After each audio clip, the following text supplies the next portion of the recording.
Good morning, Juanita. It's Kim.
Hello. Hi, MC. How are you?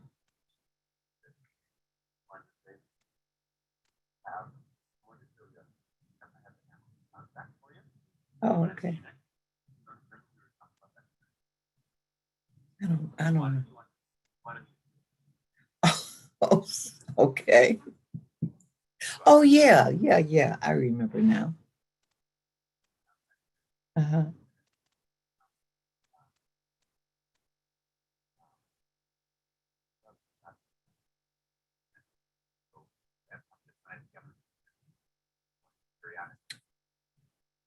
Oh, okay. Okay.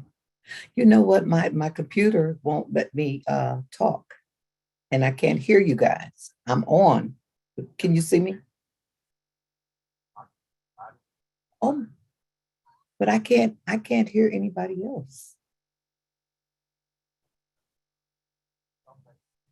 Yeah, of course.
Juanita, can you hear us? Yeah, Great, thank you. yes, I can. As the Vice Chair of the Commission, I call this meeting of the Michigan Independent Citizens Redistricting Commission to order at 10:08 a.m.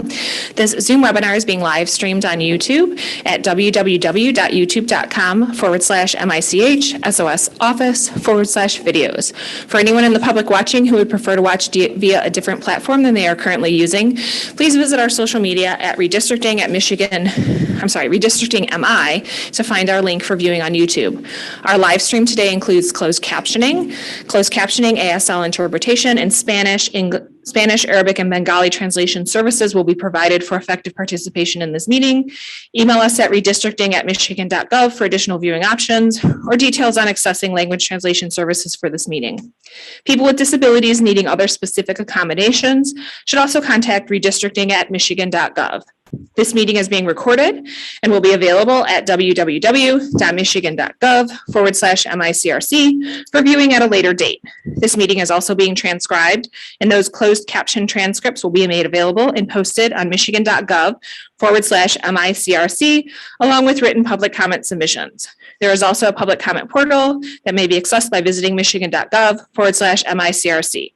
This portal can be utilized to post maps and comments, which can be viewed by both the Commission and the public.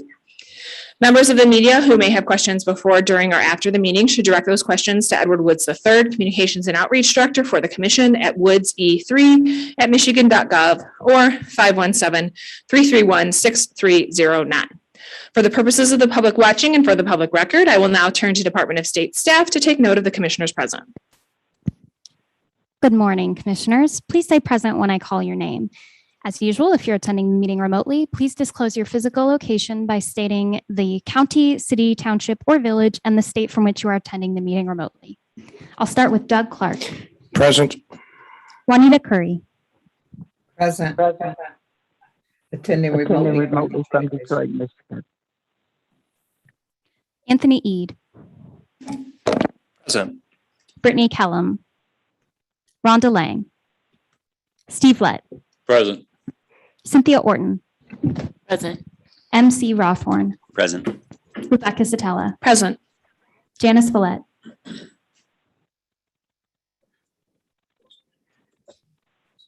Commissioner Villette. It appears Commissioner Villette may be experiencing audio issues, but I can see for the record that she is present. Aaron Wagner. Richard Weiss. Present. Dustin Witches. Present. 10 commissioners are present and there is a quorum. Thank you very much. As a reminder to the public watching, you can view the meeting agenda at www.michigan.gov/MICRC. I will now entertain a motion to approve the meeting agenda. So moved. Motion made by Commissioner Witches. Seconded by Commissioner Lett. Is there any discussion or debate on the motion? Hearing none, it has been moved and seconded that we adopt the meeting agenda. All in favor, please raise your hand and say aye. Aye. All opposed, please raise your hand and say nay. The ayes prevail and the motion is adopted. Madam Chair, Yes. I'd like to make a motion to reconsider under section 9.4, under our rules of procedure, line item number 7 from yesterday, the approval of minutes for August 26th, the first and second meetings. That's a motion to reconsider. So I'm moving that. So we have a motion to reconsider under 9.4 of the rules of procedure, agenda item number 7 for the September 7th approval of the August 26th meeting minutes from the first and second meetings, which has been moved by Commissioner Rothorn, seconded by Commissioner Lett. Is there any debate or discussion on the motion? Commissioner Witches. For what reason are we reconsidering the minutes? I guess new information. We got the information after we. All right. Any additional discussion on the motion? Aye. Aye. All opposed, please raise your hand and say nay. All right, the ayes prevail and the motion to reconsider is adopted. At this point, I would consider a motion to approve the meeting minutes. From August 26th, the first round, or both first and second? We can do them individually or we can do them together. Is it appropriate to do them together, General Counsel, or should we move each one individually? Good morning to the commission. Standard practice or practice and custom of the commission has been to move them independently. Then I'll move that we approve August 26th, the first meeting. All right, we have a motion to approve the meeting minutes from August 26th, the first meeting, the 1 to 4 o'clock meeting. Is there a second? Motion made by Commissioner Rothorn, seconded by Commissioner Lett to approve the meeting minutes from the first August 26th meeting. Is there any debate or discussion on the motion? Hearing none, let's go ahead and vote. All in favor of approving the meeting minutes from the August 26th first meeting, please raise your hand and say aye. Aye. All opposed, please raise your hand and say nay. The ayes prevail and the motion to approve the meeting minutes has been adopted. I would now entertain a motion to approve the second meeting minutes from August 26th. So moved. So motion made by Commissioner Rothorn, seconded by Commissioner Lett. Commissioner Witches. I just have a question. We're just approving them again. Yes. What was the change? There was not a change in the meeting minutes. There was a concern with respect to how they were distributed and posted on the website. Oh, okay. All in favor of approving the meeting minutes from the August 26th second meeting, please raise your hand and say aye. Aye. Aye. All opposed, raise your hand and say nay. All right, the ayes prevail and the motion to adopt the second meeting minutes from August 26th is adopted. Madam Chair, Yes. apologies for the interruption. Commissioner Villette, can you hear us? Yes, I can. Thank you. Can you disclose your physical location? Yes, I'm in Highland, Michigan. Thank you.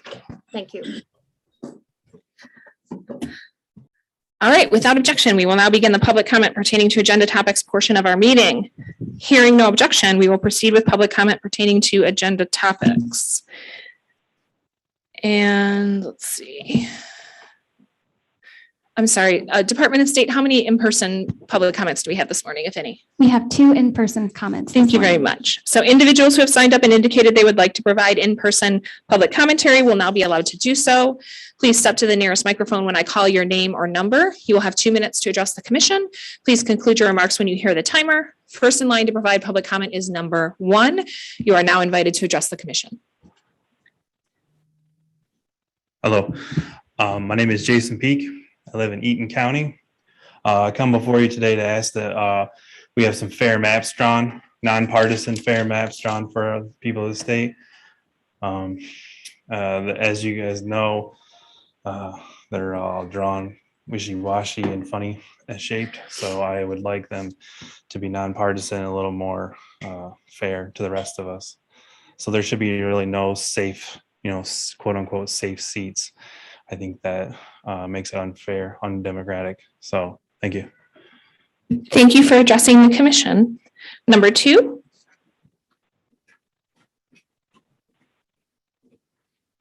Hello, my name is Christina Sarrazin. I come from Genesee County and the town of Grand Blanc. I'm before you today. First of all, I want to say thank you for all of your hard work that you're doing this. I know this is a very difficult task that you have ahead of you. I'm coming to suggest that partisan fairness is part of a community of interest, and the biggest one. The voters in the state of Michigan have you here today because they don't want you to just pay attention to population and density in certain areas. They want you to pay attention to partisanship as well. And that is a critical part of why you are all here today. The goal to me and to many other people is to have more purple districts, not red or blue. We have safe red and blue districts. That is going to happen regardless. But the number one community of interest that you should follow is partisan fairness at this point. So if you need to split a city, you need to split a city to make sure those partisan lines are fair and that we have more purple competitive districts. Our representatives in this state need to get out and be more active with the people in general and to represent the people in their districts and areas, regardless of if they're red or blue. They need to be more purple. Thank you. Thank you for addressing the commission. That concludes our in-person public comment today. We will now move to the remote live public commentary. Individuals who have signed up and indicated that they would like to provide live remote public comment to the commission will now be allowed to do so. I will call on your name and our staff will unmute you. If you are on a computer, you will be prompted by the Zoom app to unmute your microphone and speak. If you are on a phone, a voice will say the host would like you to speak and prompt you to press *6 to unmute. I will call on you by your name. Also, please note that if you experience technical or audio issues, or we do not hear from you for 3 to 5 seconds, we will move on to the next person in line and then return to you when they are done speaking. If your audio still does not work, you can email us at redistricting@michigan.gov, and we will help you troubleshoot so you can participate during the next public comment period at a later hearing or meeting. You will have 2 minutes to address the commission. Please conclude your remarks when you hear the timer. First in line to provide remote public commentary is Teresa Mitchell. Please allow a moment for our staff to unmute you.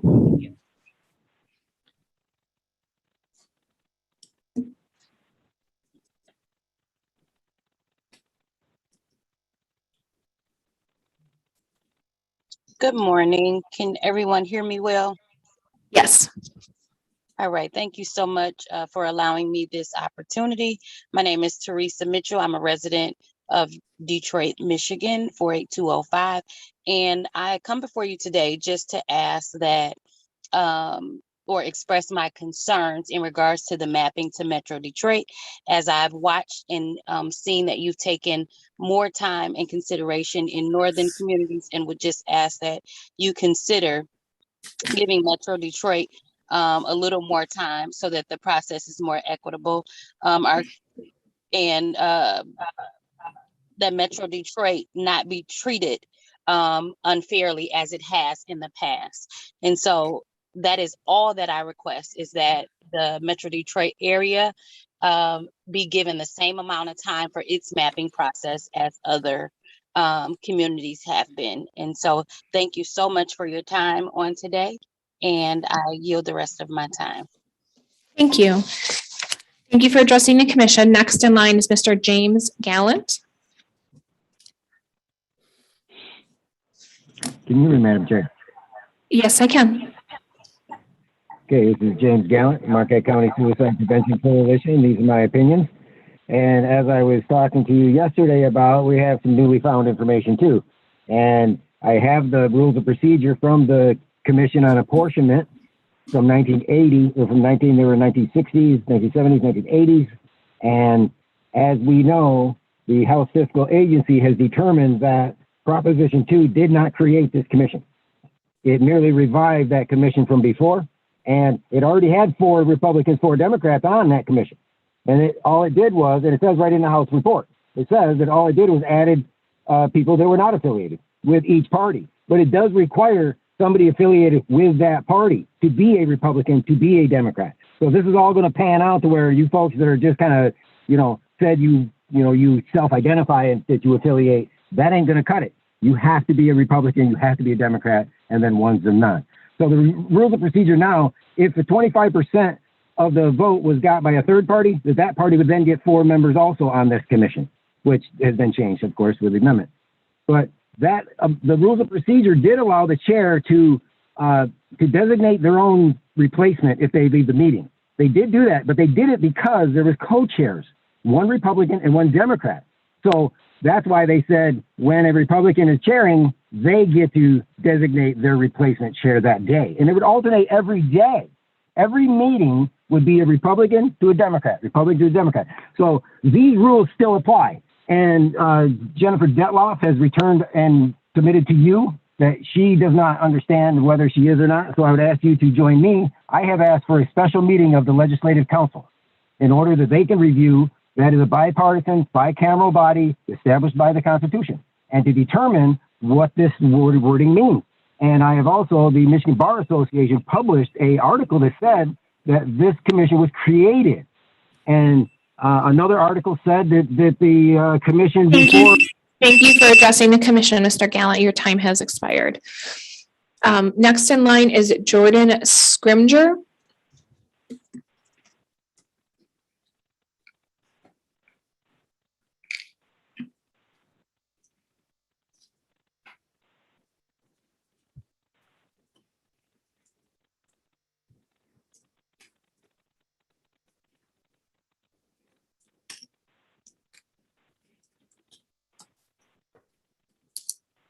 Good morning, commissioners. Good morning. My name is Jordan Scrimger, and I'm a resident of Farmington Hills, and I work for One Love Global, a community organization based in Lansing. This is truly a historic moment. It is the only time that community members have been able to meaningfully participate in the redistricting process, to have our voices heard so that voting districts are drawn in a fair, transparent way, especially in Metro Detroit, where historically we have been objectified for political ends in this process. I'm commenting today because I see the value in the work that you're doing in this process of co-creation. You need community members' wisdom and input in order to guide your work. It's something that you outlined as one of your critical success factors. I'm commenting today because I want to uphold my end of the bargain. I'm asking you to listen to myself and others that have already raised this concern even today. Despite releasing a new schedule just the other day, I am alarmed that you all are not planning to spend enough time to map the Metro Detroit region. I know that you approach this process with thoughtfulness and care. I have seen it in the way that you have been mapping Northern Michigan. My question is, how will you do that for Metro Detroit? Our diverse communities in this area have been weighing in, and we are asking for you to spend an equitable amount of time mapping our region. I know that you all have constitutional deadlines to abide by. That's why it's critical that you pause now and consider, are you leaving yourselves enough time for the most populous region in the state? Thank you. Thank you for addressing the commission. Next in line is Josie James.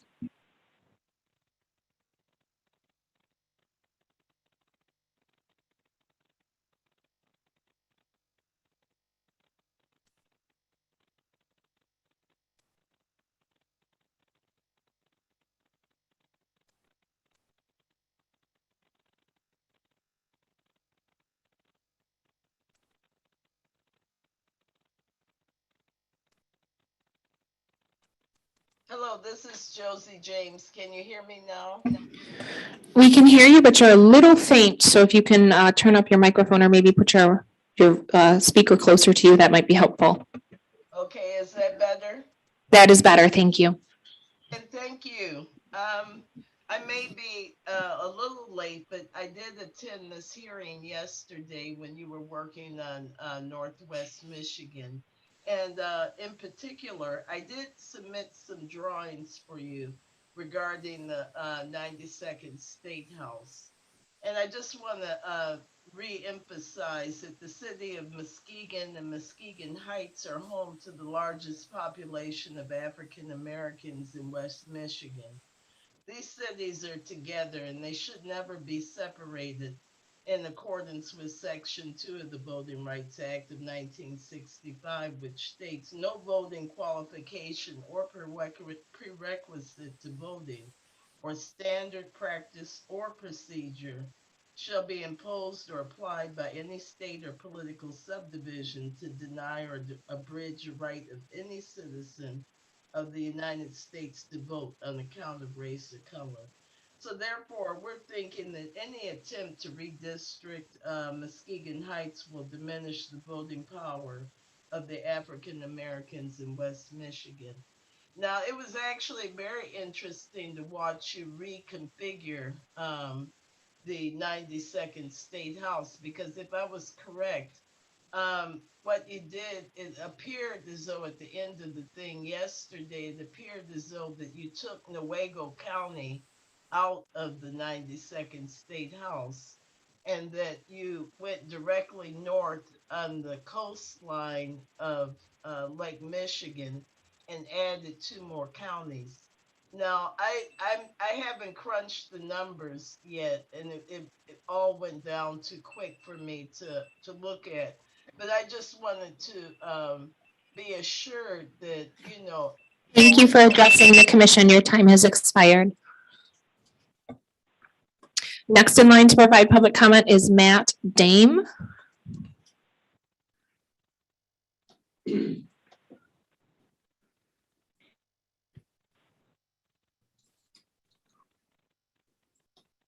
Hello, can you hear me? Yes. Good morning, commissioners. My name is Matt Dame from Jackson County. I spoke with you one other time at the commission's very first public hearing in Jackson, Michigan.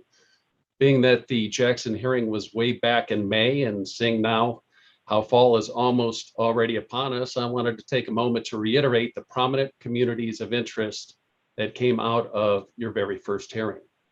As a board member of the Region 2 Area Agency on Aging, I personally shared how the R2 AAA provides services to the elderly in Jackson, Hillsdale, and Lenawee counties by federal and state statutes. At that hearing, I was also surprised to hear how many folks came to the microphone to share the same tri-county area in Jackson, Hillsdale, and Lenawee counties as their communities of interest. One lady mentioned the Irish Hills Chamber of Tourism group and incorporated the same tri-county area. Another gentleman mentioned the Tri-County Planning Commission. Another lady mentioned how the local NASCAR track impacts the economy of Jackson, Hillsdale, and Lenawee.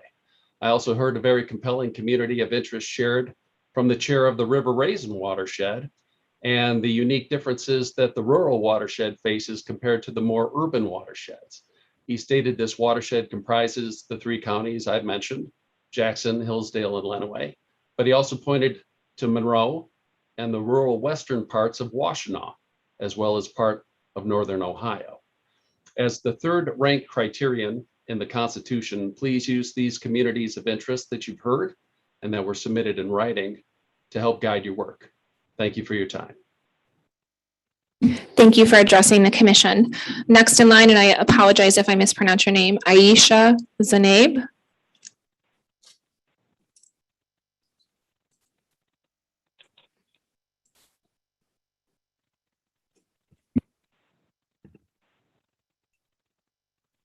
Hello, commissioners. Good morning. So my name is Aisha Zainab, and I'm a board of director with APIA Vote Michigan. I'm from Oakland County here in Michigan. This is probably not the first time that you're hearing this, but I believe it's really important that you are. I believe it's really important that the commissioners adjust their plan to spend more time mapping the Detroit metro area. As you've probably already seen, there's a significant number of maps and submissions from this area. It's important that we don't just overlook the hard work of our communities putting this together, just as one of the panelists mentioned that she had. Detroit Metro is, the Detroit metro area is one of the most populous areas in the state, with about 40% of the state's population living here. I understand that yesterday we changed the number of days from 1 to 3, but giving yourself 3 days to draw house districts is just not enough, especially now that we're including Saginaw and Flint within the Detroit metro area. I'm worried that you're not going to give an equitable amount of time to this area, and I'm urging you to please reconsider spending more time mapping out the Detroit metro area. So that it takes into account all the intricacies that exist, and that it is in favor of the people. Thank you for letting me speak today, and I appreciate your time. Thank you for addressing the commission. Next in line to address the commission is Horst Schmidt. For the purposes of the public record, that participant and the following participant number 8 is not present in the meeting. Thank you very much. All right, that concludes the first opportunity for in-person and remote public comment. Without objection, we will now hear from individuals seeking to provide a second 2-minute public comment. Hearing no objection, we will now proceed with individuals seeking to provide a second 2-minute public comment. Individuals who have signed up and indicated that they would like to provide remote commentary to the commission will now be allowed to do so. I will call on your name. You will be provided 2 minutes as you were provided under the prior process. And when the 2 minutes has ended, please conclude your statement. First in line to provide the second remote public commentary is Mr. James Gallant. Can you hear me now? Yes, sir. Okay. James Gallant, Marquette County Suicide Prevention Coalition. These are my opinions. And Madam Chair, to believe that the Secretary of State supervised staff just cut me off in the middle of my sentence that last time, and it seems like the last speaker was cut off in the middle of her sentence. I thought we went through this and you get to finish your sentence. So please correct that for us. And there's a lot of misinformation surrounding this community that's being thrown around. And the prior speaker said that this is the first time that the public would be allowed to participate. Well, that's not true. because the rules of procedure that I have in my possession, I got from the Michigan Archives yesterday from the History Museum, states now that the public has the right to participate back from when it was a commission. It said the public can come and submit maps and everything. And so this is not the first time that this has happened. And this is what, just like I said, this was already determined to be reviving that commission that already existed. Now, I realize that Commissioner Witches doesn't like to think that you should be making rules that apply to a future commission and that somehow that shouldn't apply in America under our constitutional, democracy. But that is how it works in America.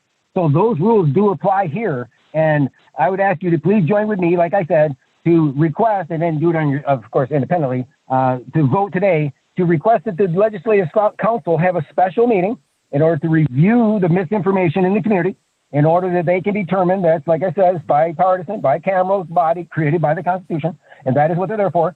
And to also to ask them about this situation and this information, and also about the fact that there's no Democrats and there's no Republicans on this commission now. Nobody has verified that anybody's a voting member of either party. But this is what's going to come out later, because the Constitution and everything else says there will be a Democrat and there will be a Republican. So you folks hiding and you just self-identifying, but if you're lying and then it comes out at the end, we didn't have two Republicans, 2 Democrats actually vote for that thing, you're toast.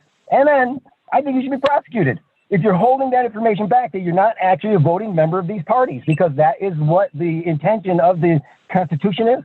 And the intention of Thank you for addressing the commission, Mr. Gallant.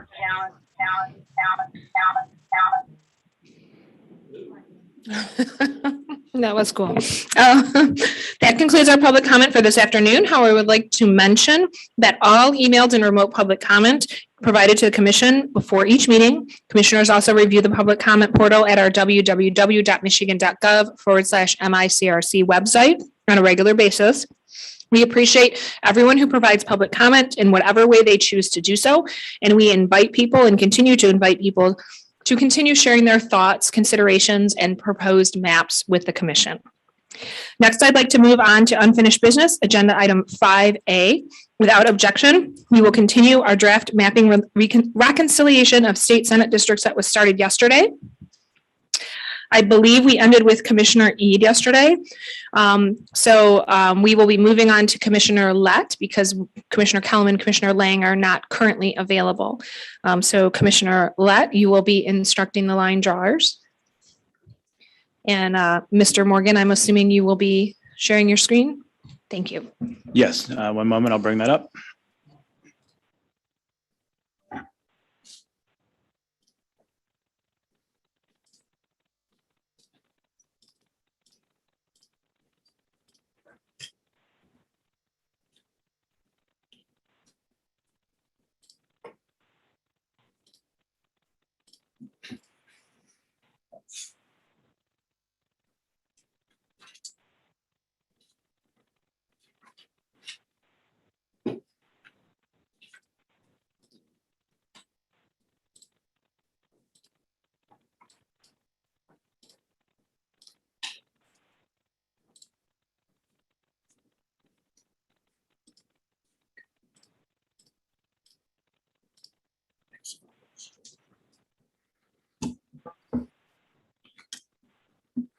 Okay, so this is the plan that we worked on yesterday. And I believe there was a request yesterday to bring up some shape files, some boundary files from the area around Lansing that was previously drawn. Would you like me to do that as a reference? Okay.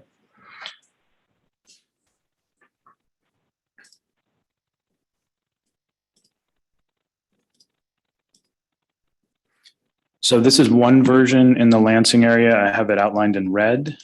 And then I believe this is another, which I'll change to blue.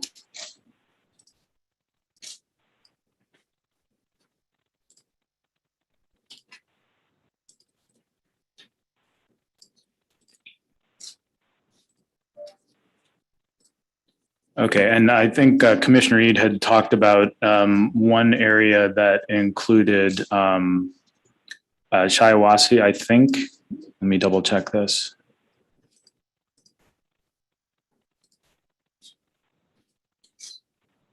Okay, so this was one plan that had Shiawassee County in a district with the Lansing area, East Lansing, and that's outlined in blue. And then there was a different version in the area. Again, that's the blue one. And then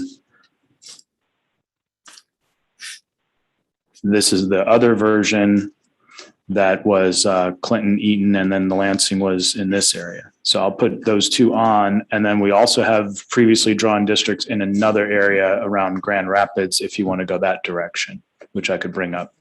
So No. Okay.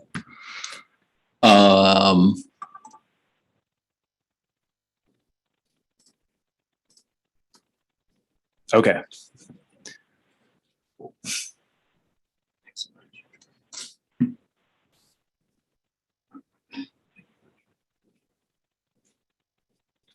Let's include where we are. We finished 33 with Ionia County, so we're up. What are we up to? 36 is going to be our next number. 32 if we're counting backwards. I'm looking at 33, 34, and 35. I don't understand. So we started in the UP and we renumbered what had been District 1 to District 38. And then we did 37, 36. Okay. So we're kind of counting backwards if you want to do that. Okay. He's just trying to confuse me. Thank you. Only slightly. Appreciate it. Let's put Eaton County in. Okay, so starting a new district with Eaton County.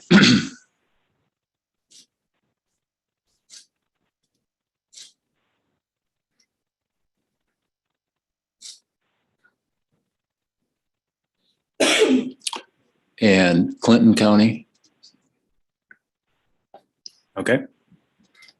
So that takes you to 188,000, 76,000 more needed. And then the balance of, show me what is, if you can, the population in the Lansing. You got, you had your pointer right there and it goes up into Clinton County. See what I'm talking about? Okay. I don't know if you can do that. I'm not sure. Be a little more specific, please. Okay, you have your pointer on Lansing and the green line is the county line. And then above that is what those two areas. Okay. Okay, so Bath and then the small portion of East Lansing. Yes. Okay, you contemplating taking those out? In. They're already in. You mean taking? Okay, well, they're in. Yeah. Then, so I am 76. Put in Meridian Township.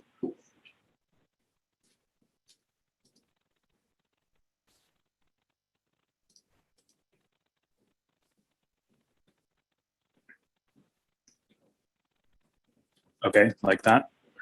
Yeah. That leaves 32? Yes, 32,000. What's to the left or west? East Lansing, East Lansing. 45. Right.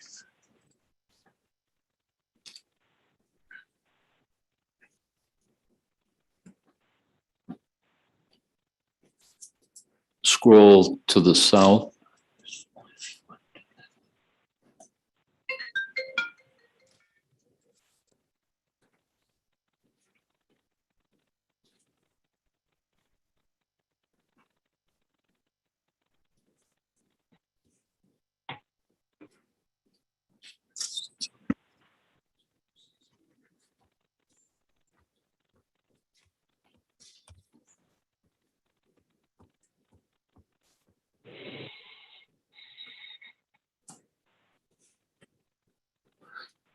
Zoom out.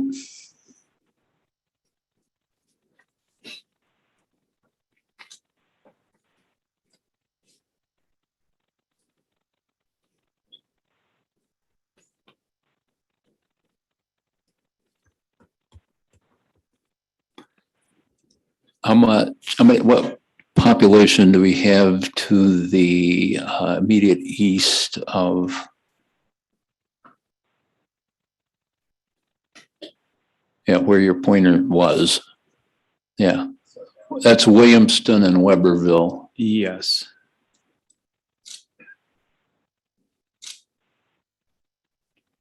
In Williamston Township, Williamston and Wheatfield.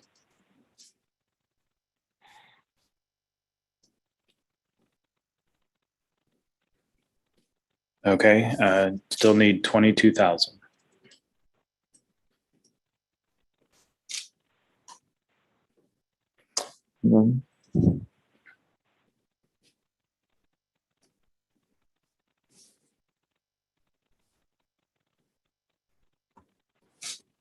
What are the townships in the southwest of Shiawassee?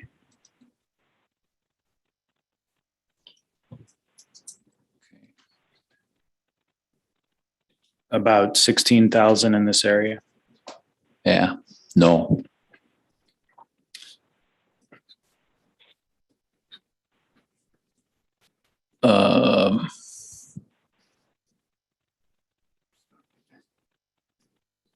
Let's take in the rest of Ingham County, which is where your pointer is, Locke and Leroy.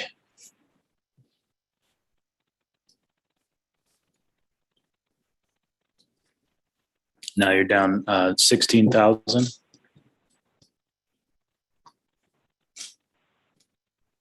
Okay. You had looked at those and that was about 13, just for your reference. Yeah, I don't want to go into Shiawassee. Okay. What's south of Locke and Leroy? Ingham, White Oak, Stockbridge, Bunker Hill. Put those in.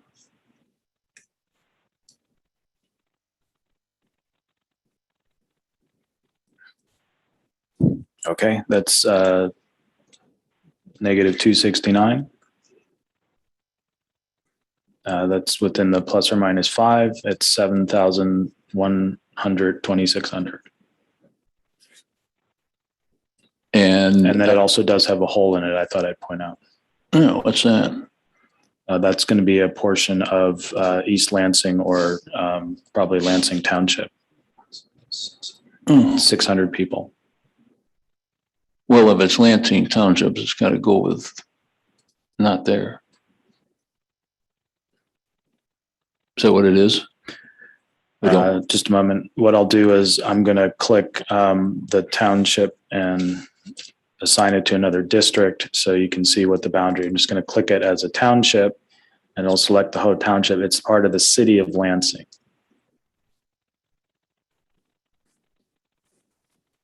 So that portion is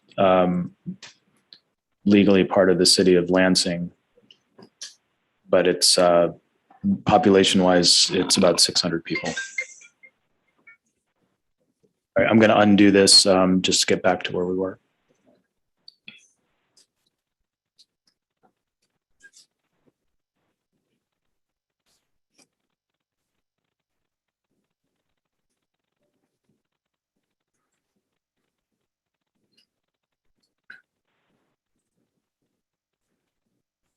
Scroll down to Allendon. Okay.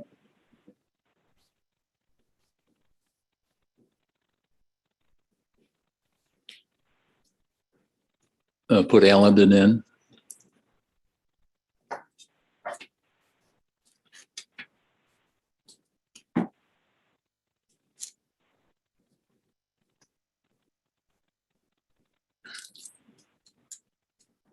Okay, and then these are those two pieces of geography that are part of Lansing City.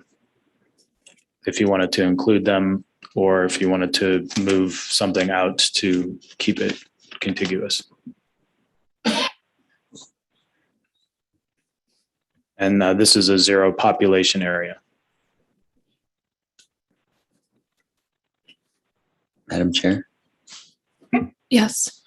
Steve, we did get a comment on the 24th of August about division of Lansing Township, that they don't like the west side of the Lansing Township because it's such a big area that the township could be divided, right? It doesn't have to stay in one area, that the east side of the township is, associates with the east side of Lansing and the west side with the west side, that we could divide the township. And also to clarify, it's the city of Lansing. I believe Lansing Township is over here, just this small portion. That's my understanding. Thank you.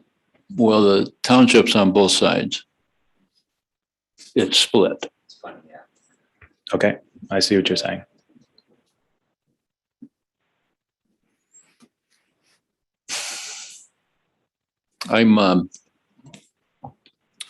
My thought process. Yeah, so here's the portion that's on this side.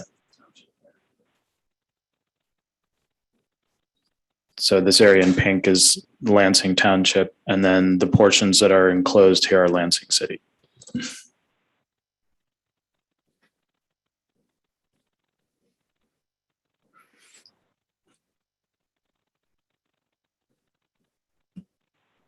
MC, do you know what that northern right there is? I think it's the Board of Water and Light, and it's a municipal, it's the development, but they needed water. And I think it's the, some of the, the aerial, I think if we get the satellite view, I think you'd see it. It's that. Can you, can we see the population? Because if there's like zero population, then obviously. There's about 600 in there. Okay. 626, Kent is telling me.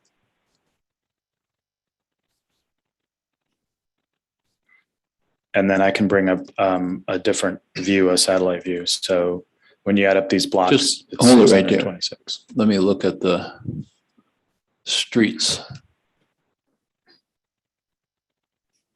All right, bring up satellite view.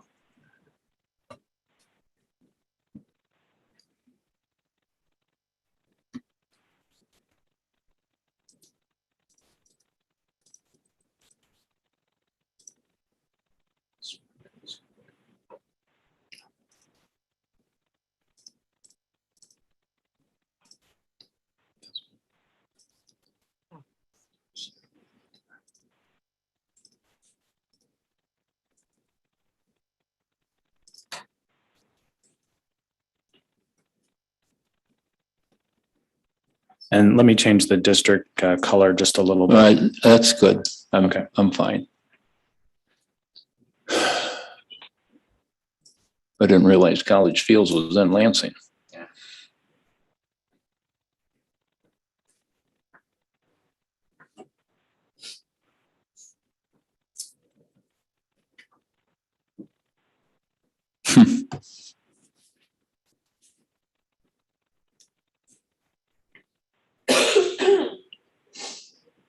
Okay, go back to our quote normal view.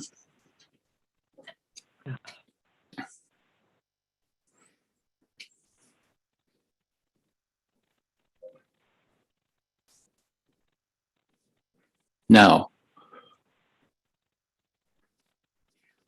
I have to put that, can that go with Lansing even though it's not contiguous? My understanding is that you would need to draw a district that's contiguous. So either you would put this into District 32, or you could take out a portion of Meridian Township and then No, put it into 32. Okay. They probably don't even know they're in Lansing.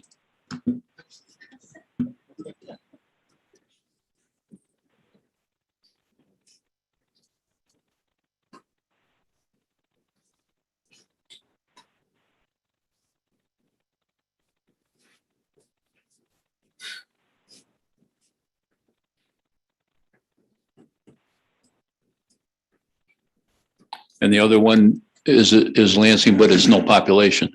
Yes, that's my understanding. And you can add it to 32.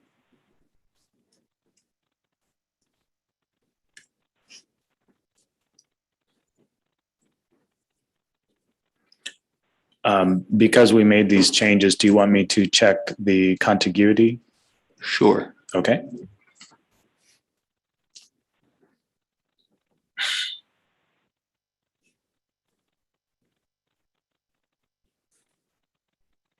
Okay, so it doesn't show any discontinuity from the software. You do a wonderful job. Thank you.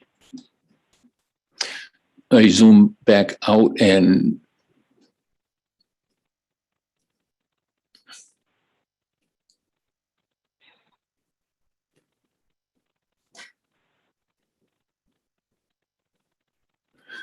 all right, here is my thought process. I don't particularly like the shape of this, but I think it's a good district because Lansing is in the center and that should have its own district, and it has enough population with Lansing and South to take care of that. So I'm open to suggestions or comments or letting the next person do it.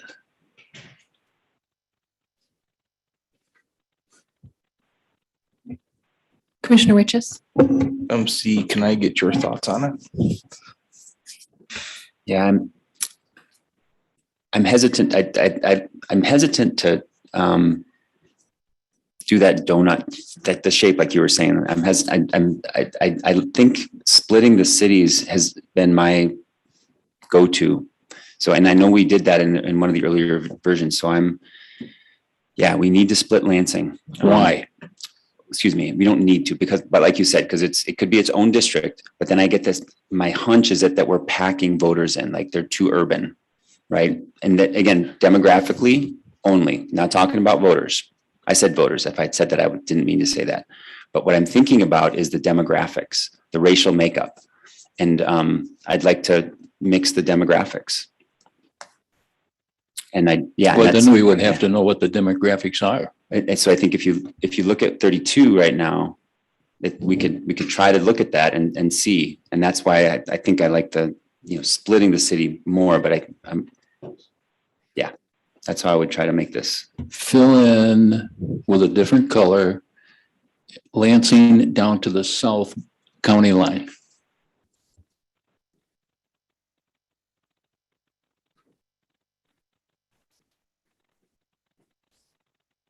In other words, I'm asking for a new district.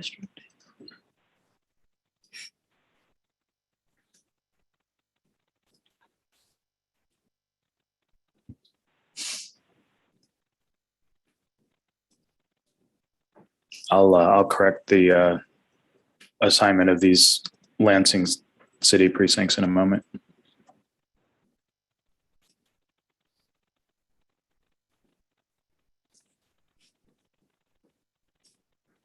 Including Mason in this area. Yes. That should be all right.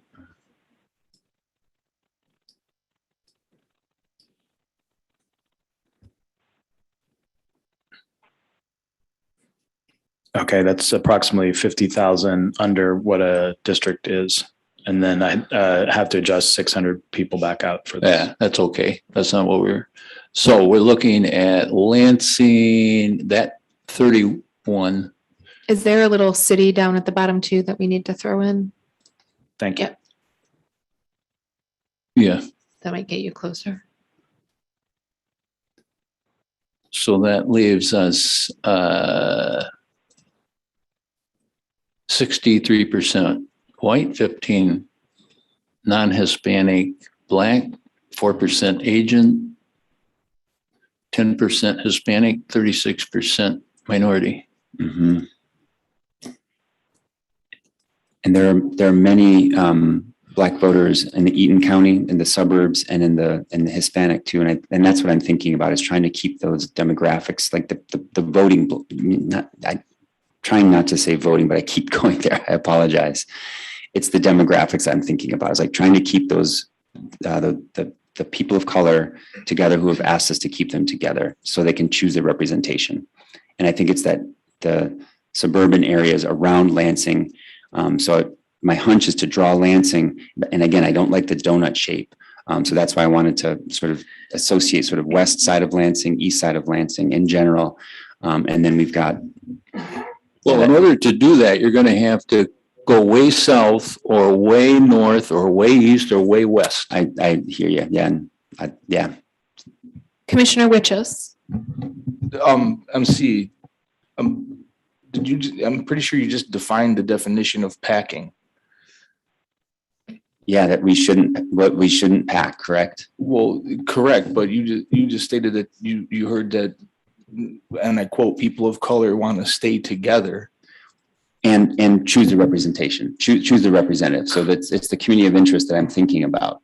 The Hispanic group, but this is the Senate district, so I think it's going to be harder. And so that's the only reason I'm sharing it. It's the Senate district. It's hard to do this, and I would also point out that we're only looking at 35% minority, so I wouldn't really characterize that as being packed. If it was like 60, 70, 80, I would be more concerned. Commissioner Clark, you had a comment as well? Yeah, I don't consider this packed at all. But if you wanted to add more minorities to that, what part of the Lansing area would you add? If MC, do you have the maps that Mr. Brace had previously given to us? Because it looks like it's really just the upper corner of Eaton has a pretty significant Hispanic population and African American population, and then Hispanic travels a little bit down into Eaton along what looks like maybe a freeway along there, but it's mostly that upper northeast corner, I would say. So I don't know what the community that. John, are you able to pull up a Waverly district? Waverly district? That's the corner she's talking about. Grand Ledge, but closer to the line. Okay. Delta Township. Yeah. Okay, so is this what you're looking at? Yes, Delta Township. Okay. Put that into this district? Well, can you pull that up so that we can know what the distribution of population is? Demographics. Okay, so let's do this. The quick way I'm going to do this is I'm just going to create a new district with just Delta Township, and then you'll see the results in that, and then I'll undo that. Madam Chair. Yes, General Counsel. Thank you so much. While Mr. Morgan is facilitating Commissioner Lett's request, I wanted to address the packing and cracking terms. While I know we're using them casually in this context, they have significant meaning, particularly to Voting Rights Act compliance. And I just would like to highlight for the benefit of the public that based on the racial bloc voting analysis done by the Commission's consultant expert, that there were not sufficient numbers of minorities in the community that the Commission is currently discussing, so that the Voting Rights Act would not be implicated in this area. However, under the third criteria, which I believe is what Commissioner Rothhorn was focusing on, as far as communities of interest and that the map shall reflect the state's diverse population. What I understand to be happening is that a conscious choice to not split the concentrated minority communities would be undertaken in consideration with a variety of other factors. However, that it's more trying to respect the diverse population of that area and keep it intact. Thank you, General Counsel. Commissioner Clark. When I look at the numbers of what Steve did and then what we just did in including Delta, those percentages are basically the same. I mean, your non-Hispanic white is basically 2/3 and your minority is basically 1/3. And either way you do it. I prefer what, and I know you don't like the shape, I prefer what Steve has done. But I'm not an expert on the Lansing area, and I think I would defer to you and Steve. And also just to clarify, for the moment, I'm just putting Delta in its own district so you can display the demographic information easily. So what number is that? I can't tell. It just says 30. 30? So this is just Delta Township. So it's 33,000 people. And this is the demographic characteristics of the total population. And then the voting age population is here. So what I'm seeing, you can anybody can correct me if I'm wrong, but the Delta Township, which is the Waverly area, basically pretty much mirrors Lansing. And that's why I was thinking of adding them to the Lansing area.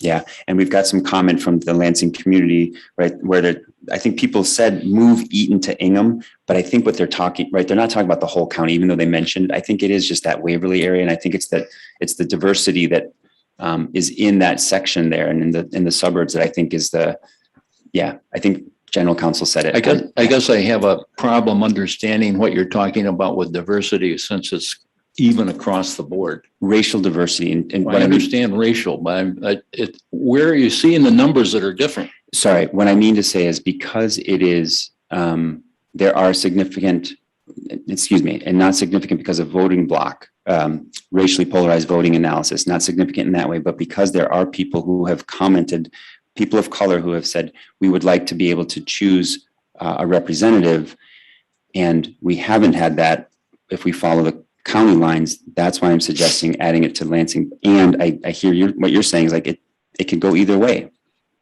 It could go either way. But that's why I'm saying it. Right. From what I understand, MC is saying is that we have two significant populations, one currently sitting in 31, which is the Lansing district, one on the eastern edge of Delta. Is it Delta? Or Eaton? Yes. Western edge. Well, it's on the western edge of Lansing. Western edge of Lansing, eastern edge of Eaton. Madam Chairman. Put them together. This is Kim Brace. Yes, go ahead, Kim.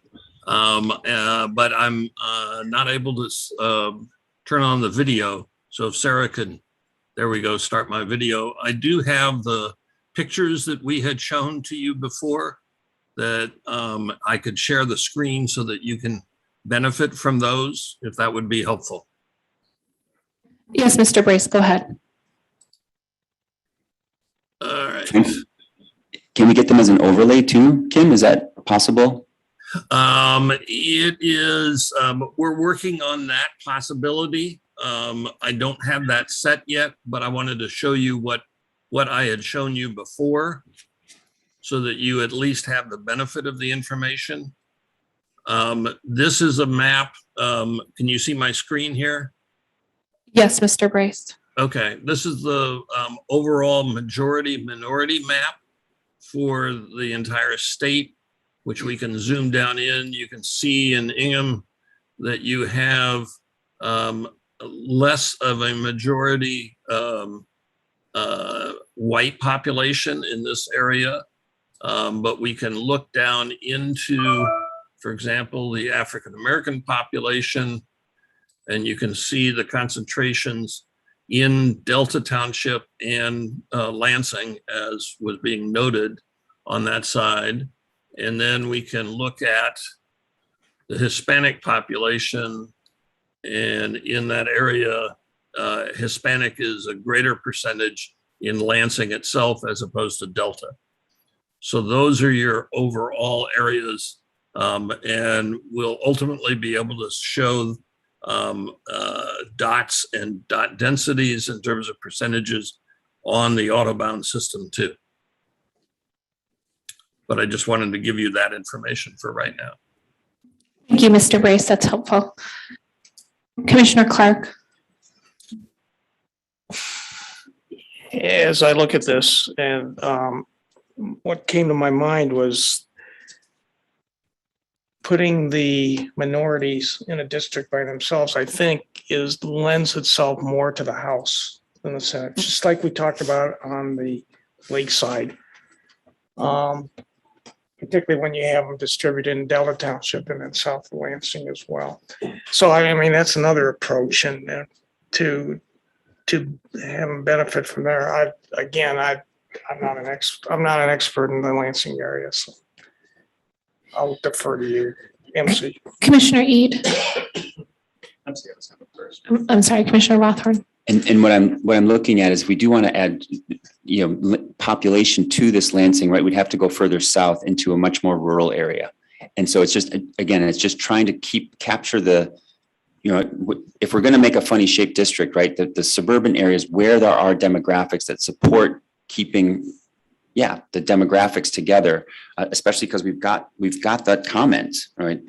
So Yeah, I mean, I think it's a community of interest. Why split it if we don't have to and we're already looking for population? Commissioner Eid? John, could you overlay the blue outline overlay that you Sure. had displayed earlier?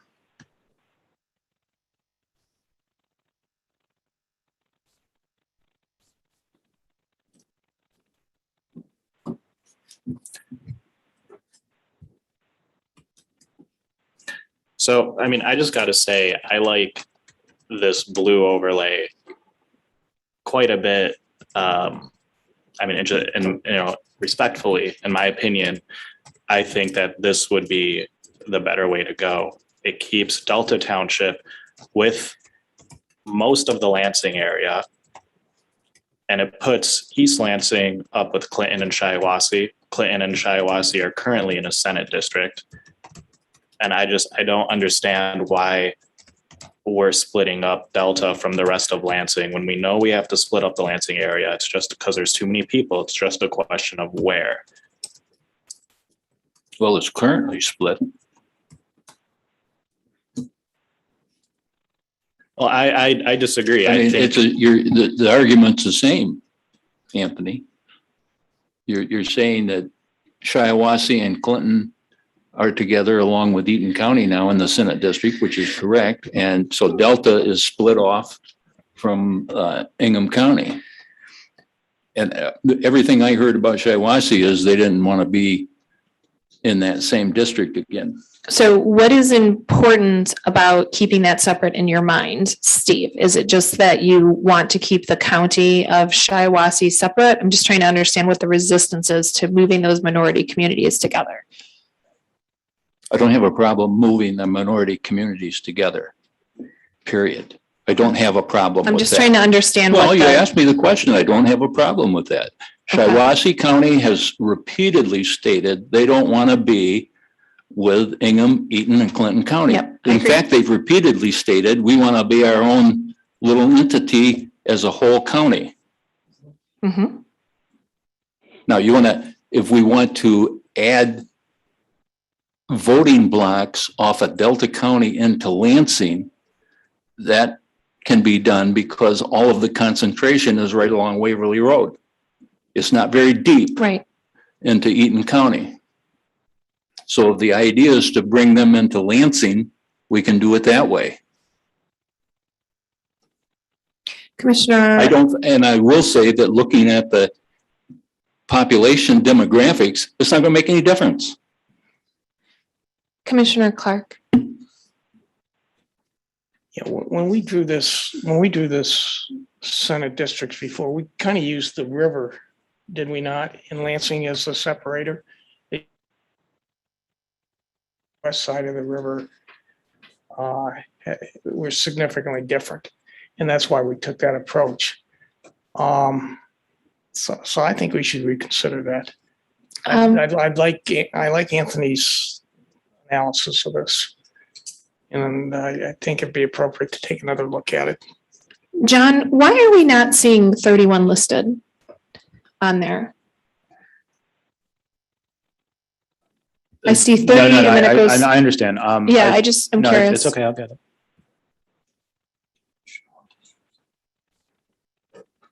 There it is. So again, at the moment, I just took Delta Township out. And then it was part of 32 and it's just holding there. I can put it back to 32. Okay. So I'm just trying to see the demographics in 31 right now. Without Delta Township. And Delta Township is currently in its own little 30, right? That's right. Okay. So can we bring up 32 so we can see them both? Yeah, there we go. Okay.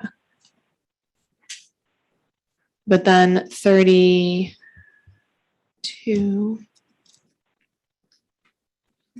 So if you ended up throwing that number 30 in with what is our current 32, because that's where it was originally. Yeah, I'll do that so you can see that. You don't need to do it right now. Just okay, that's fine. That makes it easier. I was just going to say that you're taking that.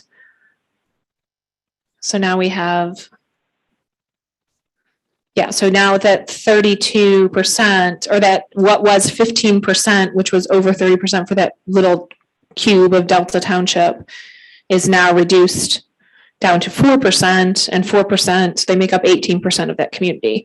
Versus if they were included with Lansing, if I'm reading this correctly, you would have 15%, 4%, possibly more, and then 9%, again, possibly more, because you're moving that community, and that's 36%, which, as we showed on Lisa Hanley's analysis, is often enough for minority voters to be able to pick their preferred candidate. So just something to consider with that, rather than putting those voters in the upper edge of Eaton County in with District 32, where they're not going to have much, if any, ability to elect their own representatives. If we move them in with Lansing as a community of interest, then they would have a greater impact as voters in terms of being able to select candidates that they prefer. So those are my thoughts.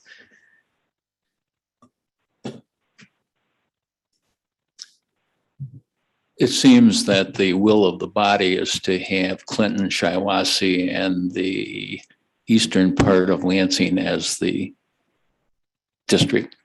Put all that together and see what it looks like, numbers wise. I don't know about Shiawassee. I wouldn't comment on Shiawassee at all. Commissioner Clark. Yeah, I was just going to comment on Shiawassee. If you take a look at that population, they're going to either be associated on a Senate perspective and even a House perspective, probably, with Lansing or Flint or Saginaw. So they can't stand alone like they want just because of population. That's going to drive a different scenario for them. So to me, it's a function of whether they're more associated with Lansing or Flint. What I know about the area, I would say they're more associated with Lansing. That's not correct. They're more associated with Flint. So before I call on you, Commissioner Witches, Commissioner Weiss has just pointed out, if we pull out our existing maps and look at the existing district right now is Shiawassee, Clinton, and Eaton together. And that was expressed as being something that Shiawassee in particular wasn't happy with. I just heard someone else. Commissioner Witches, go ahead. So I agree 100% with what Steve is saying. I do not believe Shiawassee associates with Lansing at all whatsoever. At all. Now, as far as keeping their own entity, I believe that was more along the lines of a House district, but just based on population, there's no way they're going to be able to be their own Senate district. But I do not believe, based on public comment that we have received, and also public comment that we received in the portal, that Shiawassee County has any kind of association with the Lansing area. Well, to say that it doesn't have any, well, I used to live there and I associated, so it had at least one person that associated with Lansing area. Basically, Shiawassee splits in the southern tiers between working in Flint or working in Lansing, and the rest goes north to Owasso and over to Flint. So it basically associates with Flint. But who's talking? Commissioner Rothhorn. Yeah, and then Commissioner Orton. We've got a comment from W2712. Perry and Southwest Shiawassee associate with Lansing. I think what you were saying, Steve. And I think it's right when people say the whole county. I think we have to we got to get into the details here, right? It's not all of Eaton County that associates either with Lansing. It's just that Delta Township, right? So I think we have to get into the details here. And so if we can split Shiawassee or even play with this, the blue district, I think we can massage it to make it feel better so that we have more demographics that are keeping as many people of color who want to try to create the representative or elect a representative of their choosing. That's, I think, the goal here, trying to, split Lansing and the areas around it. Commissioner Eade. So I agree that Shiawassee shouldn't be with both Clinton and Eaton. but that's not what's displayed here. It's just Shiawassee with Clinton, a little bit of East Lansing, not Lansing, not the rest of Lansing, but just a little bit of East Lansing, and the more rural parts of the top of Ingham County. And I don't think that it should be with both Shiawassee, Clinton, and Eaton like how it currently is. That's not my intention at all. But I think having it with Clinton could be a good compromise. I mean, unless we want to take it up into Saginaw, which we could do, but then that presents the issue with Delta Township, as MC was just saying.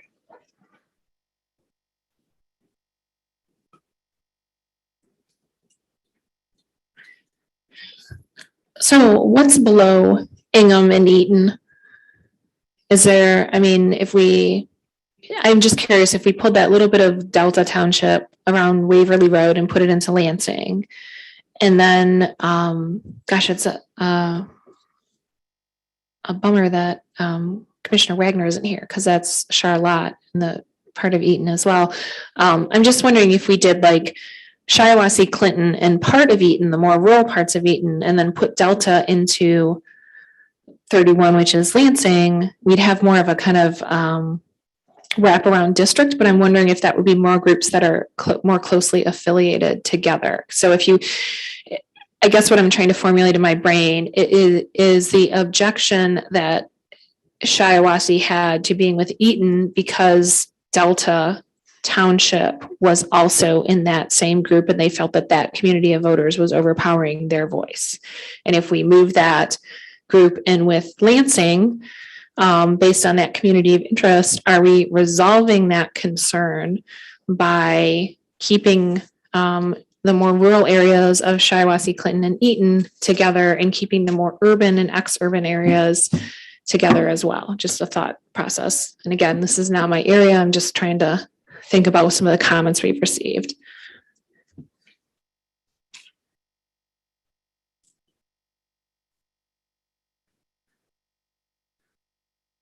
No thoughts? Nope. All right. I think we could try it. I mean, I think your thought process is correct with what I'm talking about at least. Yeah, or even I don't want to block off Shiawassee by pulling into Livingston County, but I'm wondering if we could maybe grab a little of Berry and pull that in as well, and then have maybe Shiawassee and Livingston together. And I'm sure Commissioner Riches has an opinion on that because that's kind of his Howell area.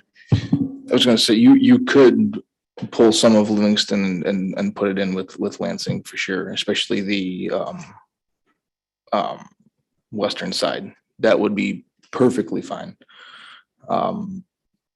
Their biggest quarrel, I should say, is not to go down into Washington. They would align more with Ingham County on the west side. If you need to grab population from Livingston, that would be okay.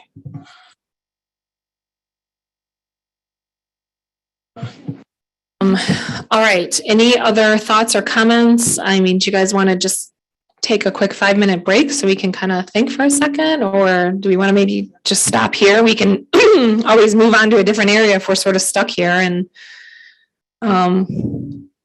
what you want to do? A quick break? Anyone? Commissioner Clark, Commissioner Ede? Yeah, I was just going to say, I like what we originally did, the 2 districts that we originally set up on this, where we used the river as the boundary line. And yeah, unfortunately, we had to go into Shiawassee County, but they got a problem with low population. They're going to have to get associated with some major metro area. It's just no doubt about it. So I like the original thing we set up. That I think Steve and MC really drove that. And I don't see moving Delta Township shifting any of the racial percentages at all. Yeah, not at all. So that's my opinion. So you want to go back to what we have on the blue line there, which is Correct. The eastern part of Lansing, that little blob next to it, and then pulled up into Shiawassee and Clinton? Yeah, because, Shiawassee and Clinton are more rural. So when you head east of East Lansing, those 2 townships are rural too. And so really the only metro area you've got in that district is East Lansing, which is mostly students anyways. So, Those darn students. what's that? Those darn students. Commissioner Witches. I was just gonna say, I don't mind taking a quick 5-minute breather, but I also do not believe we should move out of this particular area, because if we get into a roadblock every single time, we're gonna just keep bouncing around and we're not gonna get anything done. So Commissioner Ede, and then I have a question for Commissioner Lett. This might just be a situation where, we have a couple options. And if we can make it so that those options are incorporated in the same area of these like 4 townships that we're talking about, Shiawassee, Clinton, Ingham, and Eaton counties, well, then we can move the things that we've all agreed on, 38 to 33. We can lock those in and just copy them to, whatever we move forward, and copy the rest of whatever we move forward with like the Grand Rapids area too. And just, I know we're trying to be collaborative, but I don't think that should stifle having, a few different options going forward, because this option, Steve's option, might be the best one. I don't know. I think the public's going to have to tell us when we get to that point. So Commissioner Lett, and then I'll call on you, Commissioner Rothorn. I'm just wondering what your thought is about Commissioner Clark's suggestion, where he basically is proposing that we follow the blue line that we drew previously, which is rather than having Eaton be part of Clinton, you're going to take the eastern part of Lansing and East Lansing. And I think it's Meridian that's to the east. I can't see the name. And then Shiawassee together. So you have Clinton, Shiawassee, a little bit of, I think, what is Meridian, and then East Lansing together. Are you at all interested in that, or do you like what you have? I'm asking Commissioner Lett because this is his district. I'm not married to any of them. Okay. And as I stated, if it's the will of the body to have what we previously did, I can live with that. It's in the long run, probably not going to make a great deal of difference. Did you have any particular aversions to what we did before? No. Okay. Would you be open to us creating like a clone and then, or moving that along, or do we just want to, on this map, move it over, see what it looks like, and then possibly move it back? I don't understand what you. So we could create a clone and then fiddle on the clone, or we could just take off Eaton right now, throw on Shiawassee and pull off the green area and see what it looks like, and see if there's any thoughts about that. No, I think I agree with Commissioner Ede. Let's pick one and stick with it. Move on.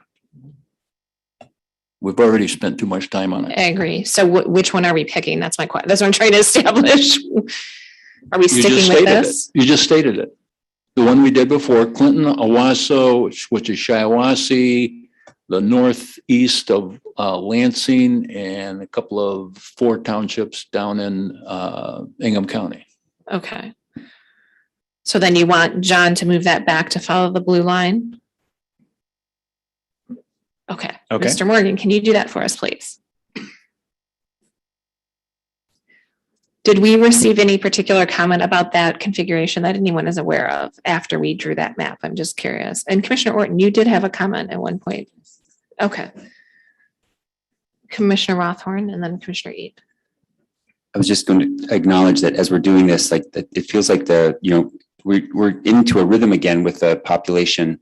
And I think the challenge for us now is to understand the demographics and mapping with demographics. And I think Sarah, I was going to offer before we're going to ask Sarah Reinhardt to read the questions that she asks us before we go on break, if we were going to go on break, but we may be at a different place. So I don't know if I need that, but I just want to acknowledge that's the hard part for me right now, is to make sure that the demographics are in front of me as we're drawing. And that's one of the reasons I think we're doing this right now. Commissioner Ede. We did receive quite a bit of comments on what's outlined in blue on the public comment portal. Some people liked it, some people didn't like it. I think more people liked it than not. However, I think we need to be a little careful with that, because, we've all seen what can happen with the public comment portal, and, people, kind of manufacturing testimony on there. But we also got reports from different news entities that came in our reports from Mr. Woods saying that it creates 2 more competitive districts than what are currently in the area. So I just wanted to point that out.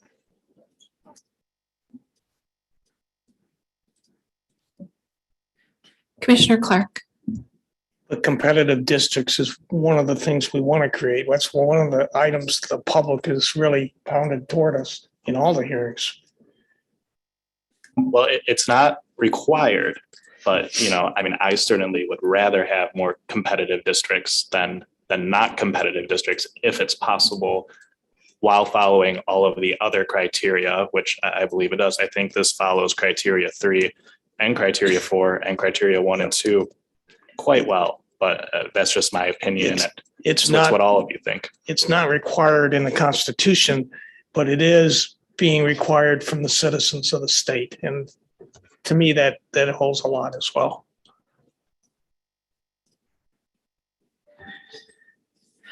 Commissioner Rothorn. I'll just acknowledge that, yeah, we may have gotten the purple district evaluation, or that it's going to be a purple district, but somehow my memory of what our consultants have told us is that we actually will have a partisan fairness, right? We will be able to evaluate it only after we have the whole state drawn. So I think one of the things, right? So there's all sorts of opinions and different people. So we're just doing the best we can with what we got, and the demographics are going to, right? The number 3 criteria are going to lead us. That's what the people sort of asked us, right? That's the Constitution, what the people have said, use. And so I think we're doing a good job on doing our due diligence. And I think, yeah, frankly, this is the best we can do until we have a whole Senate plan, and then run that partisan fairness, and then, yeah, do the best we can. All right. So where does this get us numbers wise? 32 has. Yeah, just a moment. I'm going to check. Discontinuity. Yeah. Yeah. Okay, because just to clarify, while I was asked to follow the blue line had some discontinuities in it. So I corrected those. I think, is that what you prefer me to do? Yes. Okay. Okay, so with all that discussion, this district is 7,500 people over in District 32. We could take out the airport and maybe put that back into. You see do you know what I mean by the airport? The little red bob right Yeah, there. the little red bob. Yep. That has 4 people. Yeah, I was gonna say, I thought it didn't have any people in it. What about Well, so if you like, what you could do is fill in the other district when you want to, and then see how the 2 of them in combination appear before you make a single adjustment. Yeah. How many does part of Grand Ledge move up into Clinton County? It looks like maybe there's part of it that crosses over the line. I'm not sure though. Yeah, 0 population. But 0 population. Okay. All right. I just thought that might be an easy fix. All right, Commissioner Eid. Yeah, and at this point, you're contemplating possibly taking a little bit of population out of 32 or leaving it until you see what an adjacent district looks like.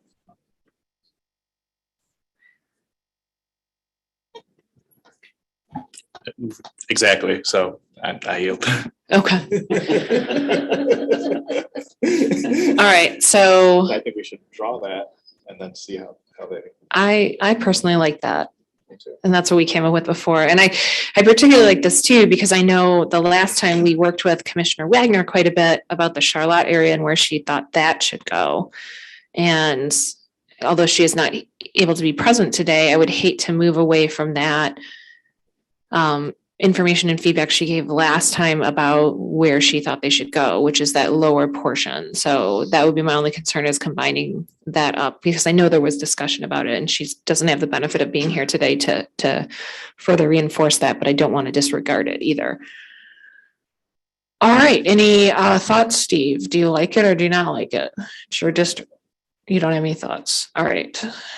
All right. Sarah, take it away. Ask me the questions. Hi, Commissioner Lett. All right. So why did this district take the shape that it did? Can you provide an explanation? because the majority of commissioners felt that this was the proper shape for this district. Beyond that, can you describe kind of what your thought was about these specific populations that you wanted to combine? The specific population takes in a representative mixture of urban and rural districts, a representative mixture of various demographic populations throughout the 3 counties.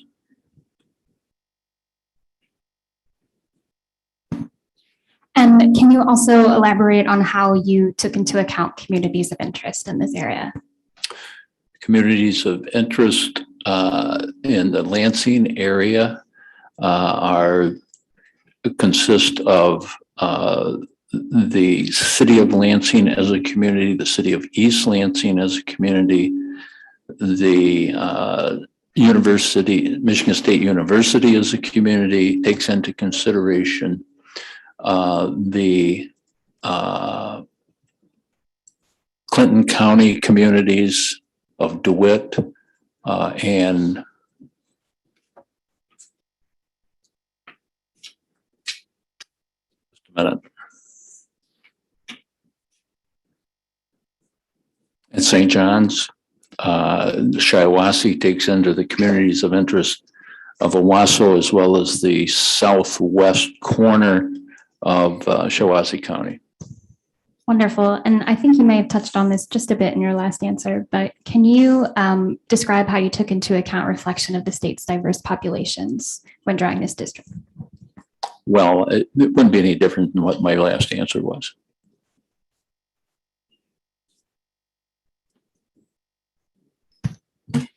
You mentioned that when you drew this district that you considered various demographic populations throughout the 3 counties.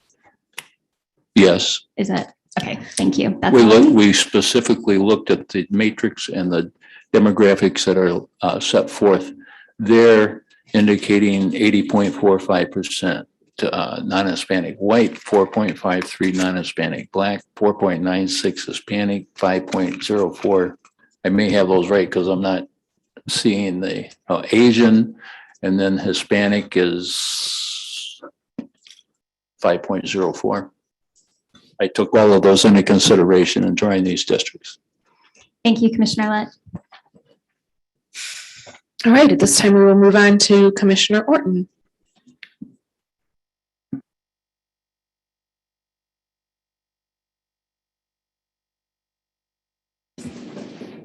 Zoom out just a little bit more. Thank you.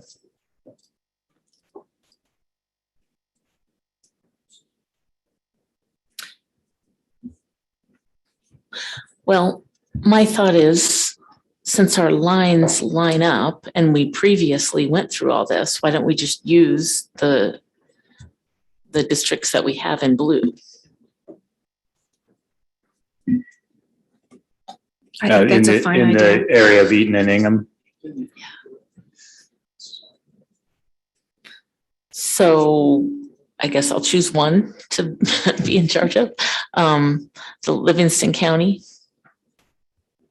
Okay. I think that one's good, except I see a little blue dot up there that is discontiguous.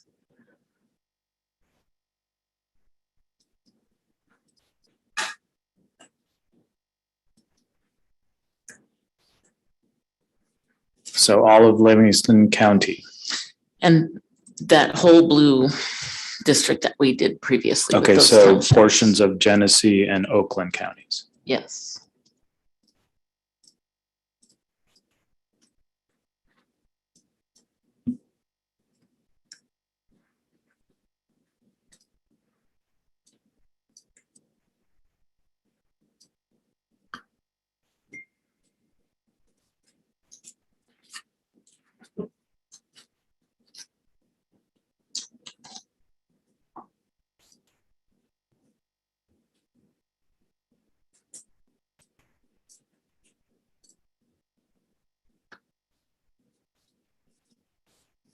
Okay, that's the boundary there, and then I'll check to see if there's a discontiguity, and there is.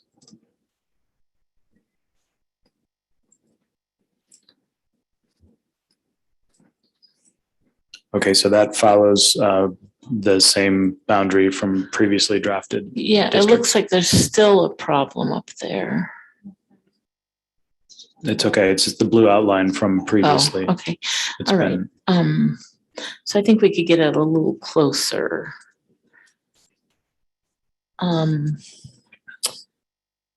Zoom in. Yeah, zoom in a little bit so I can see what that corner township is.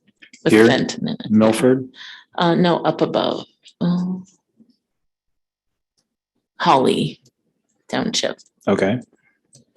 Can you zoom into precincts so I can see the population?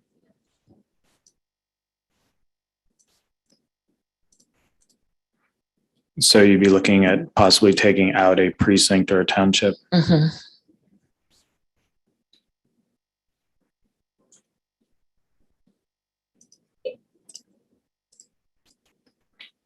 So you have Rose at 6,000, Holly at 12,000, and Highland at 19, and then the precincts will have, smaller portions.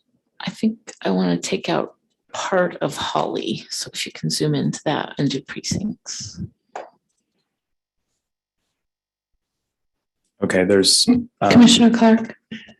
Yeah, I was looking at Highland as a possibility. I'd like to get Janice's She's laughing opinion at you. on that since she's lives in that area.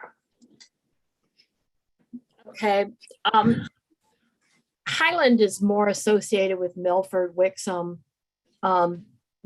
Yeah, they would go to Holly, but not as often. I mean, actually, Highland, Milford, White Lake all have the same school district. And except for White Lake has 5 different school districts, but Highland and Milford have the same school district. And I know that's not something we talked about before, but I really don't think that Highland would associate more with, Holly, and though they are both in the same county. So that's my thoughts. Thank you. On Highland. Thanks. So would you look then at taking out a precinct or 2 in Highland with that information? Yes. So,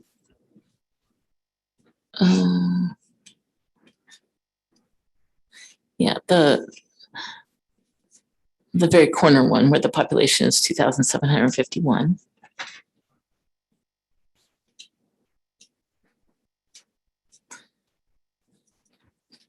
Oh, that goes clear up. Okay, can you zoom in up there where around the lakes?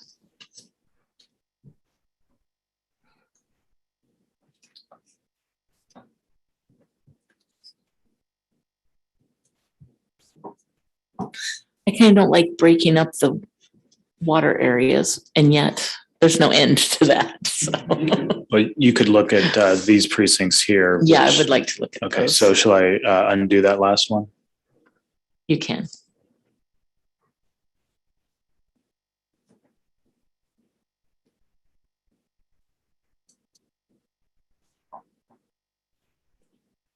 So these 2 would probably be about this boundary. Yes, unassign those and let's look at that.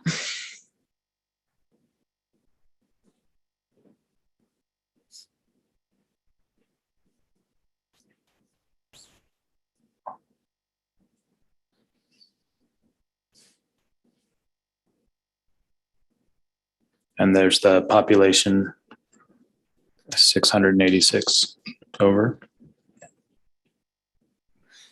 Can you undo those 2? Undo the last 2 things that you.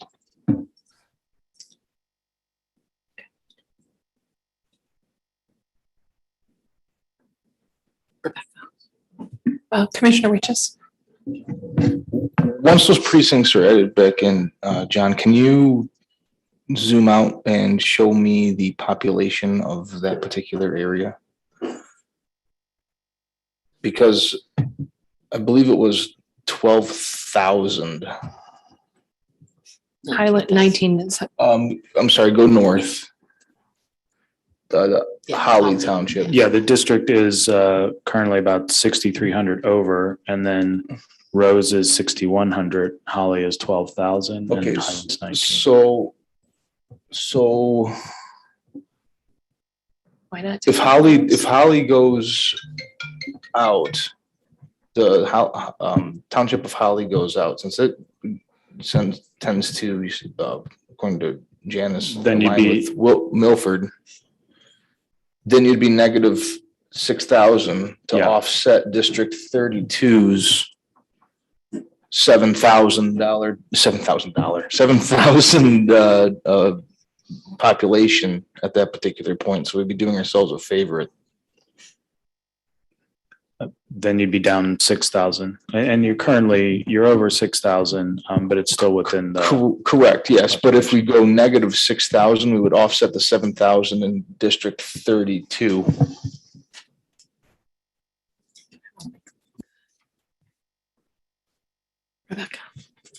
Commissioner Clark.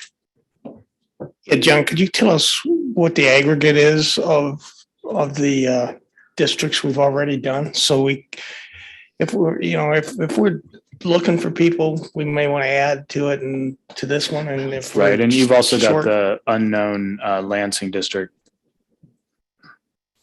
Since that wasn't rounded out, you're not sure what that population is. So right now, as it stands, it's 11,000 over. And that's, let's see, 31.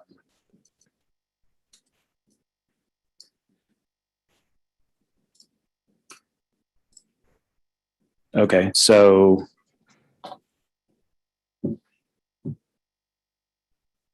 that's the combined deviation of all the districts at this moment. So it would benefit us to take some away from this district. Or possibly, Yeah. but again, you still have the balance of the Lansing district Correct. to consider. Can I see it again? Yeah.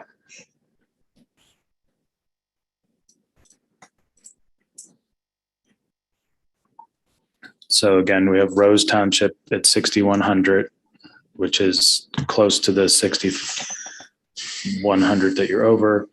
You got Holly and Highland, and then you've also got the townships in Genesee that you looked at here, Fenton, Argentine area. Argentine. Yeah, I think I want to take out Argentine. Okay.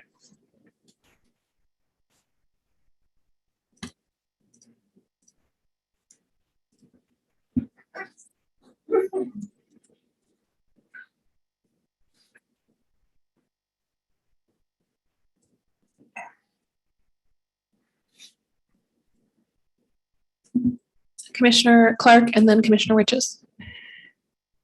Based on what Janice said, I would tend, rather than do that, I would tend to go down in that southern township. I don't know what the name of it is. It's Highland, and maybe take 3/4 of that, the bottom 3/4 of it, and associate it with Milford, as she suggested. Try to keep Highland as whole as possible, but I don't think you can use the whole township. And those two voting precincts gave you about a similar amount of population to what Argentine Township was. Okay, switch those back then to how we had it.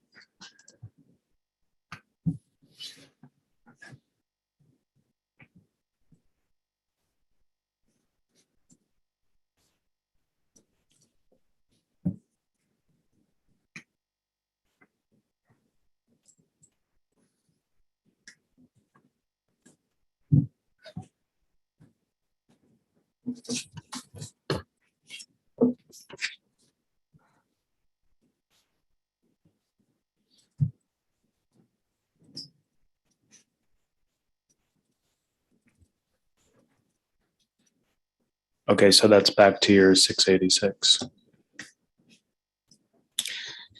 Janice, what are your thoughts on that? Well, can I see it again? Commissioner Clark?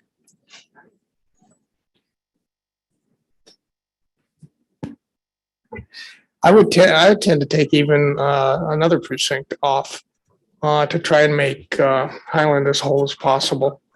And it's okay if we go short some because we're over from what was it, 11,000 or 15,000? With these adjustments, you'd be over by 6,000. Yeah, we'd still be Cut it over. in half. Yeah. That's And- just a And this suggestion. is over 7 districts. Yeah. I'd like to hear Janice's thoughts. Commissioner Villette? Well, like I said, Highland is really associated more with Milford, and I know the population probably won't do it because we're almost like the same community. You know, it's like Highland, Milford. So, I mean, Holly is, you know, there. I think people do go to Holly, but I think they go more east. So I have a question then. Highland doesn't show up on the map. So can you tell us? Oh, there it is. So that whole township of Highland is what you're talking about? Yes.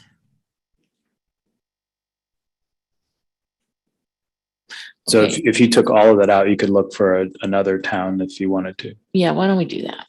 So Janice, you're saying Highland associates more with Milford than Heartland. Yes. Okay, then go, let me see zoom in a little bit so we can see the township populations and go down to South Lyon.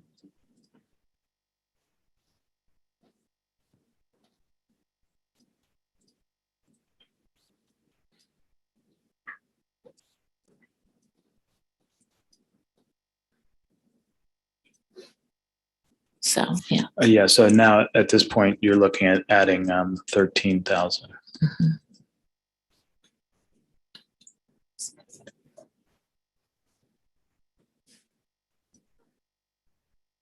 Commissioner Ede? In Highland Township, there's a very prominent road being M59. It's listed as West Highland Road on here. If this doesn't work, then what we could do is put everything kind of what, like Commissioner Clark was saying, we could put everything north of M59 in with the Livingston district and put everything south of it with Milford and the rest of, you know, whatever we end up drawing for Oakland County.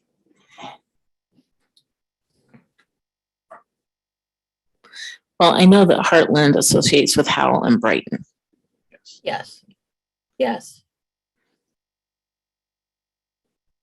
Do we still have that district, that area pulled out north out? Can we scroll out a little bit? No. Oh, no, it's still back in. Okay. Okay, well, zoomed into the township so we can see population. Can you look all the way around the south and east, or south and west border?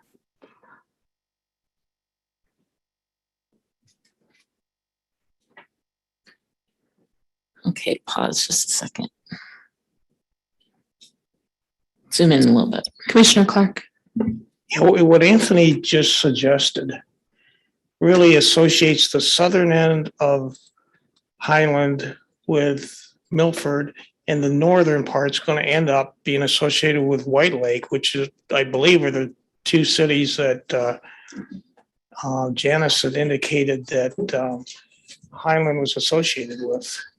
We have had many public comments that Livingston County wants to be together. Many, many. Yeah, we've had that from every county.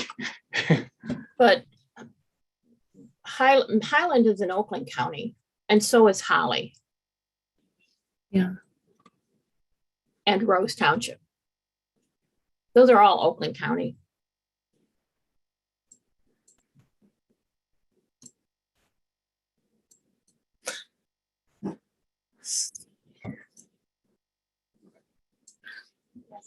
Commissioner Rothorn. So Janice, do you think that's a good idea to take the like north of M59? Does that seem like a logical divider? Or is that something, yeah? Yeah, it probably is. Yeah, I think when we talk, we do say north and south of M59, Highland Road. So the only problem with that is the precincts don't go north and south of M59. We can go to the blocks, but I hate to do that. So let's at least take the top precincts of Highland Township, John, and put those back in.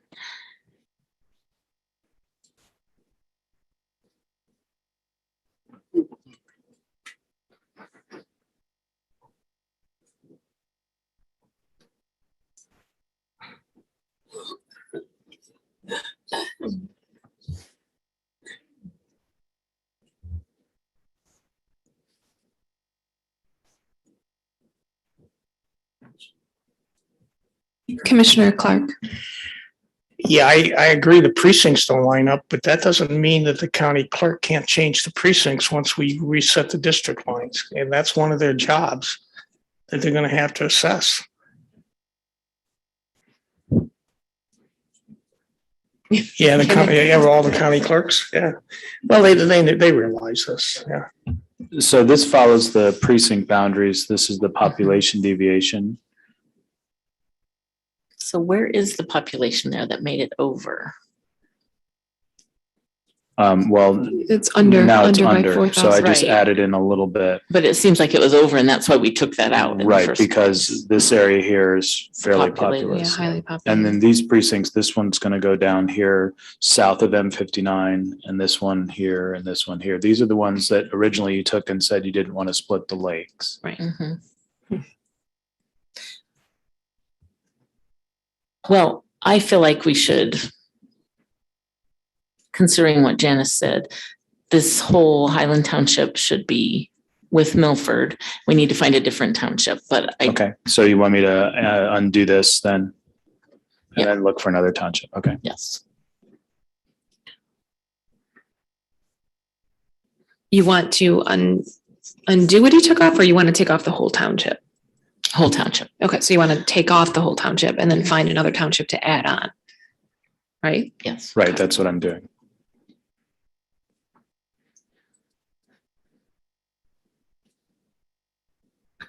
Thought this was going to be an easy, quick one.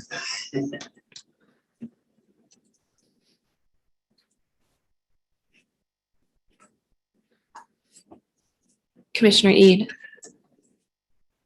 I mean, it could be an easy one. We're still within the allowable population deviation. So, Right, so you know, I guess- it just depends how close we want to get to it. Because even with all of Highland off, the rest of it is still, you know, it's not perfect, and I would like to see it closer to zero. But you know, I don't know how it's going to affect things down the line. It might be better to reassess, you know, the specific boundaries as far as population goes after we have a full map.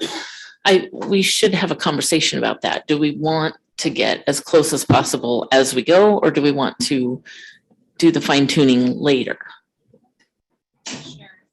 Commissioner Rothorn.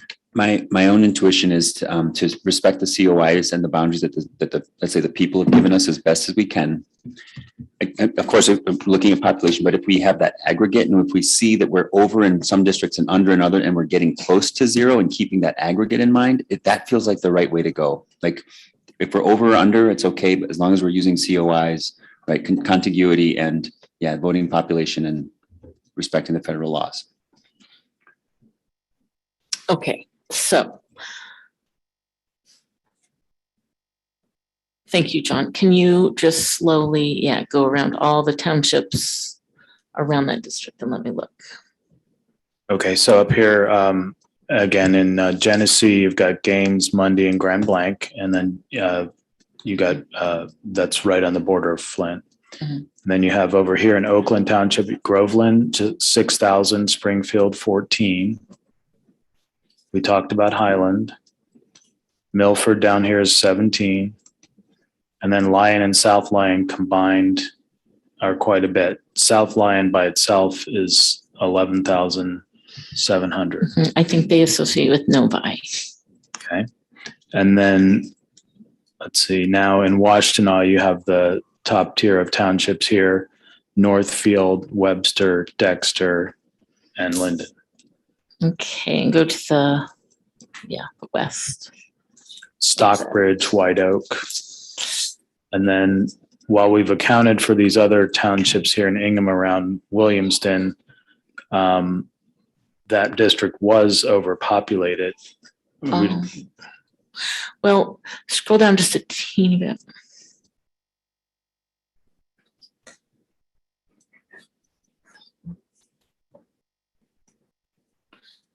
Okay, what if we took those 4 white townships that are right under the green? Okay.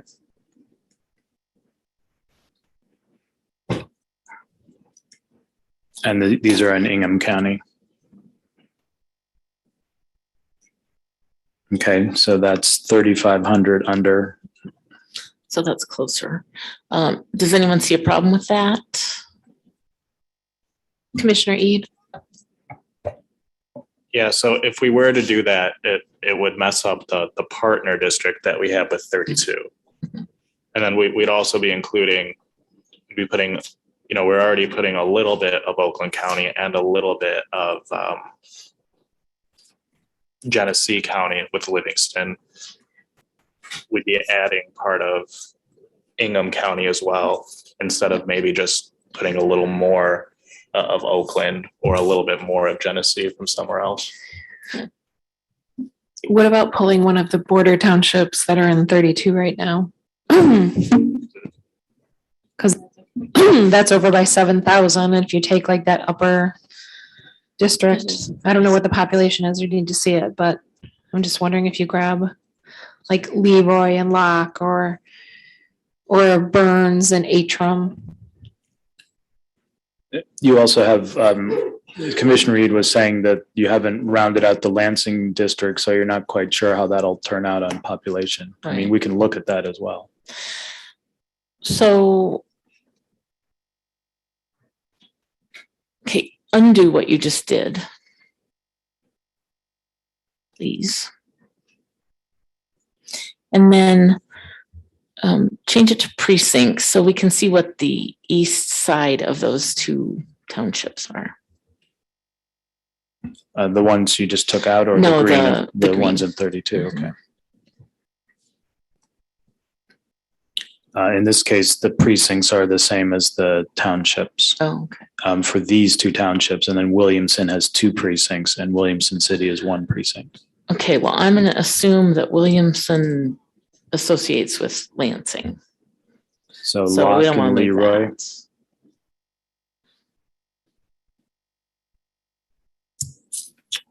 No. I don't see any good solution. Who has a good solution? Commissioner Witches. I was going to say the one solution here is leave it as is right now, because of the population offset that's probably going to have to happen anyway. So good, done. All right.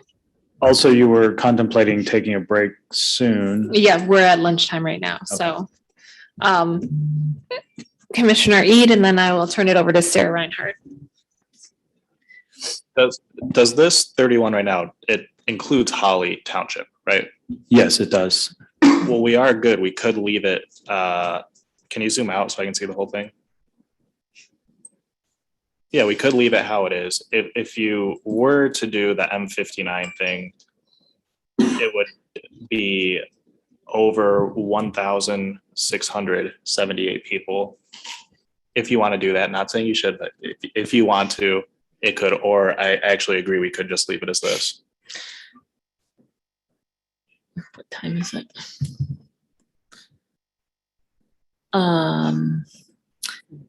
We can think about it through lunch and then maybe. All right, Sarah Reinhardt. Commissioner Orton, could you just describe why this district took the shape that it did? Okay, well, mostly because we've had many, many public comments saying that Livingston County is a community of interest. They wanted to stay together. So I wanted to keep Livingston County together, but not enough population, so we had to add a little bit. So I added the areas that I felt associated with Livingston County for population. Excellent. That also answers my next question about taking COIs into account. So my final question then is, how did you take into account reflection of the state's diverse populations when drawing this district? I would like to defer to Steve on that answer because his answer was good and it's the same answer.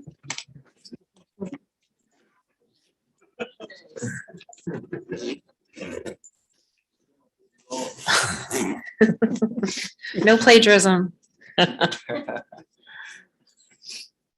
right, are we good? All right, at this time, without objection, we will take a 75-minute recess.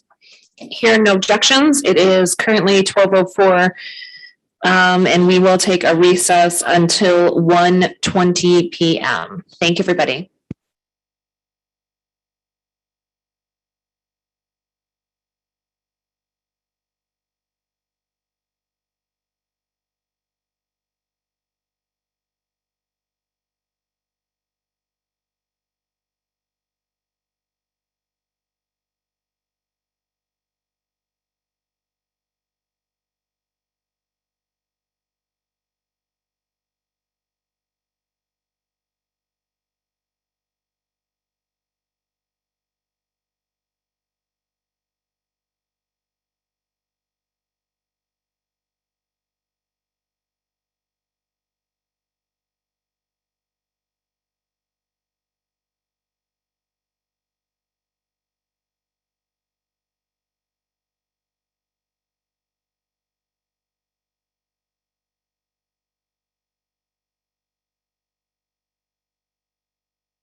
Fired up and ready to go. I call the meeting of the MICRC back to order at 1:27 p.m. For the purposes of the public watching and for the public record, I will turn to the Department of State staff to take note of the commissioners present. Commissioners, please stay present when I call your name. If you're attending the meeting remotely, please announce during roll call that you are attending remotely and disclose your physical location. I will start with Doug Clark. Present. Juanita Curry. Anthony Eade. Present. Brittany Kellum. Rhonda Lang. Steve Lett. Cynthia Orton. Present. MC Rothhorn. Present. Rebecca Satella. Present. Janice Follett. Present. Joining remotely from Highland, Michigan. Aaron Wagner. Richard Weiss. Present. Dustin Witches. Present. I'll return to Juanita Curry.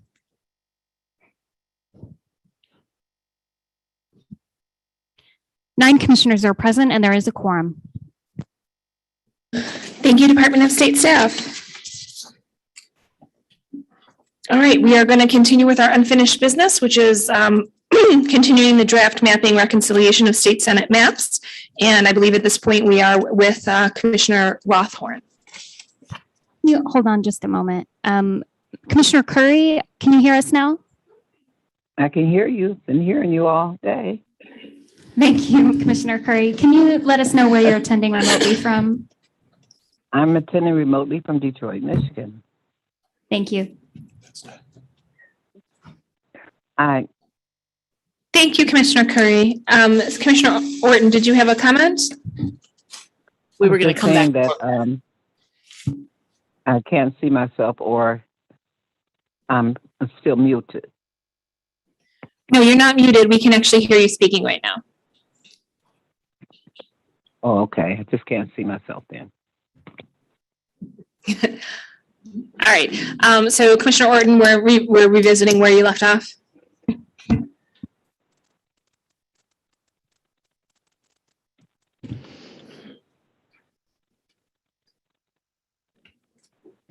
Okay, so I'm going to have Kent bring up the screen and then it'll start in the same area in just a moment. Thank you.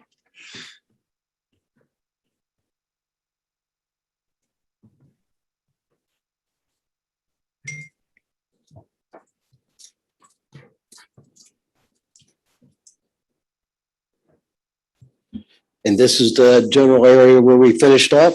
Yeah, we were looking at 31. So can you zoom in a little? 31.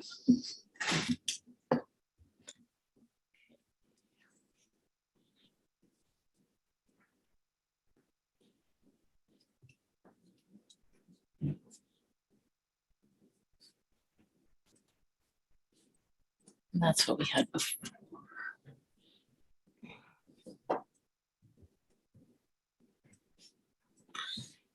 Can I see on the active matrix what the other deviations were looking like?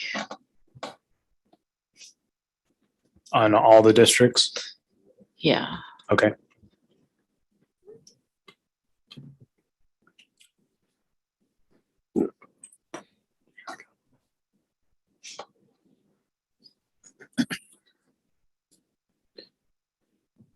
So 31 is still 4.9% low or 13,000. Mm-hmm. Okay. Can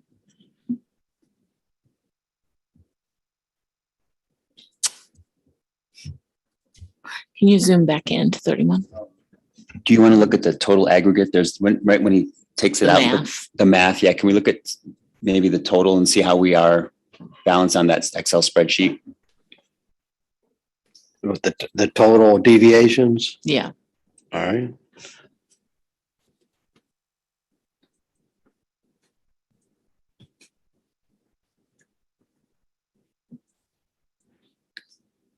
The total deviation is down 2.83% or 7,500.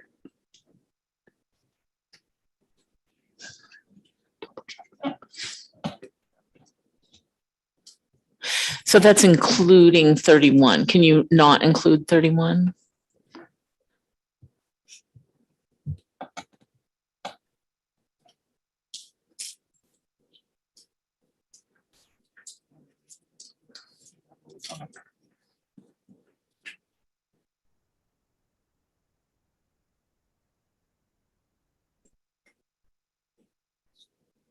Let's take.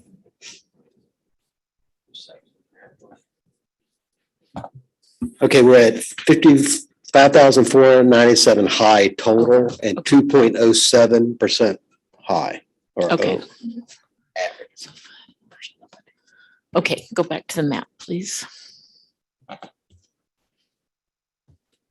And zoom in to 31, please.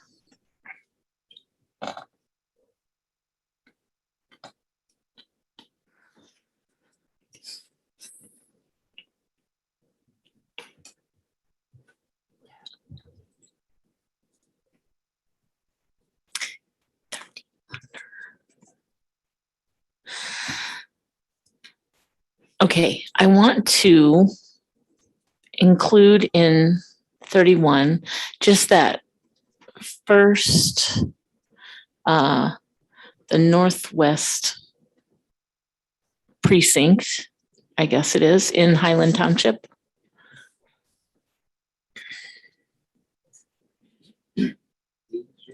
Just that top one, yes.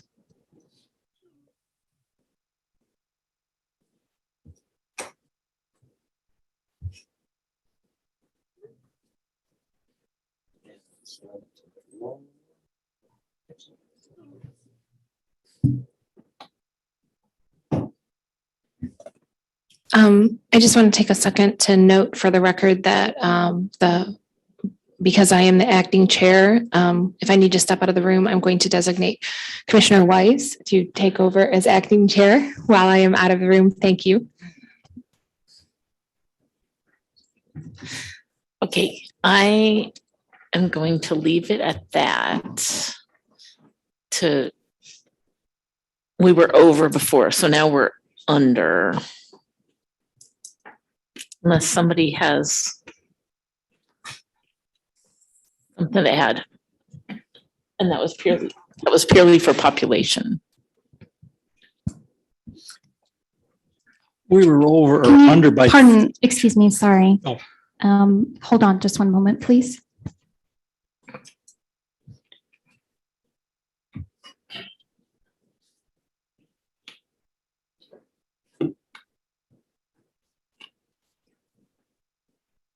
Okay, you can proceed.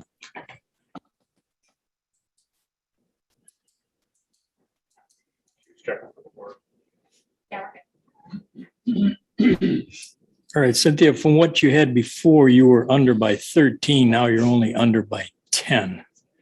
Is that what you want to stay with? Yes. Okay, I like it. Looks good to me. Anybody else have any comments? We should move on. All right, let's move on. I'm not sure who's next. You got a comment, Mr. Letts? MC. Okay, MC, would you continue on with us? I will. Thank you. Oh, Commissioner Witchett? I don't see the point of adding one little precinct to get 2,000 population. I like it, but I kind of agree with that because being that we are over, this would help take some of that back because we're under. And that would tighten it up by, what was it, about 7,000 if we put it back the way it was. Thoughts? Commissioner Letts? So my thought was that it's been stated on a number of occasions. I don't know that it's necessarily in Livingston County, other than Livingston County wanted to be all together all the time, is that we're splitting a township, and that's been pretty well spoken, that townships don't like themselves to be split. Yes, I remember reading quite a few of that myself.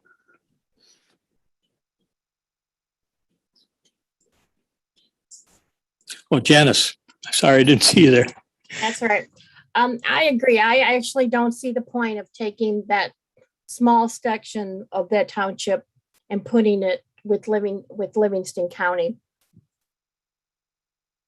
I don't see the purpose. Okay, then we will undo what we just did, please, Kent.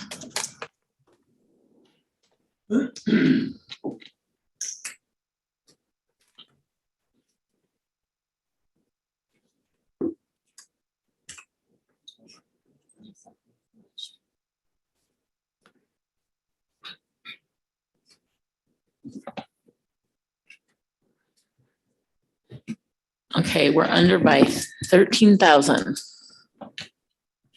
Almost 5%, right? I think that's too much deviation, but we'll leave it at that. People can fix it along the way. That's what the group wants. Okay. Did Department of State, do we need to repeat? She's good. Okay. All right. So at this point, we will move on to Commissioner Rothorn. Thanks. John, can we try that southwestern portion of Lansing there? Yeah, where you are. Yeah, Kent's gonna. I'm sorry, Kent. I apologize. You want to start with townships or precincts? Oh, what I'd like to do, Kent, is see if we can just highlight everything that's in that district that we drew that complemented 32, right? So it's the southwestern. Yeah. What we driven draft in the district. blue. Yeah. Correct. It was in the blue. Correct. Just want to see what the population is there and the demographics, please, of that section or that draft district.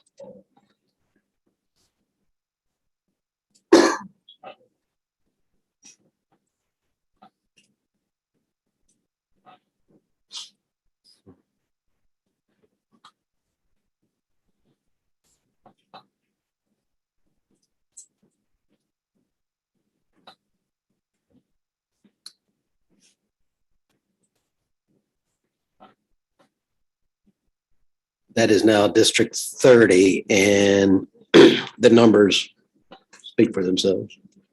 Sorry, what I mean, Kent, is the draft district, the whole district. Oh, yeah. So not okay, just I'm the sorry. township. Yeah. I thought we were doing the, yeah, I got it. Yep. Yes.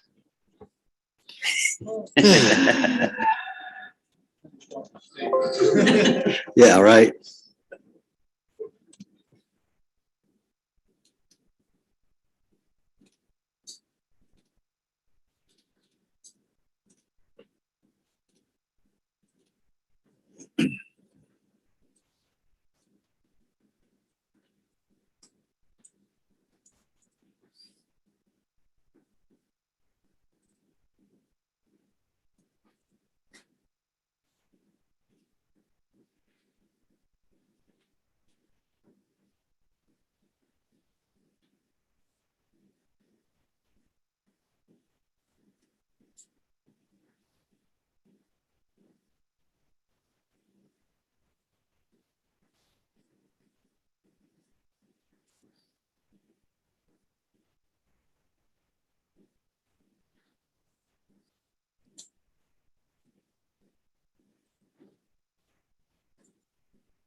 Oh, come on. Is that getting too much? I got it.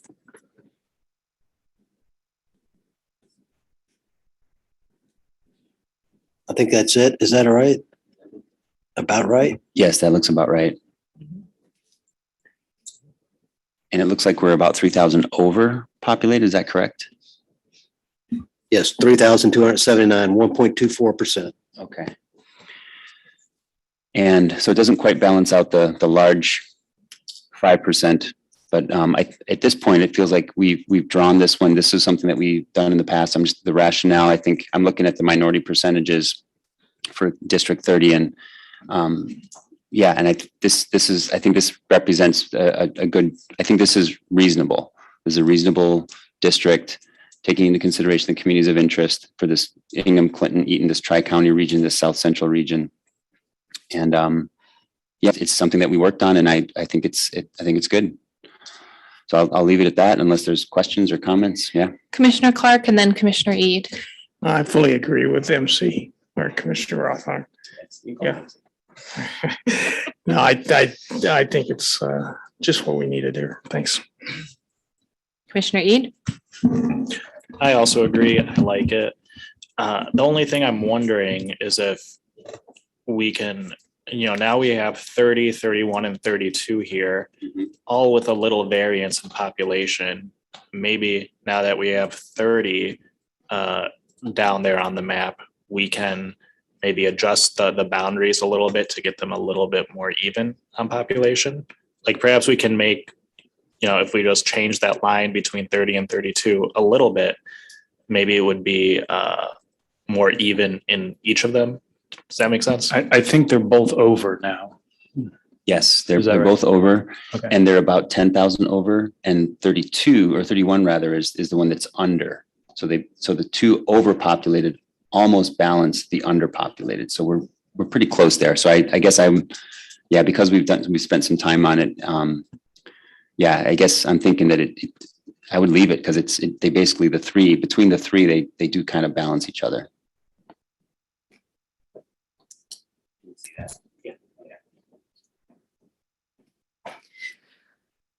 Any additional comments?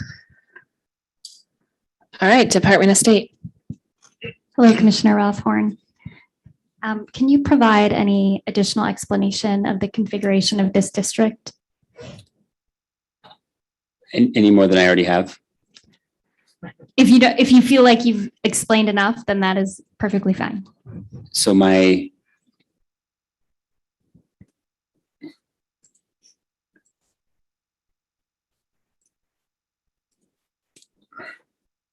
no, I think I'm just going to leave it the way it is. Thank you. And how did you take communities of interest into account here? It's the idea that the three counties, Ingham, Clinton, and Eaton, revolve around the Lansing area, and that there are significant minority populations that we've had the maps up, so that community of interest, trying to divide it in a sensible way. I suppose the sensible being based on the demographics.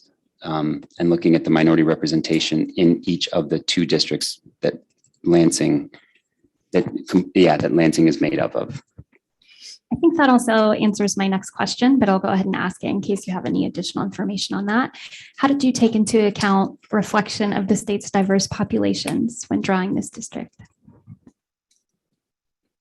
Yes.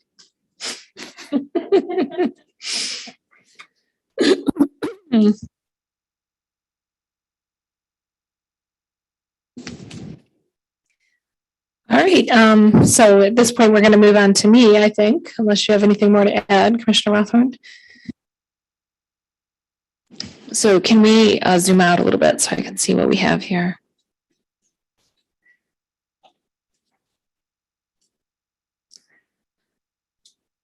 All right, so can you pull it up a little bit so I can see a little farther down so that I can see Hillsdale and there we go. So I can see them better. So I'm just going to move to that next area, which is Jackson. Yep. And if you can just follow the boundaries of what we currently have there, and let's see what we come up with. Appears to be one locality and the Yep. So see where the blue line is. So basically I want you to run out to where it says Washtenaw and then carry it all the way over to Calhoun and just highlight all of that as we have that blue barrier line there.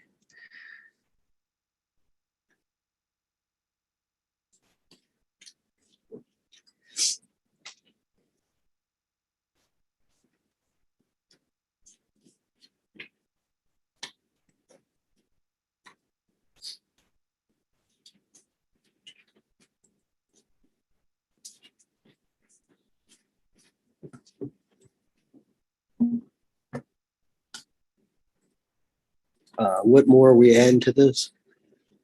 That appears to have 19% low. Okay. Am I missing something? No, that's what we had selected, but yeah, that is quite low. We had a second plan that the original plan that was started with, there's two sets of plans. Let me show the other one here. Does that ring a bell? I think when we got to this point, we were using the red outlines, not the blue ones. I think the blue ones were incomplete. Older, yeah. So I just want to note for the record that Commissioner Wagner has joined. Okay. Commissioner Wagner, could you disclose your physical location that you're joining from? Remotely viewing from Charlotte, Michigan. Thank you. Okay, and I believe we have also at this point lost Commissioner Villette. Is that accurate?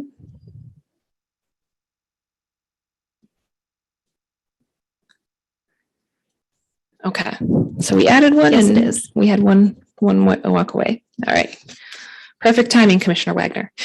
All right, so can you add on the areas that are in the red? I want to see how that fills out.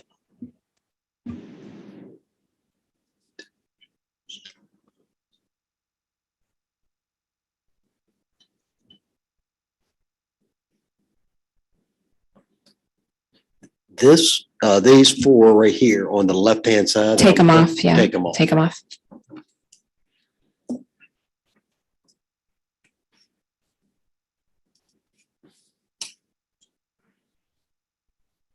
Well, actually,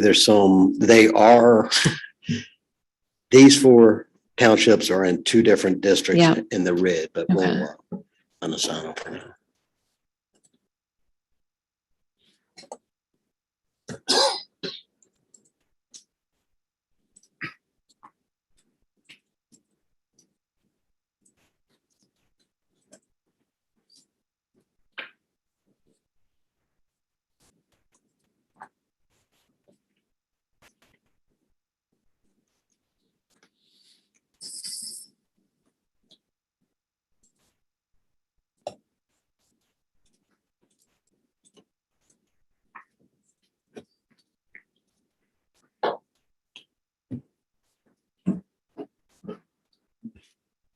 Commissioner Rothorn.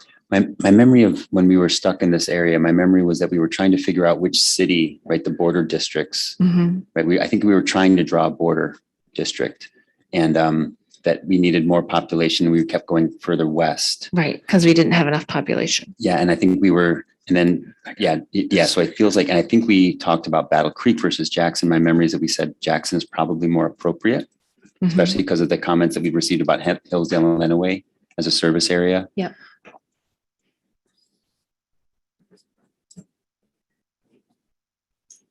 This is 29 as it is in a early rendition.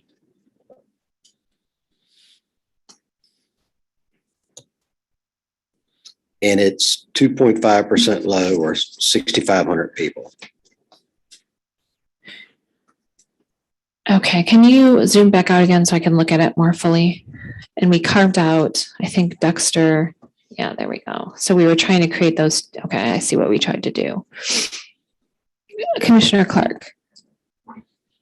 Yeah, I personally think that the district goes too far toward Ann Arbor. The comments we got out of the Jackson hearing was that the far west side of Washtenaw County was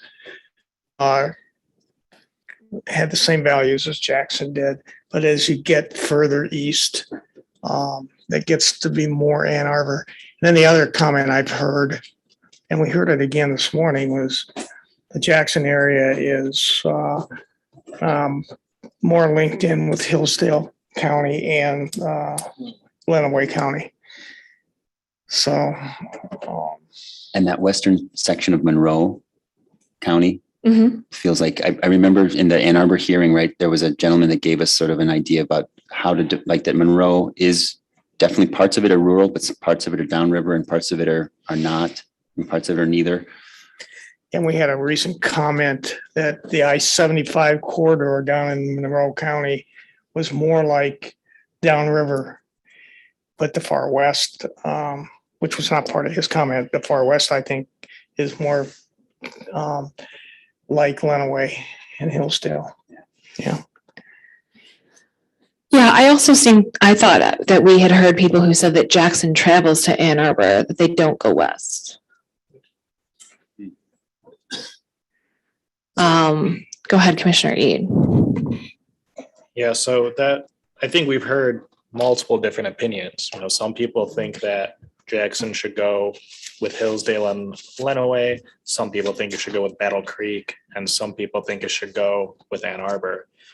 At our last Ann Arbor meeting, we did have quite a few people that say that Jackson, and specifically, so like we have number 6, public speaker number 6 in person, who talked about the Washtenaw Jackson connection. They said 11%, this is a quote from that comment, but they said 11% of Jackson commutes to Washtenaw. That was also said by number 7 and number 10, and 14 and 15 and 13 were from Monroe, like MC just said. So yeah, you know, we have a whole bunch of different comments. We're just gonna have to make a decision on how we want to do it. Commissioner Witches. I'm constantly perusing the communities of interest, public comment website when we're doing these. A lot of comments that have been coming in lately have said that we're using the wrong overlay. It's stating that this particular overlay was actually an alternate map that was drawn. I don't know if that's correct or not, but they suggest that we highly look into that, and it could be a simple mistake. I don't know if the red lines are truly a collaborative map that was made or if it was someone's alternate. No, this is definitely one of the ones we worked on because I remember carving out Milan and Celine and Dexter from Ann Arbor. So those little carve outs we have around Ann Arbor, we definitely worked on collaboratively. And the same thing with Milan. You just see at the very lower corner how we have that little bop up there. Yep, that's Milan. Okay. I mean, that doesn't negate the fact that we may have multiple maps, but this was definitely one that we worked on. And I thought there was another one where we pulled like Ypsilanti up around North Ann Arbor as well. Right. You're correct. Yeah. Yeah.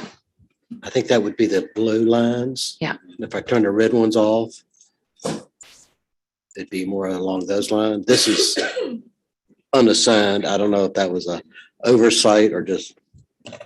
Yeah, and I don't like that map at all because it's putting Ypsilanti in with Monroe.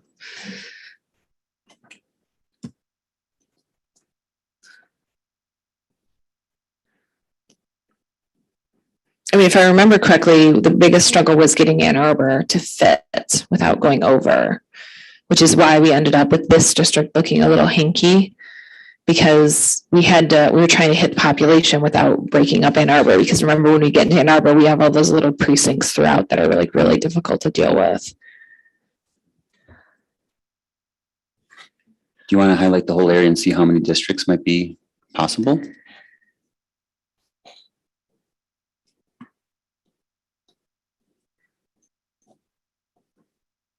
Chairperson?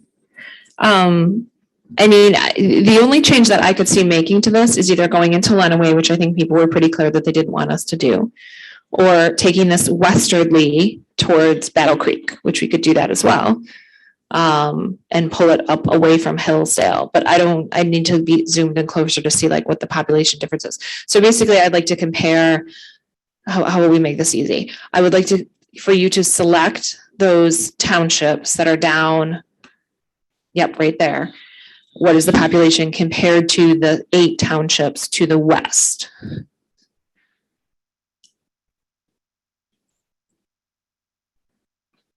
That area contains 18,445. Okay, and can you do the same thing on the other side? And I think Marshall might throw us over. That's 14,000. It's 4,000 less than the sum of this. Okay, and then what are the 2 townships right below that? That's 17,630, the highlighted area. Okay, can we swap those 2 out? So put those into 29 and take the lower ones off.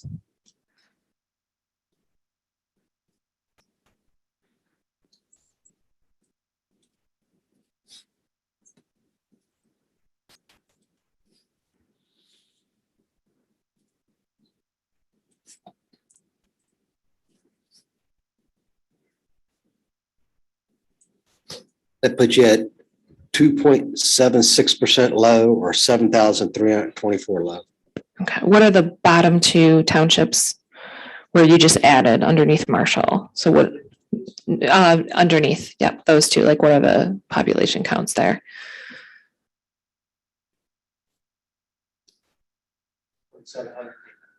And we're 7,000 shy right now. So why don't you add those in?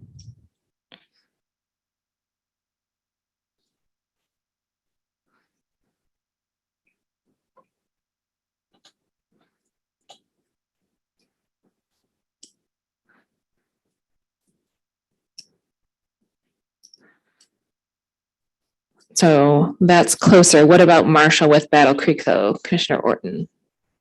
I mean, is there like a particular affiliation one way or another?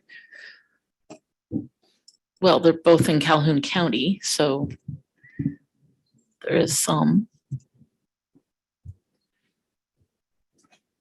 Yes, Commissioner Rothhorn. Help me know why you didn't, I think I heard you say that you don't think that Hillsdale and Lenawee were a good addition or a good move to go south. Did I hear that correctly? Well, I thought Lenawee and Hillsdale wanted to be together, but not up with Jackson. Oh, I've heard that they want to be together and They want to be together. Yeah, the comment that I heard today too, where it's actually a service area. Okay. And so I think it's not wrong to do it. I just think we were trying to draw a border district. I think that's why we didn't do it early on, but we may just be stuck and have to, if we're going to move, I don't think it's wrong to go south. And sort of that Jackson, Hillsdale, Lenawee, Tri-County area seems like a pretty, it's been there's been lots of comment about it. Okay, but other people were just saying they didn't like that it went south. That's why I feel like I'm hearing two conflicting things. I apologize. I don't mean to say that is the right way to go. That's not, I just wanted to clear up the idea that it's not a good situation. I'm sorry. It's Chairperson. What is the intent, what to do with Dexter? I see it like maybe it's supposed to be in 29 or not. Right now it's 9 and 29. And the red line shows it as being in 29. Shall I put it in 29?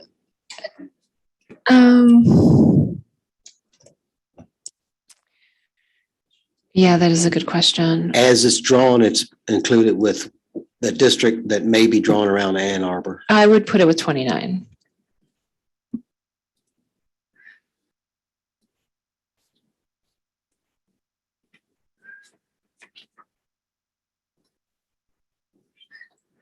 The district is 123 people low.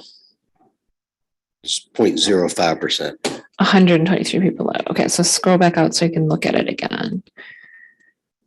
Okay, so I guess the question would be, is there a preference to doing it more westernly or carrying it south around Hillsdale? Commissioner Eid. Yeah, I think there's a third option of going more into Ann Arbor as well. I mean, we've heard that, some people think we should do that. And I'm a little uncomfortable with putting all of Ann Arbor. I'm not sure if we'll have to split it or not, but I believe it's too large to put into one district. So we're gonna have to split it. It's a question of, where do we split it? Commissioner Orton. My preference would be to go south and not take that part of Calhoun County into it. Commissioner Clark. Yeah, I agree with Commissioner Orton because, and here's the reason, we may need that population as we go further west because it is sparse in certain parts. And as you recall, the people in Kalamazoo don't want to be in the same district as Kent County. Yeah. And so we may need that population to help us get the districts to the right size. Okay. So I would tend to go. All right, so can we push it back to how it was? So take off those 8 townships and refill in the ones below.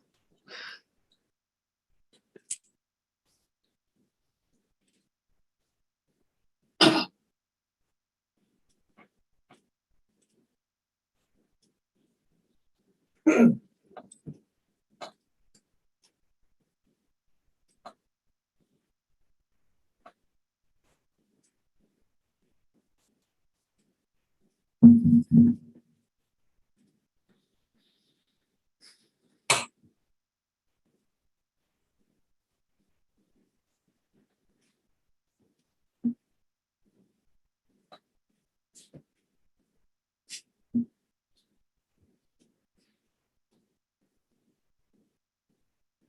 have to add Dexter back, but that was. Yes, add Dexter back. Yep.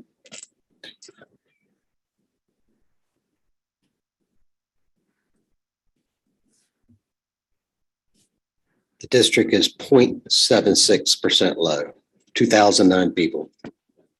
Okay, I'm just gonna leave it there.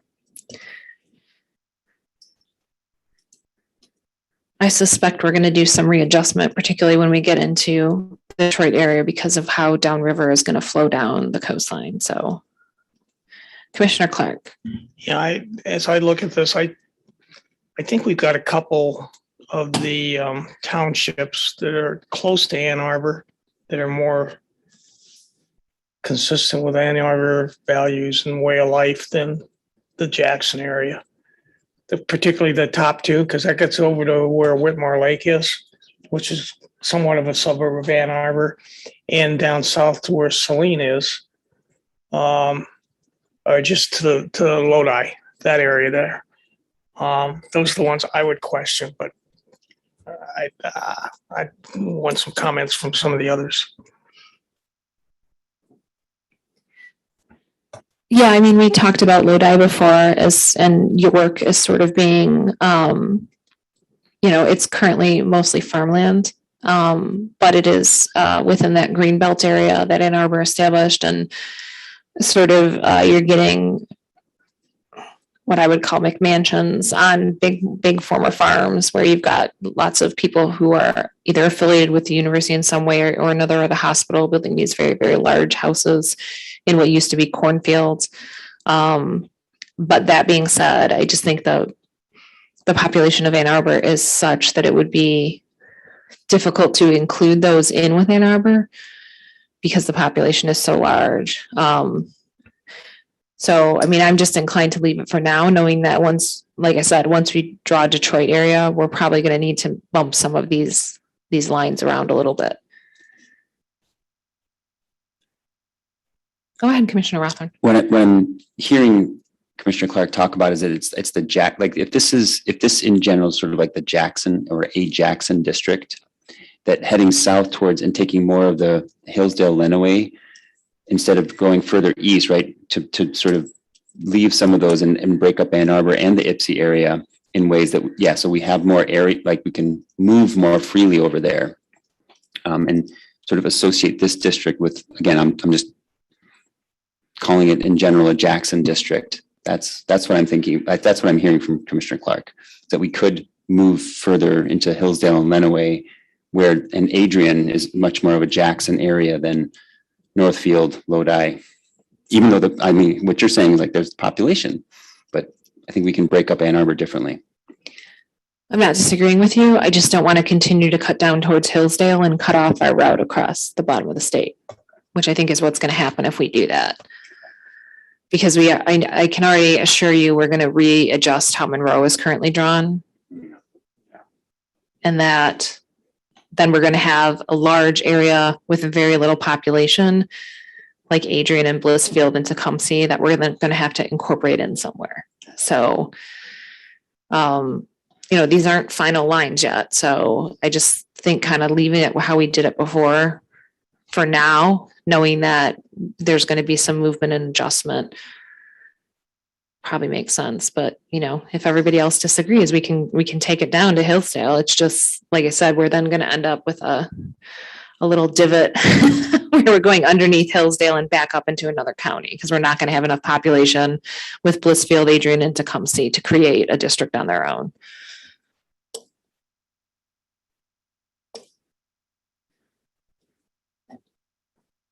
Any additional thoughts?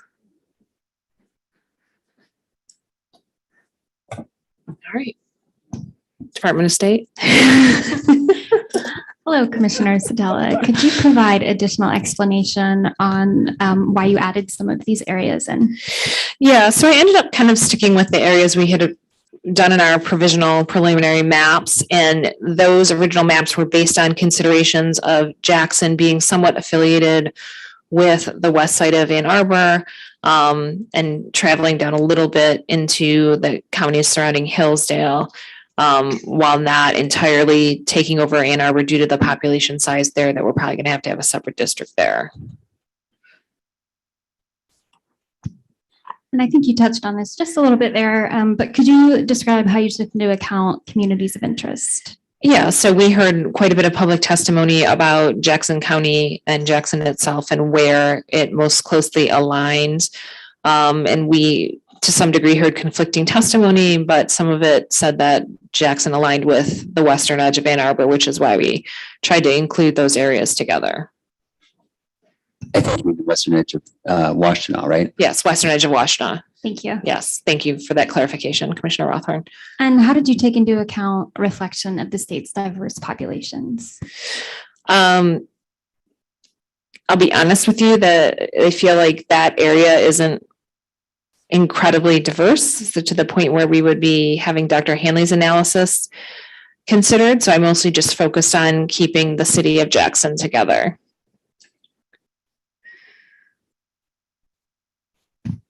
Thank you. All right, at this point, we will move on to Commissioner Wagner.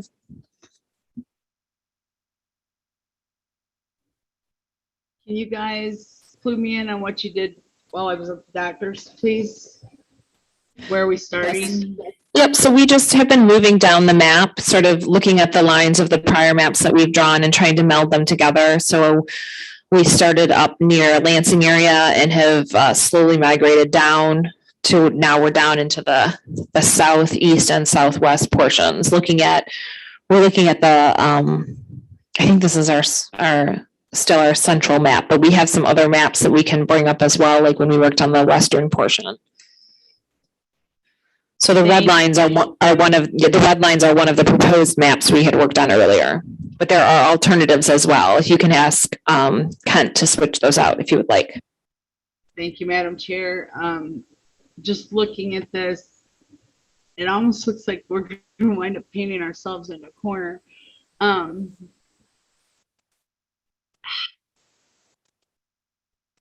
I guess let's start on should we Monroe and Lenawee, or are we going to keep Monroe in the downriver section?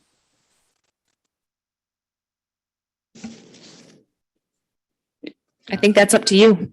Yeah, and Aaron, what we discussed is that Monroe may have like maybe a county that is multiple associations. So we may want to split the county, not keep the county whole, because there are different parts of the county that affiliate differently. Yeah. Right. Can we, oh gosh. Can we start with Monroe, please? Kent. And can you capture the townships that are not on the water line, please? Shall that start as Monroe District 28? Yes, sir.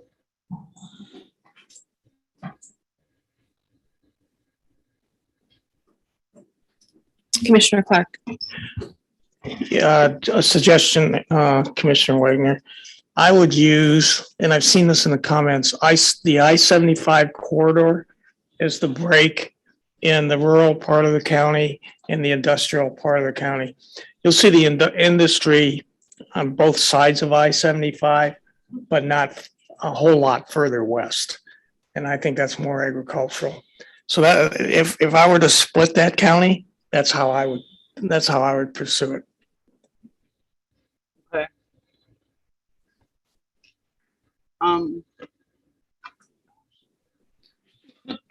Well, I guess let's do that. All right, I need to find I-75. Could somebody drop that? Help me with this? Oh, there's 75. Yeah. So take everything to the left, or take everything to the right of I-75 off of it. Yes, ma'am. I figured that would be easier.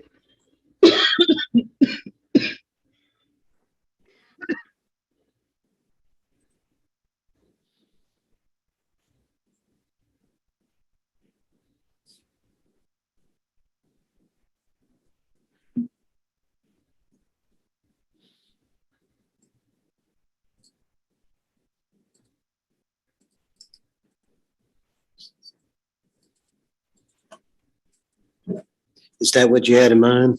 Pretty much, yes. And then if you could, let's get the county to the left. Then we,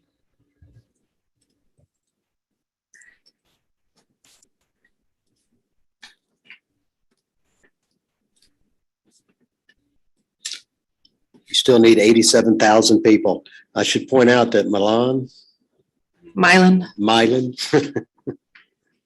They're not that fancy down there. yeah, Milan and Whitaker townships are unassigned.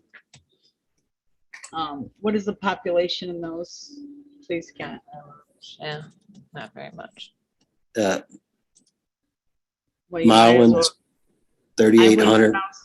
Milan too, so you might as well grab that one.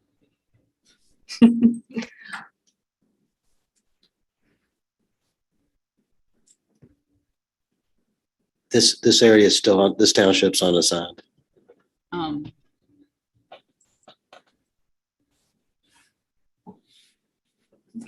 Yeah, I know, but I wonder if they would associate more with the city. Augusta's really rural. Okay. Go Go ahead. ahead and grab. Go ahead and grab Augusta, please, Kat. And Aaron, I think one of the things that Commissioner Zatella was doing was trying to keep that borderline, that border sort of community access open. So if you continue west, you might be in a good Yeah, opportunity well, to. I was thinking about going west from there. So you gotta. Where are we? 76,000. And we are gonna have an interesting time grabbing 76,000 from there. May I make a suggestion? Yes. If you scroll back east. So Huron and Augusta, Huron and Sumter are both also more rural areas that I think affiliate more closely with Exeter Township and Augusta Township. So you might want to try to grab them too. So just a suggestion there. You're crossing the other area, but I think that's fine. I like that idea better than going west, I think. Will you put Huron and Sumter in there as well, please, Kat?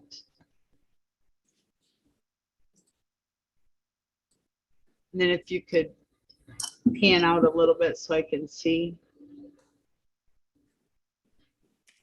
Commissioner Orton. We have received a lot of public comment about the downriver area, so I wonder if we could check out some of those clusters so that we know exactly where they were talking about. Yeah, being very familiar with that area, we're not into them yet. So it's like 18 communities that stretches all the way down from Detroit. So Gibraltar, River Rouge, Ecorse, Lincoln Park, Brownstown. Trying to think of what else there is. There's 18 of them total, but that's not those two counties that she just grabbed.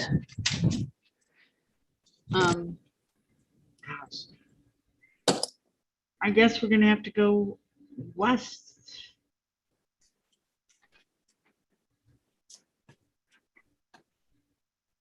Yeah. 50,000.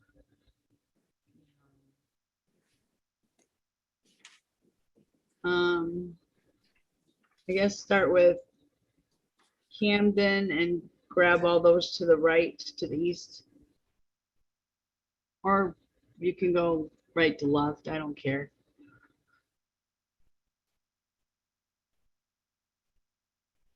Still two. Still need 43,000. Yeah, you might as well grab all the way up. north to Jonesville, west to Allen and down.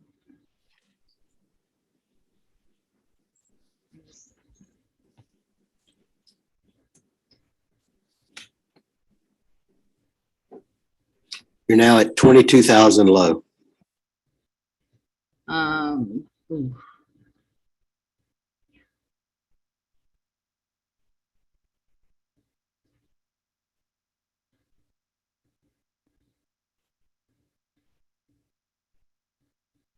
I'm looking at Coldwater is going to be the majority of that. And my problem is I don't see how anybody in Coldwater can associate with anybody on the east side of the state and have the same, and especially now we're in the border area.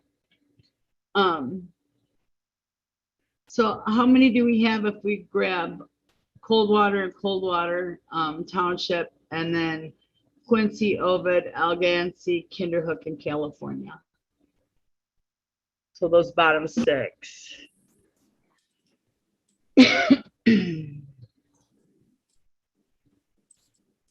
That area is 28,000 and you need 22,000. I'm gonna be 6,000 over. How are we doing in the rest of the population wise, the cumulative deviation? Cumulative, I can calculate that real quick. Just 1 second.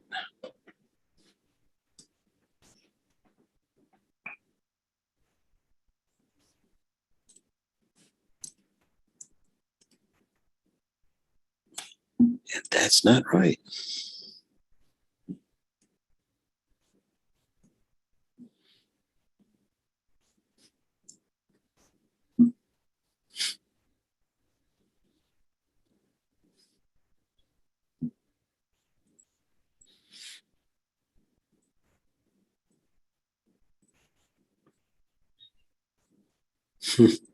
One moment.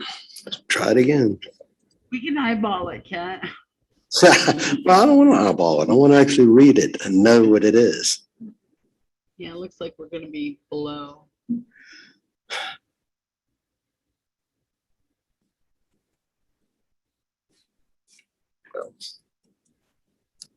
Yeah, we're gonna be below.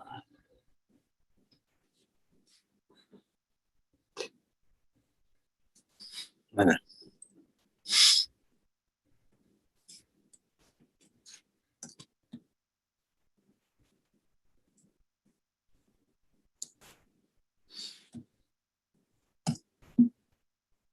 Does that look about right? All right, let's see if we can make up some population then. And the district as it is now is still 22,000 under. So it's not a district within the tolerance at this point. Correct. Shall I assign the highlighted area? That has not been assigned. That was just. Surely, yes.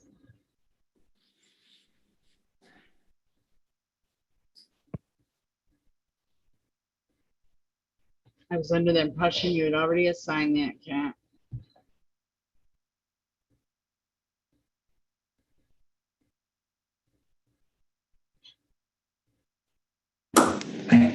.33% minus. Oh, that's not bad. That's pretty good, Commissioner Wagner. Hot diggity. You're hot diggity dogging. If you can go back and let's just take a look at the map now. Thank you. Can you pan out just a little bit so we can see the east as well? Okay, thank you. How are we doing with COAs in this area? Because all I know of is everything close to me and like south is all rural. Commissioner Clark. It is all rural, particularly since we carved out that I-75 corridor. And it also represents the border with Ohio. Is, the most of the district represents the border with Ohio as well. The only concern I would have is are we painting ourselves in the corner as we get further west? But I don't see any way to resolve that at this point. So I think it's a good job. Good job, Aaron. My Go ahead. Yeah, my only concern would be with the population of Monroe and trying to meld that into downriver. I'm just worried we might have some difficulties there. But we'll have to see on that, just because Monroe isn't traditionally thought of as downriver.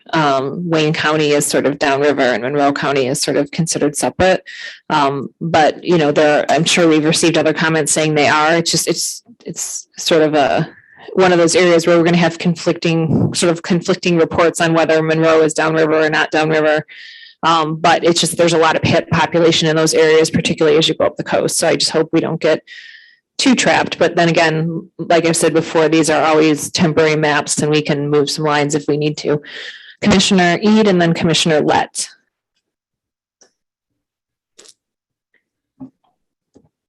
Yeah, I gotta agree with what Commissioner Zatella just said. I mean, you know, maybe some of that area could be considered downriver, like maybe part of Berlin, maybe part of Ash, but I mean, the rest of it is not downriver in the same way, you know, Allen Park and Taylor and those areas are, you know, and Romulus, Huron, Brownstown, Woodhaven. I mean, and those are also, this is an area we're gonna have to pay particular attention to when it comes to the communities of interest in the area, because all we've been hearing for months and months and months is the racial makeup of these downriver communities are different. And it's just something we really got to look out for, because there aren't many Arab Americans, you know, in Southern Monroe County. There aren't many Hispanic or Bengali people in that part. So I would be wary of just calling it all downriver. Some of it can certainly be downriver, but it's going to be hard to meld it. Commissioner Witches. Well, couldn't we also say that the Lake Erie coast is going to have more in common with downriver areas? Kind of, maybe. Yes and no. So when you get down to Monroe, it was traditionally more farming mixed with some automotive. When you get into like, I don't know, the environmental issues are very different is what I would say. As you're in southwest Detroit and into the northern part of downriver, they have significant environmental concerns there due to the industry that are quite different from Groseal and Trenton. Even though they're all on the coast, it's different concerns, different areas. And then again, once you get to Monroe has more industry, particularly on the water. So it's kind of an interesting mix in those areas. So Commissioner Lett.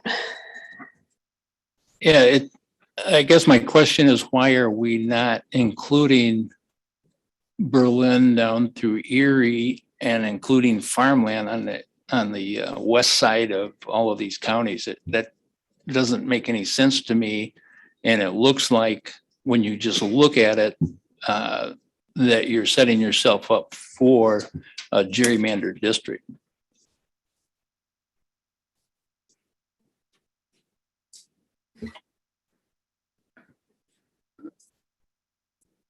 I can respond to that. It's because we got this I-75 manufacturing community corridor, and we got the 23 corridor, which is more rural community that was essentially shared with us. I think we're just trying to respond to public comments. But yeah, it's a draft and it'll change. Yeah.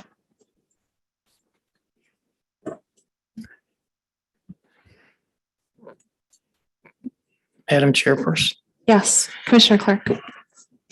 If we leave it as is and then later come back and incorporate that corridor in this, that significantly changes what we did out west because of the high population in Monroe area. And that may dictate a whole redo of the redistricting out on the west side. So I think it's something that we should consider now. Whether this is the right approach or whether we should incorporate it into Aaron's district. Mr. Morgan, did you have a comment? Yeah, I was just going to say, if you were to pause at this district and go back to Grand Rapids, you could fill in a portion of that, and then you'd come down towards the border with Indiana, and then you'd see just where things align and where they don't.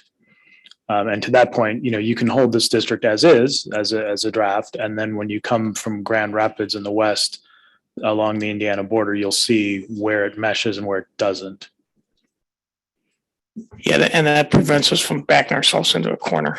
Yeah, I think it's a good suggestion. One way or another, you'll have to resolve it, but that's probably in a way that will help you visualize the areas that overlap pretty easily. Because we may not have a choice about including the Monroe corridor. Right. If it doesn't work out on the population as it's drawn, then you'll have to move the population through either the Lansing area that you've already drawn or down here along the southern border with Hillsdale in that area. I think that's a good recommendation. All right. I'm not seeing any additional comments in the room. Aaron, did you want to change anything or do you want to leave it as is? I wanted to leave it as is. Okay. Rationalization for MDOS is keeping the border counties together as much as possible while also respecting the I-75 corridor and population count and rural as well. One question I did want to ask is when are we doing the partisan to see where where we are at with that? If anybody could answer that. I don't know. Julianne, can you answer that, General Counsel? Yes, thank you so much, Madam Chair. And in response to Commissioner Wagner's question, the partisan fairness algorithms that are loaded into the EDS software, that those functions can be performed when the complete statewide plan is completed. And that will provide that information at that time. The partisan fairness cannot be run on individual districts. Commissioner Zotella? Yes. I do have two more questions. Okay, Commissioner Wagner, Department of State has some more questions for you. I'm ready. How did you take communities of interest into account? Well, I thought with the borders counties, that was one community of interest in the I-75 corridor that answered that as well. Plus it's mainly in that area. Okay. And the last question is, how did you take into account reflection of the state's diverse populations when drawing this district? I honestly don't know how diverse the population is in this district. I know I honestly have no clue as to the diversity in this district. I would imagine there is some, but I could not speak to what it exactly is.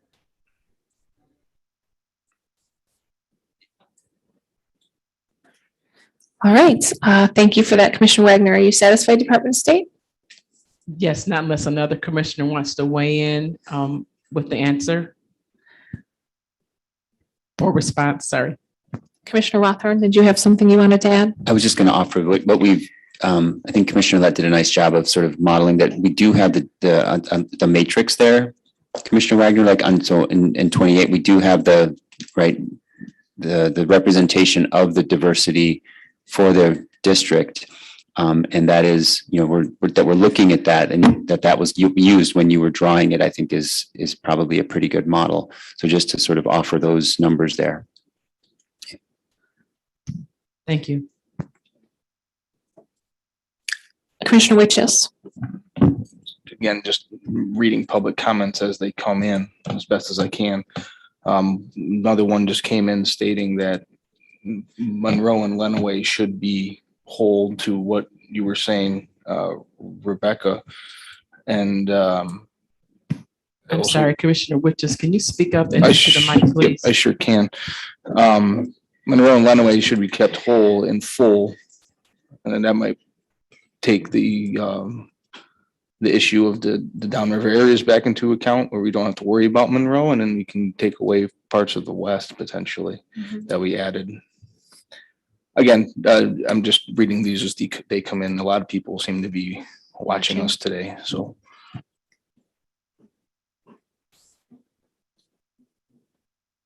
All right, I think at this point we are going to move on to Commissioner Weiss. Thank you, Madam Chair or Vice Chair. All right, colored pencils and eraser, please.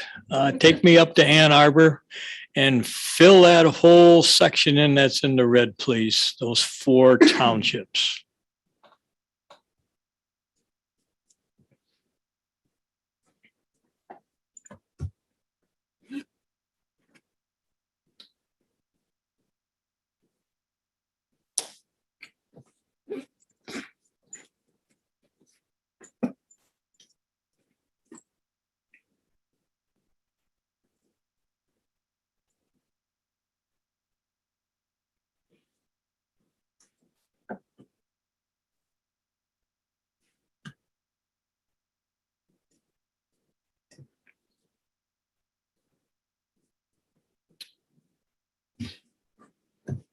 District 27 is 2.02% high, 5,358. We do have some little donut holes of down in Saline, Yeah, but I looked at it, it's like a dozen or so people that. Yeah, well, go ahead and fix those if you would. Go ahead and do it now. Yes, sir. I can do that.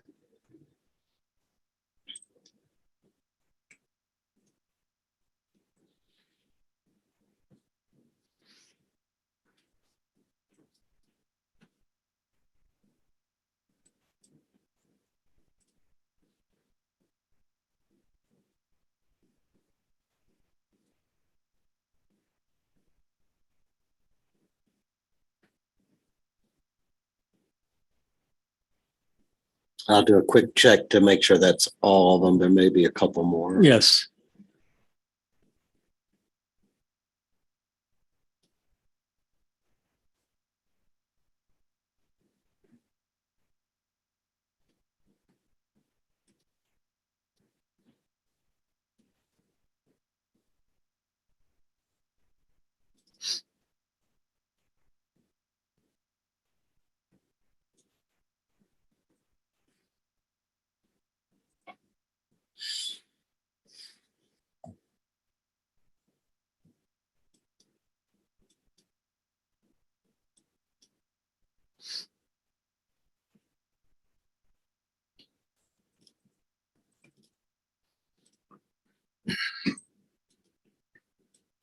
This is a census block inside of 28 is 0 population.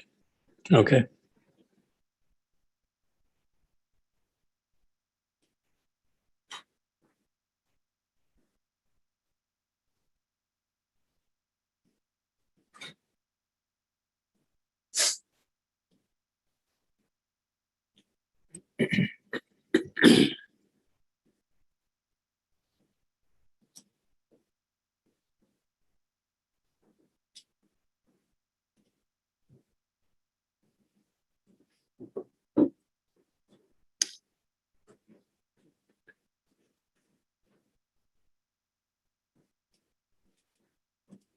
But it shows a discontiguity in 29, but I don't believe that's the case. Oh, maybe it just 27.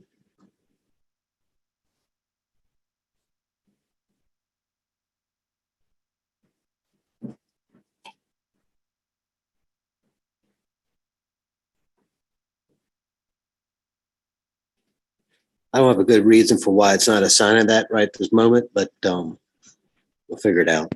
Okay.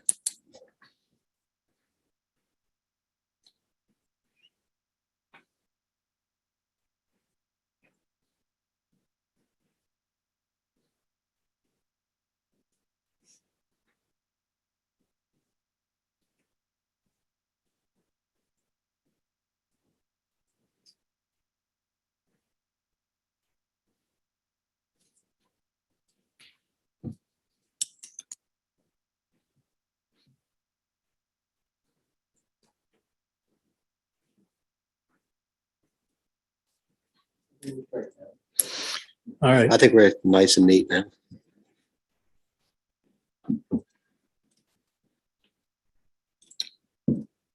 District 27 is exactly 2% high, 5,312 people.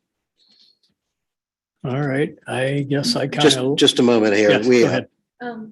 messed up 29 and somewhere in that. Everyone, at this point, I know we're in the middle of something, but we do have a commissioner who needs to take a step away for a moment. And if that happens, we're going to break quorum.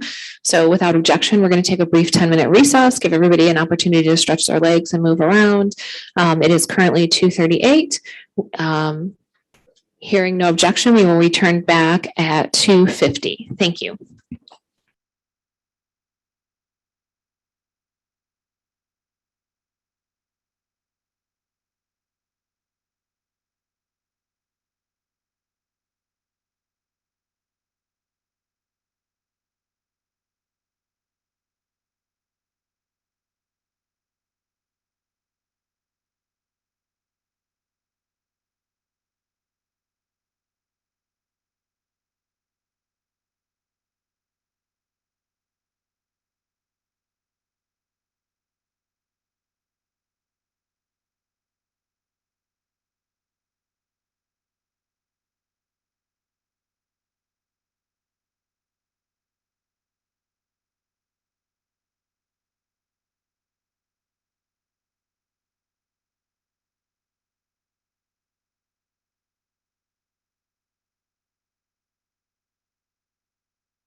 All right, thank you, everybody. I called this meeting of the Michigan Independent Citizens Redistricting Commission back to order at 2:51 p.m.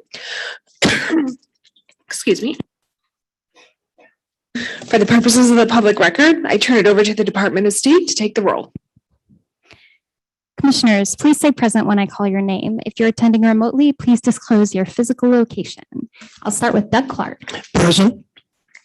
Juanita Curry. Anthony Eade. Present. Brittany Kellum. Rhonda Lang. Steve Lett. Cynthia Orton. Present. MC Rothhorn. Present. Rebecca Satella. Present. Janice Paulette. Aaron Wagner. Present, attending remotely from Charlotte, Michigan. Richard Weiss. Present. Dustin Witches. Present. 9 commissioners are present and there is a quorum. Thank you very much, Department of State. All right, we will continue with where we left off.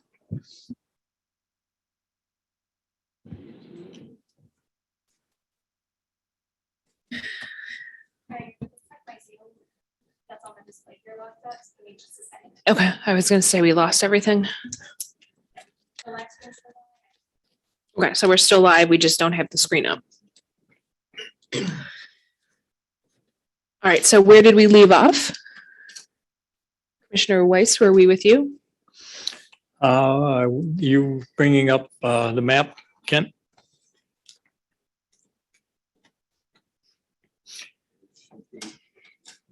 Should be up there now. Yes. Did you fix the area there that's in white? You said it came out of 29. Yes, let me put that back. I was waiting until we all came back. Okay.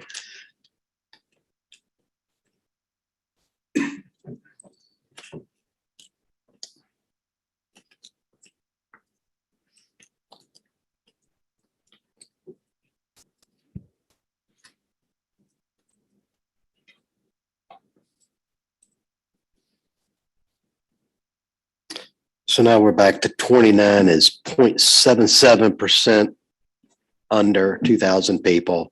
27's at 2% above.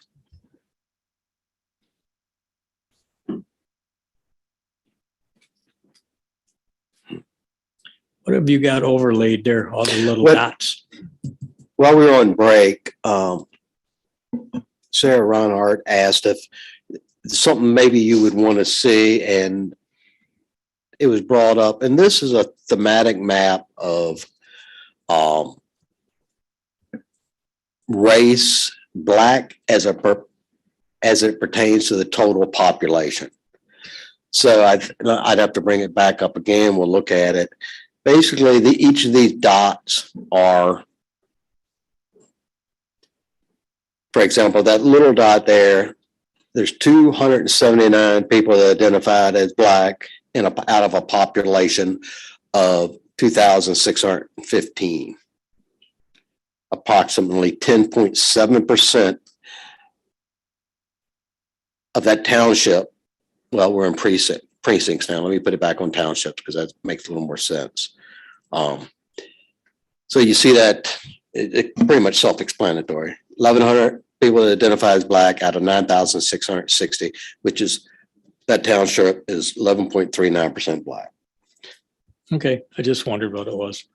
Some people, I think it came to be because of the interest in, certain parts. We can do that for the voting precincts if you need that bit of information, which would, I think you see, it gives you an idea. But you have to, for voting precincts, you have to, the smaller the feature, the closer you have to be to see it, to see the difference. Shall I turn that off, or? I guess it's okay with me. I just wondered what it was for sure. Okay, getting back to my Ann Arbor area, I do kind of like what I have at 2% since Commissioner Wagner did such a wonderful job of getting us back down to a very small difference. I have a little room to play now. And in the process, when she was doing hers, I did a little checking, decided to take the Ann Arbor area, and I went into Dr. Moon's sheet that she provided us and reading some of the comments. And I agree with this is Ann Arbor surrounding area communities. This community is diverse in race, education, and income. It reflects the makeup of the state of Michigan, provides an opportunity for all voices to be heard and counted. So I believe that's the comment I will take from Dr. Moon's report.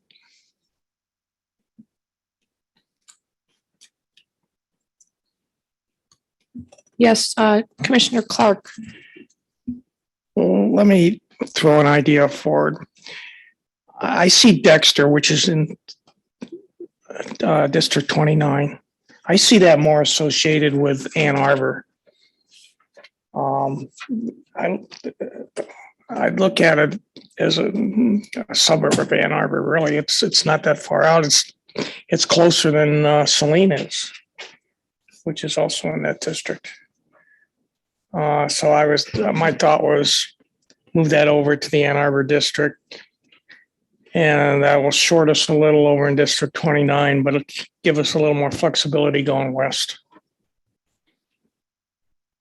Commissioner Rothorn. Commissioner Clark, we do have a couple comments where they said, please remove Dexter. Dexter and Jackson is better, and Chelsea, because is that idea of like a smaller town. They didn't want to be in such a big town as Ann Arbor. I don't think it's wrong to consider it sort of a bedroom community of Ann Arbor. And there was, again, two specific comments that specifically said, please remove Dexter when we had it last time.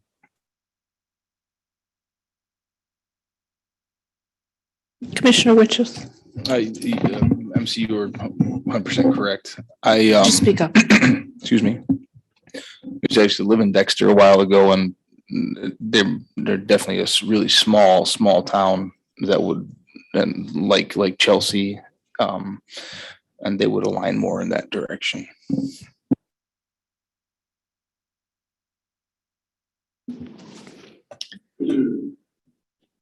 All right, any additional comments?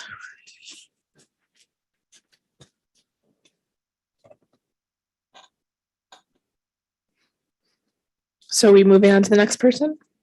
Commissioner Witches? Okay. So I think what I'm going to do at this particular point. Commissioner Eid. I do have just one comment on number 27. It works, and it works well numbers wise, and I think it works well for communities of interest as well. But the one thing that I'm having trouble with is, we're making very what I believe to be polarized districts. I think if we were to run the numbers, which we will at a later point, this district would probably be 70 to 80%. One-way voting, just because of that's, we're putting all the city folk together in Ann Arbor with Ypsilanti. So just think it's something we should be aware of. Thank you, Commissioner Eid. I do think that's going to be a challenge as we move into particularly Wayne County, because the reality is we do have these Democratic pockets that are very strongly Democratic, but we also have Republican pockets that are very strongly Republican throughout the state. And I would just state that, again, these maps are not final. We're going to adjust lines. We're going to do the partisan analysis. And if need be, we can sort of jimmy and move the lines around a bit to achieve partisan balance if we find out that our maps are not passing those partisan measures of partisan fairness as it comes down. I don't think we're unaware of it. It's just, I think we're just focused on getting some lines down at this point, and with the knowledge that we will be adjusting as time goes on.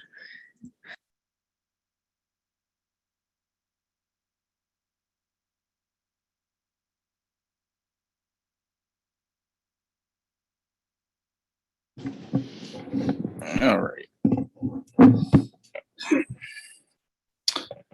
Well, I think at this particular point in time, I am going to fill in the remaining border counties. So the red district that is drawn right there, let's fill that in. Can we also see the overlay for the Western District that we did as well? Because I know we have one that may conflict with some of these lines. Yes, just a moment, please. We have 3 different ones.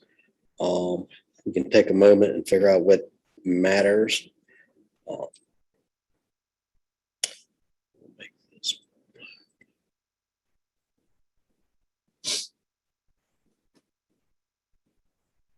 There's one in blue. I think at this point, can we turn the red off? Because it looks to me like it just goes west. I'm going to temporarily turn it off so we can see the other options that have been drawn. There's one called from August 30th. These 2 are from the west, so they go up higher. So that was, these were some of the work plans, work districts that were drawn.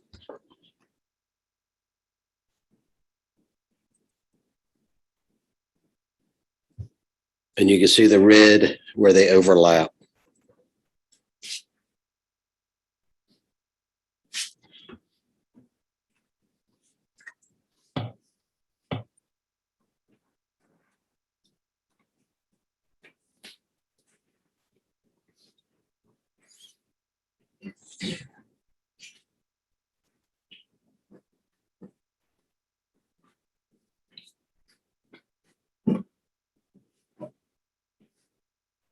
Am I good to Commissioner Wood? keep going?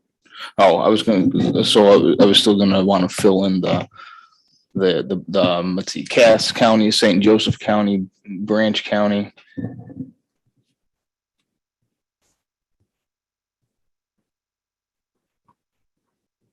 And I mean the remaining townships of Branch County.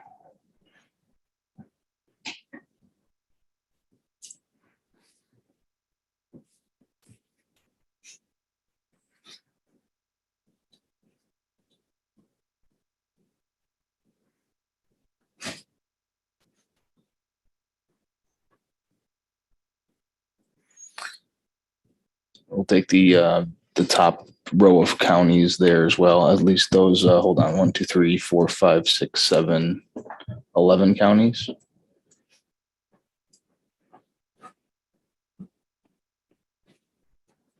Sorry, 10 townships, and the ones right above that as well.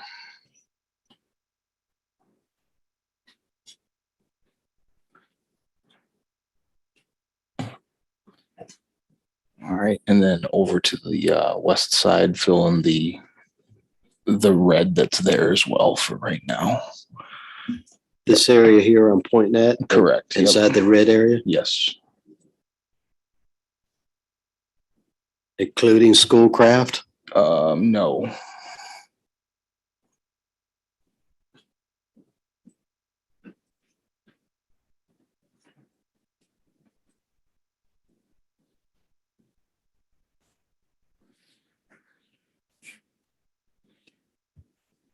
Your district is 63,000 people short of ideal.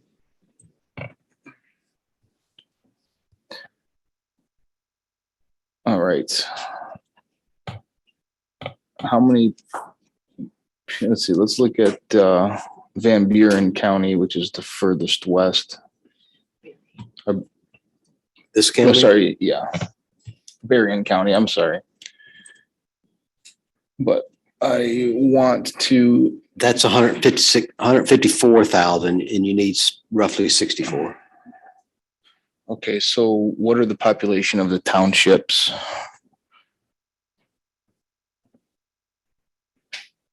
All right. Give me 1 minute while I look this over real fast.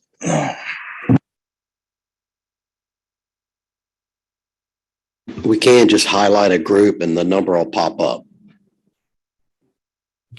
Sure. Just tell me where to start. Let's see. Let's go Orinoco Township and Berrien Township straight down south to the border. That's 33,000. You would still need approximately 30,000. All right, let's grab Orinoco, Buchanan, and Buchanan City. And you'll need about 13,000 to be ideal. Shall we assign those? Yes, please. You are 4.9% low, 13,152. All right, let's grab Pipestone, Gallon. Commissioner Rothorn. Justin, I want to offer, there's a comment from the cluster that talks about, since our county from North Berrien, they're specifically talking about North Berrien and Baroda and sort of a north-south split. I can read it for you, but it's comment 33009 in the supporting data, page 150. And since our county is too big for one district, maintaining the north-south split is critical to preserving our communities of interest. Yeah, so I'm just, if you want me to, I can try to, it says in North Berrien, the North Berrien, yeah. So I guess as you go further north, yeah, there's a community of interest that may be helpful. So where would you propose the cutoff to the north? I'm trying to read this comment and see if they actually do have that. Okay, well, let's do this then. Let's take Pipestone off for right now.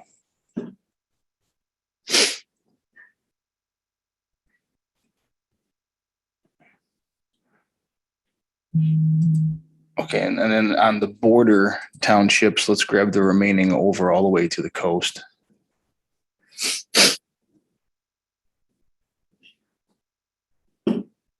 Yep. We saw, and then the top two above that as well.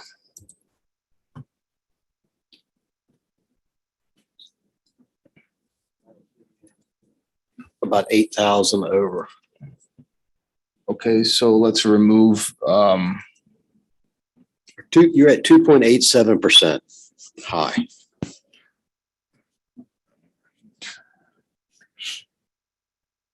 Give me 1 second.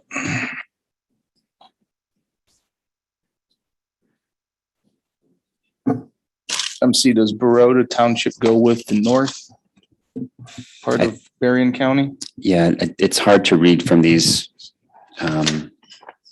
north-south splits. It's I think we're gonna have to wait for public comment, but I think what you've got is a reasonable sort of north-south split at this point. I don't have any further definition.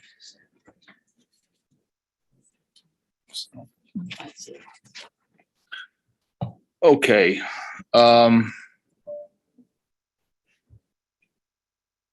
Anyone have any thoughts as to what particular townships to remove to get closer to zero? If not, I'm going to keep this as is. For the sole fact, now we can work on the potential district for the coastline moving north and separating the north and south. Any thoughts?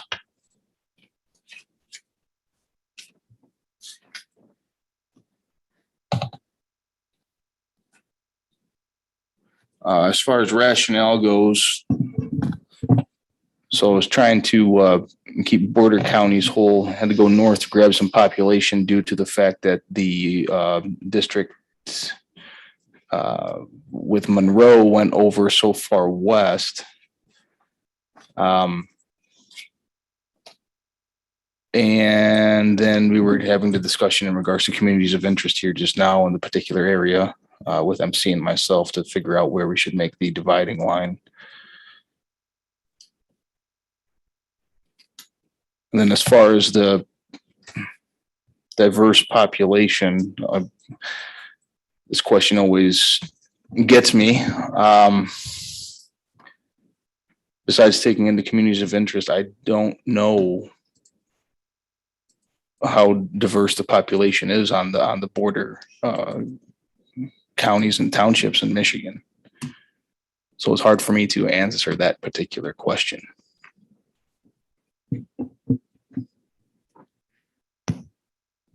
in terms of racial diversity, at least, EDS or Kent is able to display that information visually. So if you, for future districts or in this districts, if you wanted to take a look at that information for review or consideration, you're welcome to.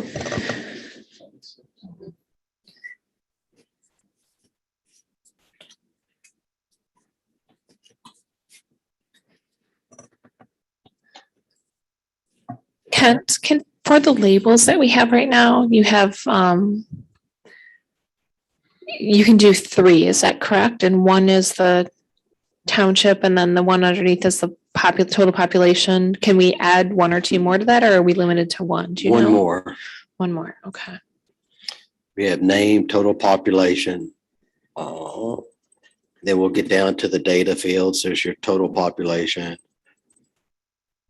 White alone, white combined, black alone, black combined, black and white, Native American, so on. Okay. All right, thank you.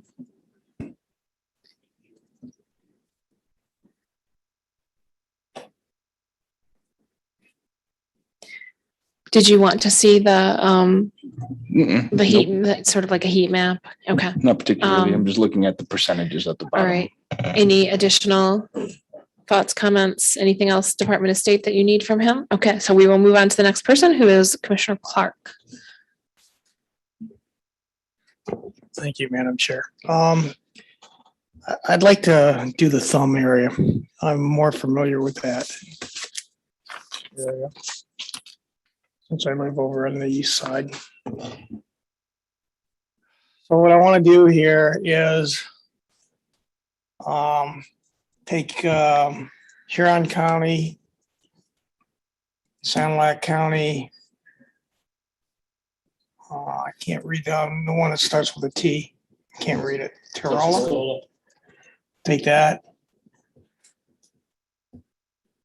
I want to take St. Clair County.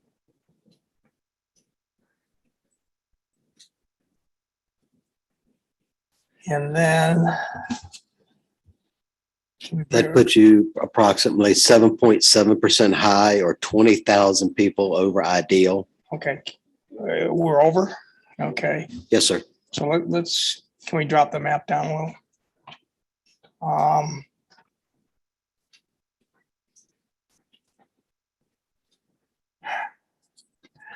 Commissioner Witches?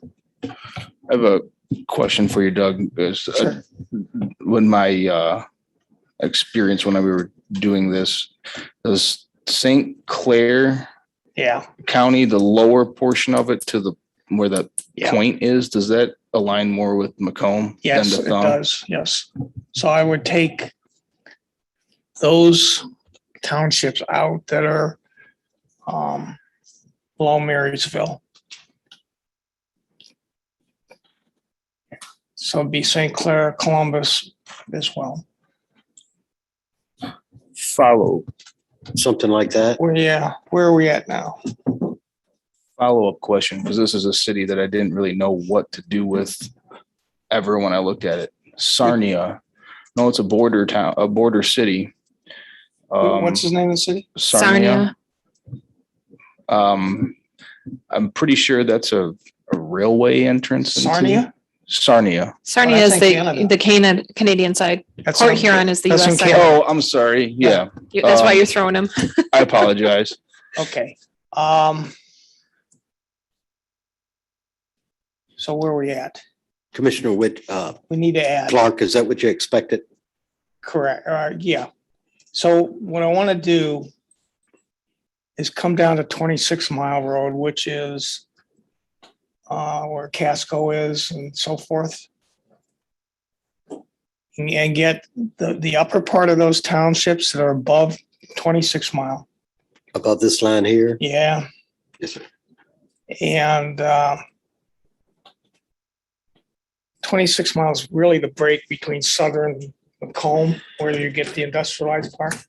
And it's building up to that point, but up further north is where, yeah, that's what I want. then go left. Just a moment. Yep.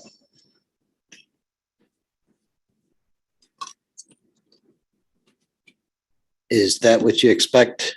It is, but I didn't have 26 Mile Road right. It's where New Haven is. It's the southern part of New Haven. So, Oh, yeah, so let's get the rest of those townships that we just. This area here? Yeah, and below the two that you just did. Township or voting precincts? Township. Get Casco, Commissioner Weiss? Casco and China. Commissioner Clark, can I jump in here a little bit quick? After my district and Dustin's district, I believe we're about 12,000 on the plus side from the deviation, I guess, whatever you call it. If you maintained what you had, that would put us pretty close to back to even.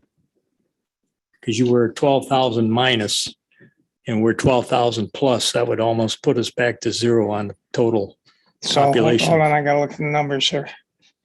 So right now I'm below. Yes, but you were higher or below more than that. You were, I think, around 11 or 12. Okay, so what's the point again is keep it at where it is right now? Well, that's what I'm thinking.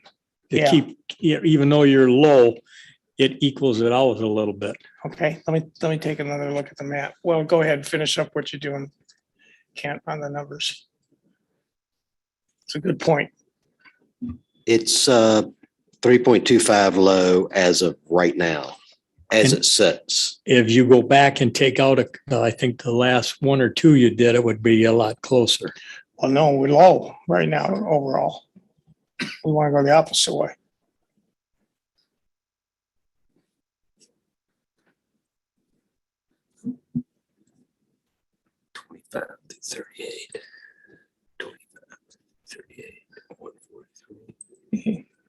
If we're low in population, we want to increase it. We're on the plus side. We're on the plus side, correct? I'm going to take another look at it here. Looks like Because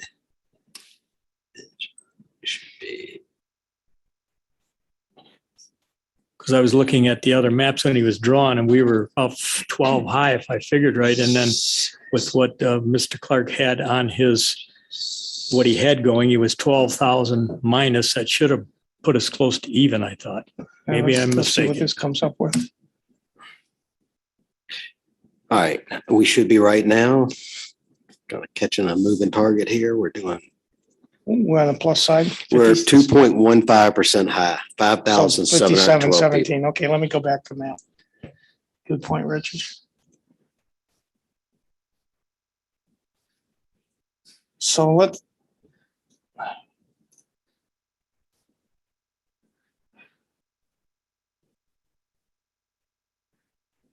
take out. Can you expand that a little so I can see? Yeah, okay. I want to keep that. Can you scroll up toward the top of the mitten?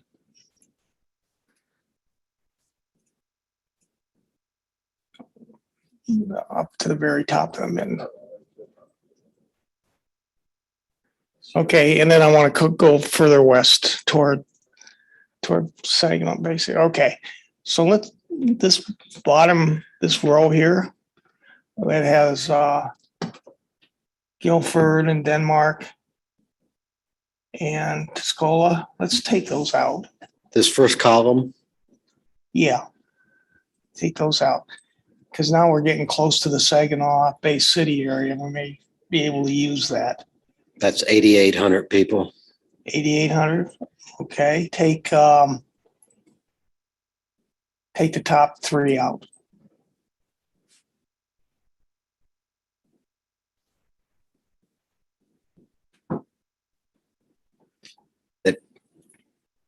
That puts you at 2.87% high, 7,600 people. I'm still high? No, excuse me. 3.9% low, 10,000 people low. I'm low. Okay. Then let me go back down south a little to over toward the lake. Yeah. And there's there's two townships that, Rich and Burlington.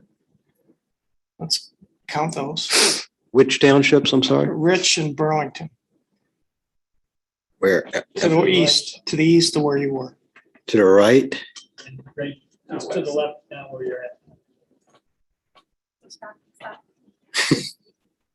No, go Go back. back up to where you were. Yeah, go back Okay. up. Okay, so you see that little, right where your mouse is right now, go to the, there Yeah, you those go. two. Yeah, Yeah. right, you go. Let's add those. See where we're at.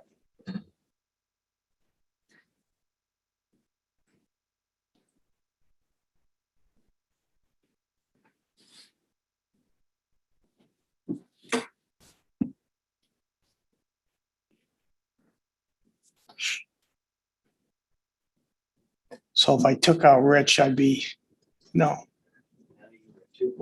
Oh, no, 2.81% low. I'm low. Okay, well, let's add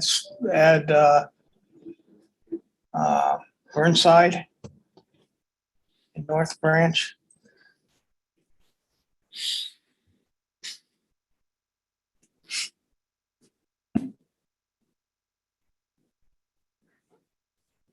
Put you at 0.7%, 75% low. 0.75% low. Okay, Commissioner Ord, I think there's that Brown City is maybe not selected or something. yeah. you always have the best eye for stuff like that. You're like an eagle eye. There you go. How do you Shall I find- how sign do you find those? those things, Cynthia? Commissioner Clark? Yeah, let's include those, Brown City and that other. There was a P in the middle of the ocean and Cynthia saw it.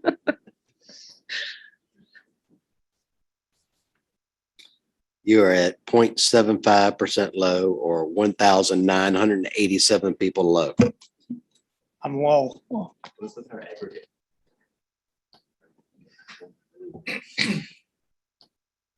Yeah, let's look at the aggregate again.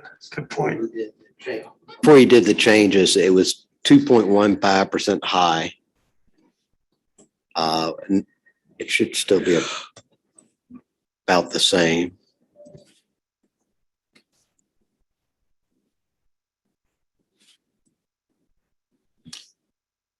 .78% high.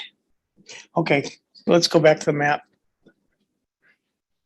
Let me double check this, please. Yeah. G6 through G19. I want to make some changes on the map anyways. Yes. Okay. All right, the far two western townships. Yeah, let's get rid of those.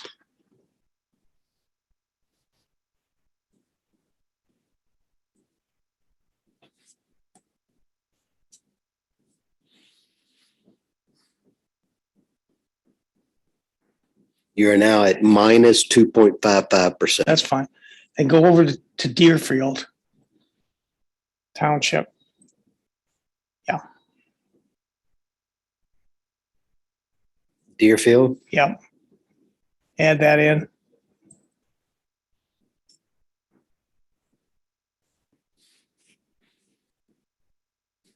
you're now at 0.38% low, or 1,009 persons. Okay. Come down a little. I want to take a look where we're at relative to 26 Mile Road. Which direction? Go south. Okay, stop there. Yeah, see, I can't use Lennox. I could use Richmond. Lennox is just too much population. It's China. Oh, I didn't see that. Yeah, let's add East China in. And then we're gonna have to delete one. I think. You're at 1% high. Okay, well, let's see what the aggregate is. And then if it's good, we'll leave it.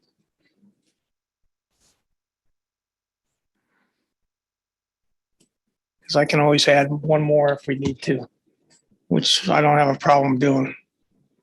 It now shows 5.5%. Again, let me look at this. Yeah. G6 to 27. Yep, 5.5% high, 14,000 people high. Yeah, let me look at the map one more time. I think we're going to stay with this, but let me look at it one more time. I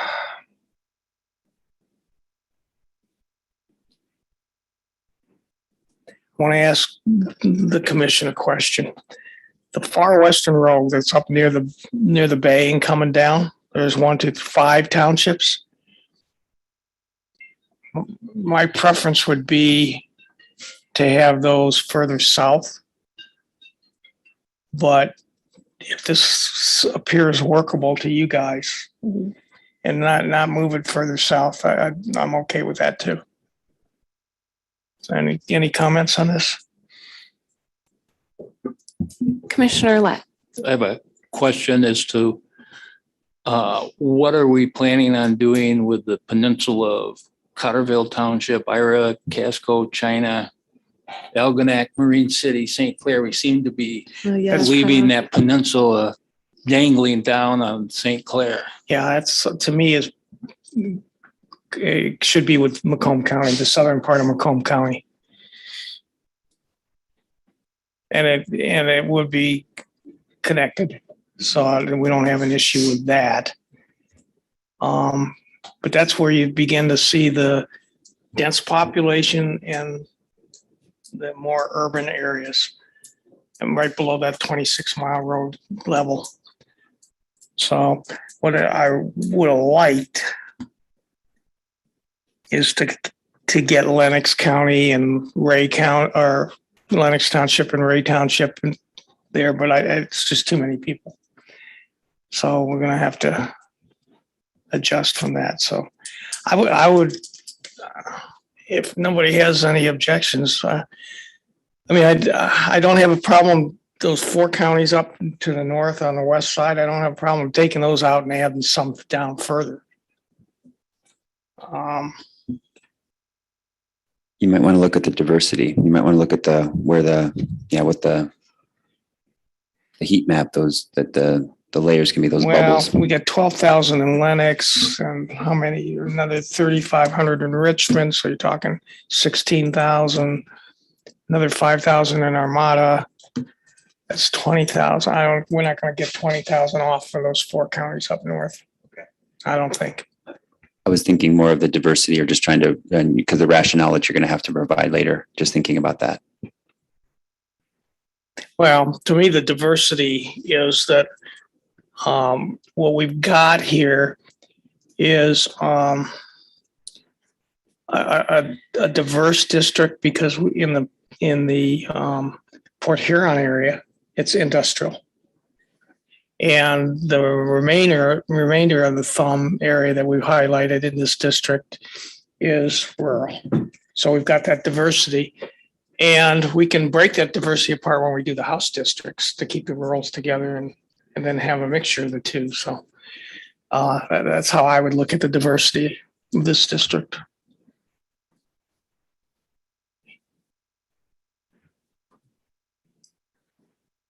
Okay. All right. I'll keep it at this. Any other questions from the Department of State?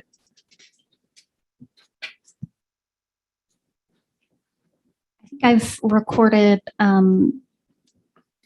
most of the things I need to record from your explanations. Okay. As you've been going. So. Thank you very much.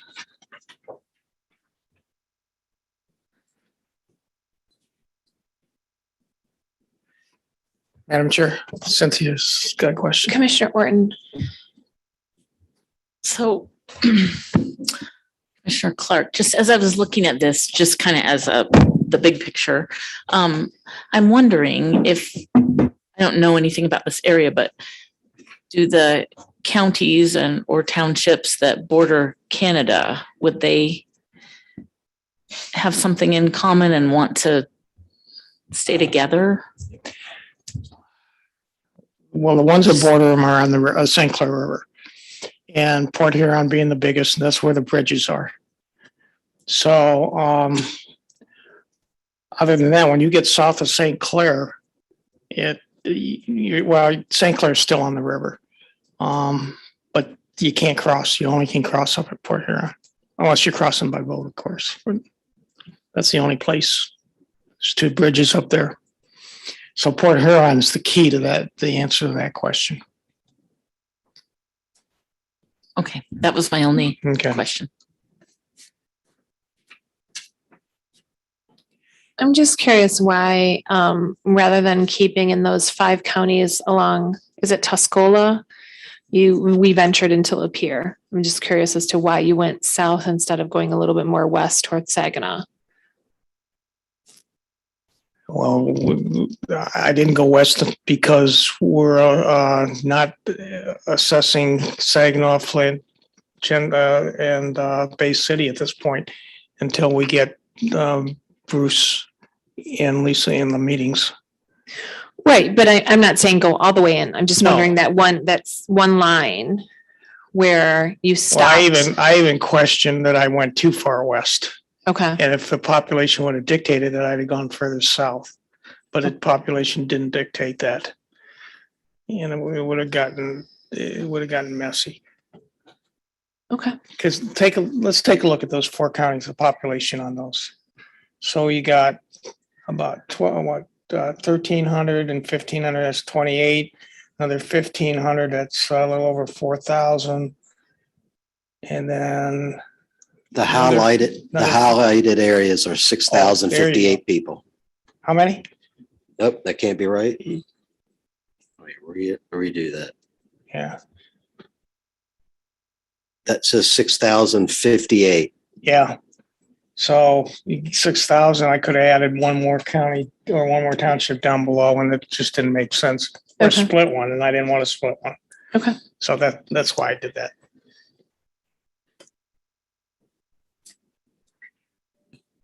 Any other comments? All right, at this point, we will move on to Commissioner Curry. Are you still on? No. Could I make one comment? Yeah, go ahead. Can we Commissioner change the color on that? Oh, we got too many greens on the screen.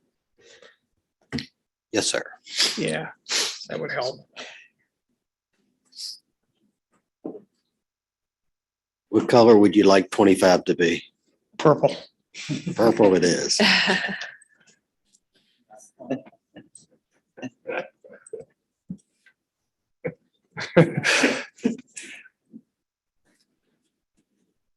Well said, Commissioner Clark. Yeah, thank you. All you have to do is ask. There's your purple thumb. A purple thumb. Could you make it a little lighter? Well, you're being really particular there. Yeah, I'm only kidding. All right, I yield. All right, so now we would go to Commissioner Eid. Okay, let's go back to the Grand Rapids area. Seems to be about what we have left. So I'd like to recall when we were drawing house districts in this area. The way I saw it was you had the Rapids 6 townships of Metro 6, thank you, of Kentwood, Wyoming, Granville, Grand Rapids, East Grand Rapids, and Grand Rapids Township. And for those, we were able to make, out of those 6 townships, we were able to make 5 districts. I think now with how we have District 33, there's a way to make them have 2 Senate districts, which I think is the way to go. So would y'all rather me do the more inner part of that, which would be like Wyoming and Granville up to Walker, or should I just start at the border of District 33? Well, Commissioner Rothorn. it looks like we did draw it that way. Is that what you're thinking? That you're filling in the blue, yeah. the split north-south, that we did it that way? Is that what you're looking at? We did do this with the Senate and we did it along the river. This is one of the overlays But this overlaps. that was created on, I believe, August 31st, the second version. There is a first version as well, but it doesn't seem to be in this area. Let me look at it again. Yeah, it's pretty much the same in Grand Rapids. The two versions are pretty much the same. Commissioner Clark. I think we split it that way because I think it was Fulton Road, if I'm not mistaken, because the minority district was south of that. And we wanted to try to keep that together so that we could get a minority majority out of it. And I think that was the logic behind it. So I'm comfortable with the way it is personally. So does this work with the borders we previously drew on 33? Does all of it work? This is an independent district in and of itself, it appears to be. Right, but the one below that with Cascade, Bone, is that also its own district? And then is the one on top of it also its own district? I think the one on top is, I think the one that's underneath, it might not be. It appears this is a district as well, if I'm seeing these lines right. Let me change the color of 33. Maybe we can more easily identify the boundary.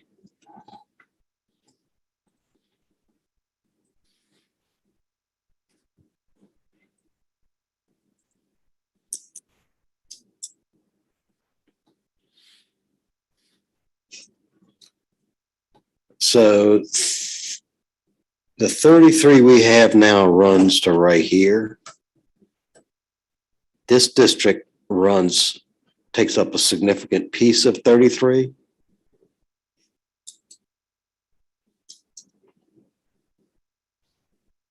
Is that clear? This appears to be a district. So that top part that includes the northern part of Grand Rapids, that would work. And then that bottom part would work too. And then maybe for the lowest part, we would just have to reconfigure that to move more south or more wherever. Is that what I'm saying? Mm-hmm.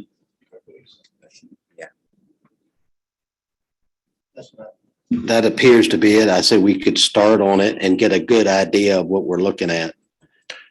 Yeah, we could go with this, and I'm completely fine with going with this. There is an other option of starting at 33 and going inward, and we'd have pretty much the same, just instead of being split north-south, it would be kind of split east to west. But I mean, what do y'all think? We could go with this for the two Grand Rapids districts, and I'd be fine with that.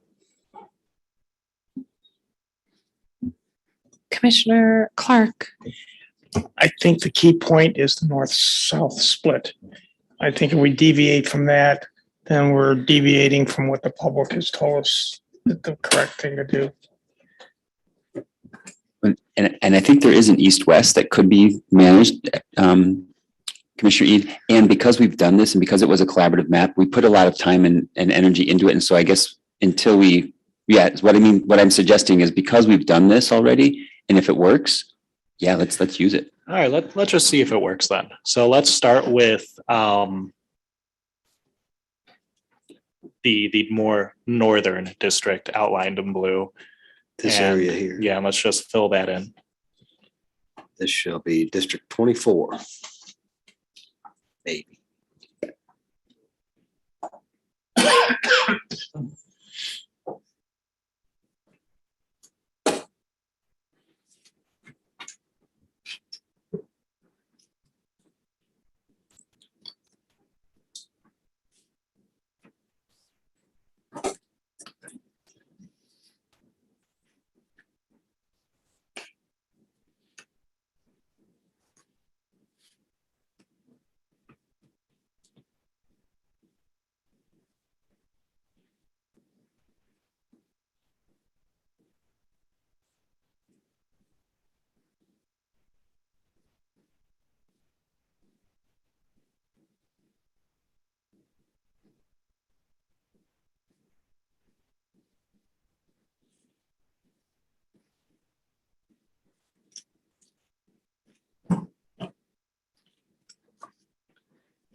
On our overlaid, it looked like we took this piece here.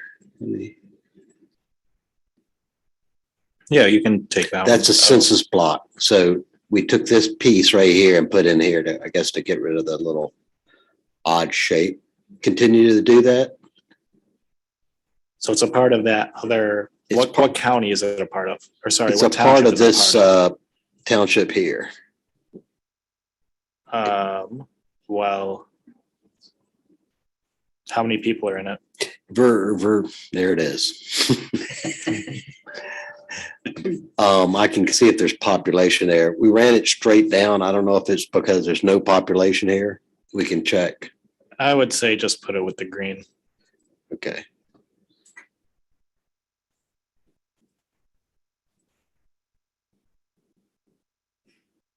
There's 37 people in it, but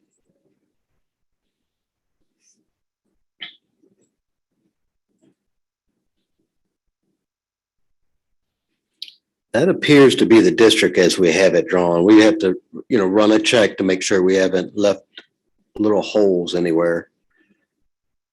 That's representative. It's 1.5% high. I'm going to run the analysis check to make sure we didn't miss anything.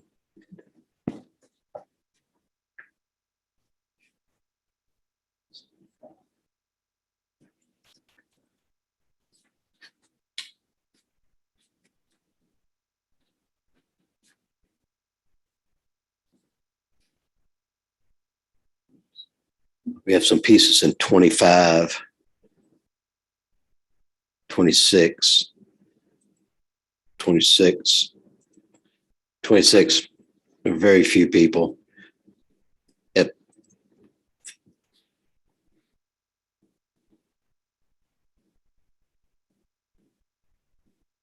I think that was from a prior plan.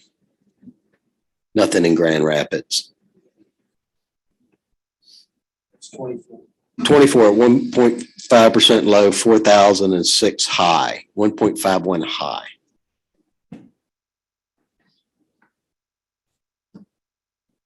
Okay, well, good to me.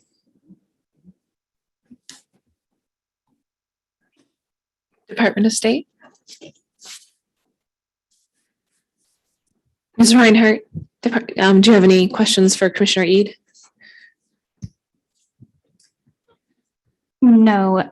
So to clarify, this is one of the same draft. This is basically the same district that was drawn during the draft. Then Yes. no, I have no further questions. Thank you. All right, thank you. So at this point, we will move on to Commissioner Lett. You look deeply thrilled.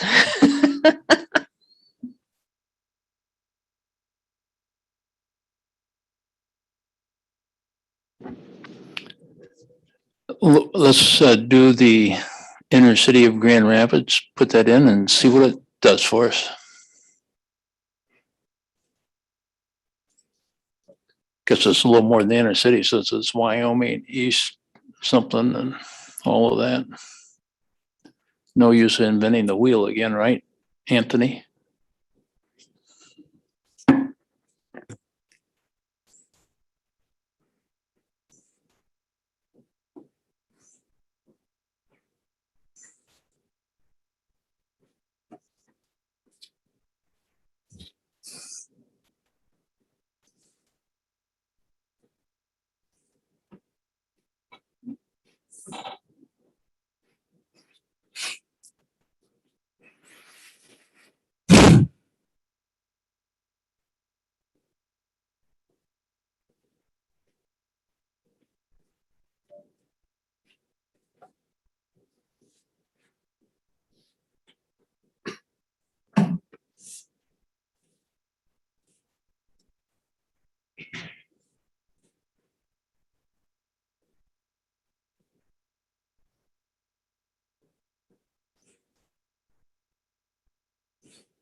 So District 23 is now 0.5% low.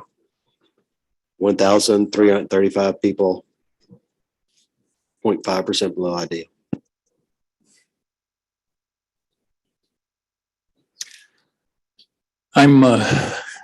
We worked on this before. I'm satisfied with what we did before. Commissioner Clark? Yeah, I fully agree with you, Steve. I think we had solid logic when we designed this before, and based on population and based on what the voices of the citizens of Grand Rapids was. So I concur. Any additional comments or questions? The rationale behind this is a compact district. It is the city of Grand Rapids, Granville, Wyoming, Kentwood, East Grand Rapids. It has 55% non-Hispanic white, 16.49% non-Hispanic black, 4.51, maybe 6.1 Asian. Looks like 15 or 18% Hispanic, total minority 44. Appears to be a diverse population contained within this district. I don't know what the voting preferences would be once an analysis was done on that, since I don't know what the crossover vote would be. However, I believe that the mix of the population as it pertains to this district as well as it pertains to the state shows a diverse population contained within the district.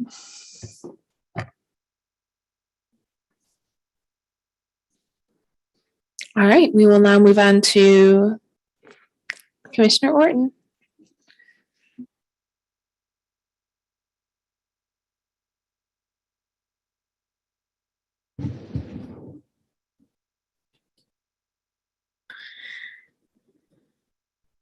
Can you zoom out a little more so I can see what all is left?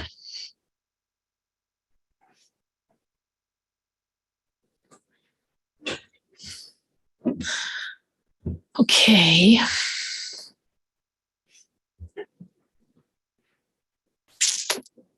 Well,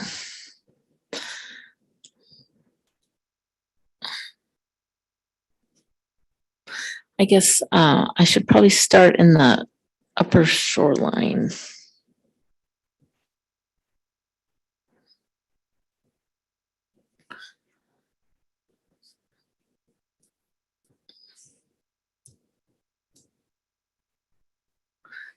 Can I see the county?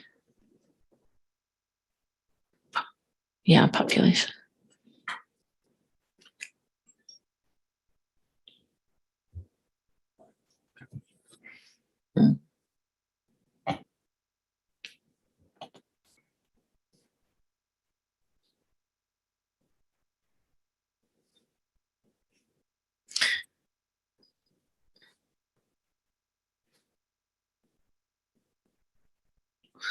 Okay, I guess township.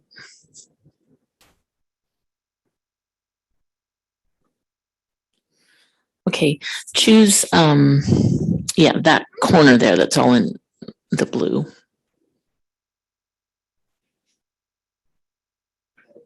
That area is 58,000. Okay, assign that, please.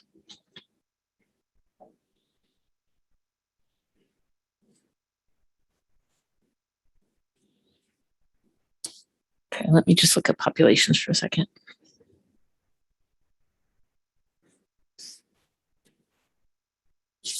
You still need 200,000. Right. Okay. So take it from there, clear down to the blue line. Just, yeah, to there.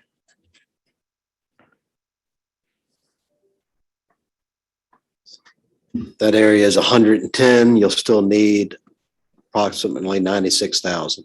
Okay. Take, oh, hold on just a second.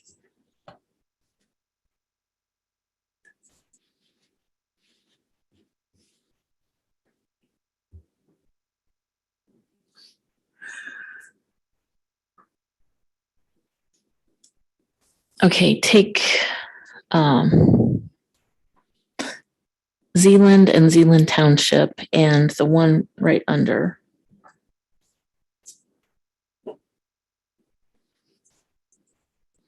And then, does anyone have any insight, Hudsonville and Georgetown with that or to the east? I would head further south towards Saugatuck. Okay. I would pull in Saugatuck, definitely. Okay, do that, please.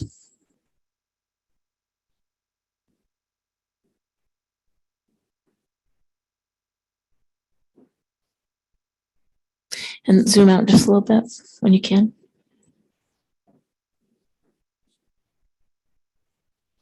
You're still needing 70,000. Okay. So if you take the rest of that blue outline down to the county border, what does that do?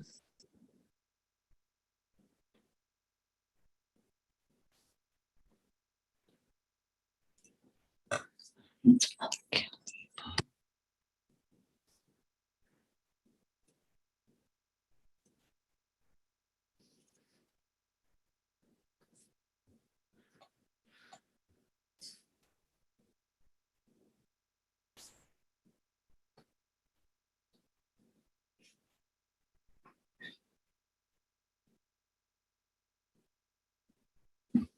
That area is 27,000. Okay, assign that. And maybe we can fit the rest of the shoreline that's left. So try that.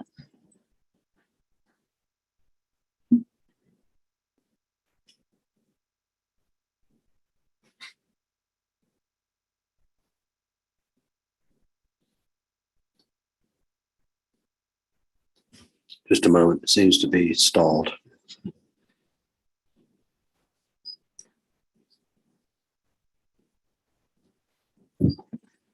Will it let you save it?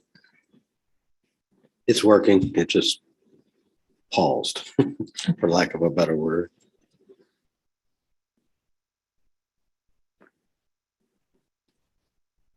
So would you save now, just to be on the safe side, and then take the rest of the border?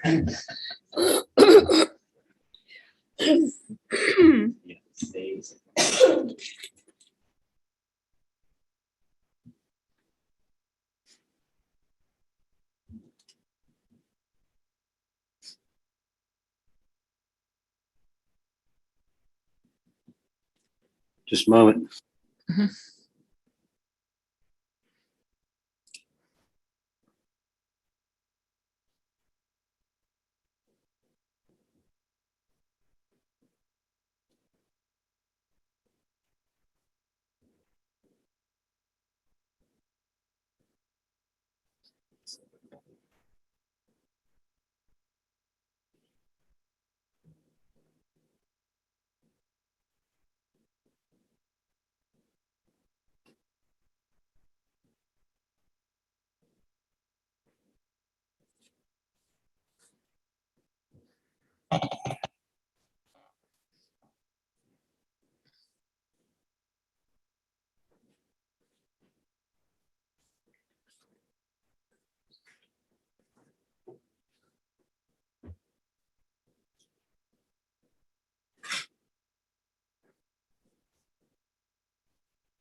I'm not gonna do anything with it until it just, at some point, it's gonna stop Let it finish thinking. processing.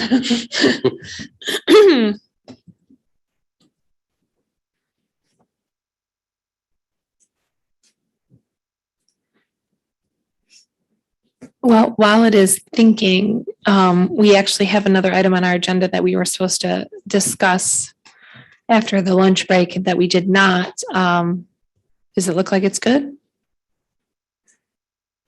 Oh, maybe not.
I don't know.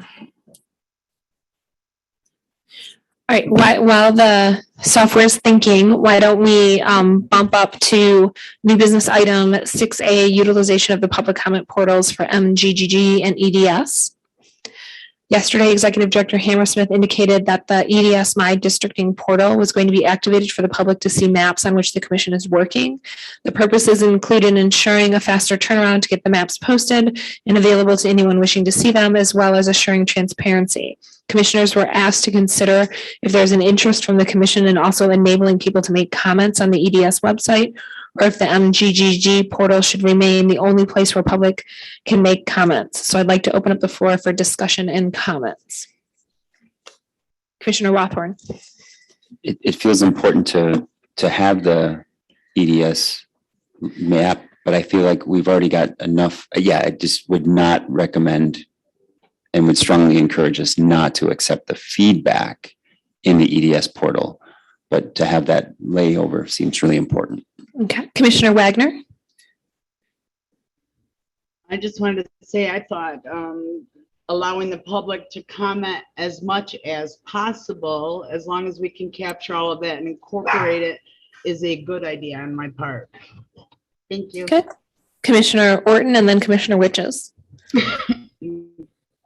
Why are we needing to complicate things with another place that the public needs to go? Why can't we just publish our maps? What's the problem? I don't understand. I would suggest is that it just is easier probably to tie a map to a comment rather than someone having to go back to the portal and say, oh, this map here. And No, maybe I mean, why do we need the EDS website maps? Why can't we put the maps we're working on our website? Oh, that I don't have an answer to that question. Commissioner Witches. I think I know the answer to that one. The shape files are too cumbersome to put on our website, and you can't put them in on the public comment portal. So I believe Autobound Edges has a way to push the shape files up to EDS's portal for viewing, and I think that's the reason why. That was according to Sue, I believe. Mr. Woods. Commissioner Witches is 100% correct.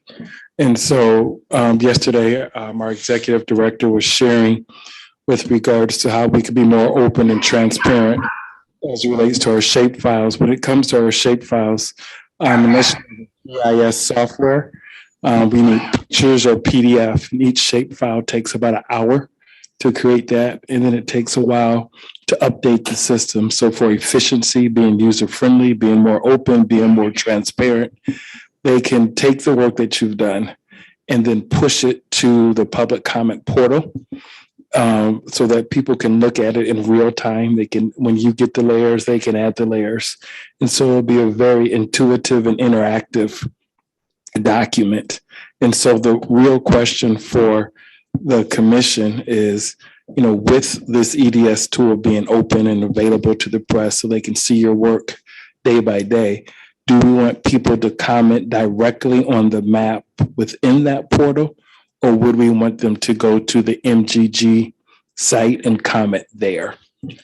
Yeah, that was the next point that I was gonna say. But I personally think that the more places you can give public comment, the better. And if you need to do an extra step to look at something, then go somewhere else to make a comment on it, that seems kind of cumbersome and not the most efficient way to get people to comment on our maps. How easy and convenient would it be for people to get to the other site? Is it simple as they click, leave a comment and it pulls them over to our site? Or do they have to sort of click through a couple different things? For hacking and cybersecurity purposes, they would have to register, on the site, just like they do for the public comment portal. And then they would be able to access it from there. And so what we would do is similar to the public comment portal, how you access that off our website, you would do the same off our website for the EDS. Sorry. And it's called My Districting. Okay. Just so we have the same lingo. And just to clarify, for the current public comment portal, I think what Director Woods was referring to, there is no registration for the current public comment portal, but there is an email verification for comments to be posted. Okay, Commissioner Rothorn. I'm just remembering how we can accept, like when somebody draws a map for us and submits it, they do it through a different site and they just submit a link, right? And but they still comment in our MGG portal with that link to it. So I feel like it's pretty user friendly, and I just feel like if we have it all contained, we've talked about how we have. I'll speak for myself. I have struggled with the number of ways that we've incorporated public comment and making sure that I can sort of like check it off and see it all. What I mean is like to have another place. I mean, I totally agree. We want to encourage public comment. I just feel like because we have a way for MGG to get it to us and to keep it in that portal, it feels like a good thing for us to sort of, have it all contained. Commissioner Eid. Yeah, I agree with Commissioner Rothorn. I think just having it consolidated in the public comment tool that we've had thus far might be the best way to go. I also want to remind the public that there are also going to be more opportunities to comment on our draft maps once we figure them out and have a few options on the table. We're going to have 9 more public hearings that are going to be solely for hearing comment on the maps. And I, for one, am going to care about that testimony that we get on those days more than just what's on our public comment tool. So I think, we have plenty of opportunities to hear the people. That's what we've been doing so far. And we're going to continue to do that. But I don't think we need to add a whole nother tool on top of the tools that we've already had. Commissioner Lett. Well, I agree with Commissioner Rothorn and Eid that I would like to see the comments that they put on in one place so that we, the commission, can go to one place and see everybody's comments. I certainly agree that we can put the maps on, EDS maps on. I have no problem with that. That people can go look to them. The only thing I would say regarding Commissioner Eid is whoever writes on those public comments has just as much weight as somebody that shows up and talks to us. They're all the same. Yeah, I agree. I also think there's something to be said for us having control over those comments within our website versus having them on EDS's website. If they're in our control and we're managing them and managing them as a commission, I think that's preferable to possibly having them on a vendor's website and then having to have them provide us with reports that might be separate. I don't want to deal with that extra administrative step. Sarah. And for the benefit of the viewing public, I believe what Commissioner Zatella is referring to is the ability for an export and view of of public comment. Is that what you're referring to when you mean management? Yes. Okay. Not that implying that any comments are managed in the sense that some are removed. No comments from the public comment portal. I didn't mean to imply that. No.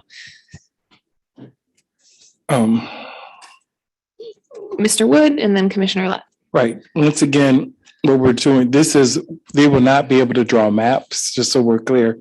This is a read-only site of what the commission has done. Once again, let me repeat, it's a read-only site as relates to what the commission has done. Thank you. And then if they were to do that, they would be able to comment on the maps on the read-only site. And so what we would do, based on what I'm hearing from the commission, is we would identify the map so that they would go to the public comment portal to provide comment if that's the will of the commission. Because there would have to be an identifier of the map on the EDS site so that you would know exactly what they're talking about if you do not want to enable that function. Okay. Just for clarity's sake. So Commissioner Lett. And then Commissioner Wagner. I move that we have EDS post the maps on the site, read only, and then have an identifier so they can go to the public comment portal and make whatever comments they want to make. Second. And then I would just clarify for the motion, you mean public who wishes to provide public commentary can go to our site. Yeah, okay.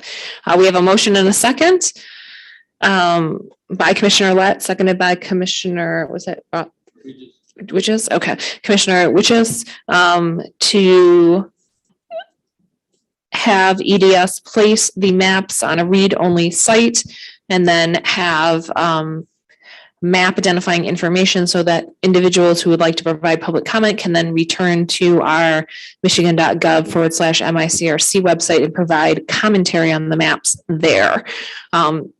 Commissioner Wagner? I have a question because don't we have some of the public utilizing the EDS website for maps, and doesn't that loop back into the public portal? I thought I saw someone using my districting.com on one of the public comments. And if that's the case, why can't we let them comment on those maps and loop that back into the portal? Anyone have any knowledge about that? I've only seen District R ones out there, but that certainly doesn't mean there aren't ones that I haven't seen. Madam Chair? Yes, General Counsel. It's my understanding that my districting functionality is not enabled at this point. So it might have been some other external source or external software. There are several that are available to the public. I think the encouragement is that the public would use the portal, the commission's portal, to draw maps, but certainly they can draw maps in other software and submit them in that fashion. But it is my understanding that the EDS functionality, public facing, has not been activated. Thank you, General Counsel. Is there any additional debate or discussion on the motion? yeah, let me just be clear that the email is just more verification. It's not a name, address, zip code. You put in the email just to make sure it's a real person and not a robot on this site as well. Commissioner Wagner, did you have another comment? Only if someone will clarify what the motion is. So the motion is to have EDS use their My Districting portal to place the shapefiles and maps that we are working on their website where the public can view them in a read-only format. And then the public would be able to take a plan identifier, whether it's a number or other identification item, and bring it over to the MICRC's redistricting comment portal and make comments on those particular maps there. Commissioner Eid. I think we should, before taking this vote, we should probably ask, what does EDS think? Like, what way would be easiest for y'all as our mapping people to consolidate everything? I have not been directly involved in this little project, but I know a little bit about it, or quite a bit. It's generally considered good practice to put your public information up in easily accessible formats. In mapping situations, Google Maps, for example, everybody knows how to use it. And I think My Districting, what they're proposing through Citygate GIS, will be perfectly familiar to a lot of people as far as just moving around maps, seeing Michigan and seeing the outline of the districts on top of maps, as opposed to just a picture of a paper map like a PDF.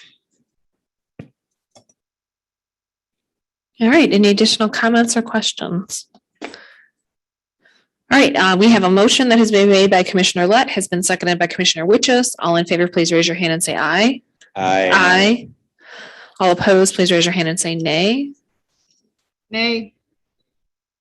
Okay, by a vote of, I believe it was 8-1, the ayes prevail and the motion carries.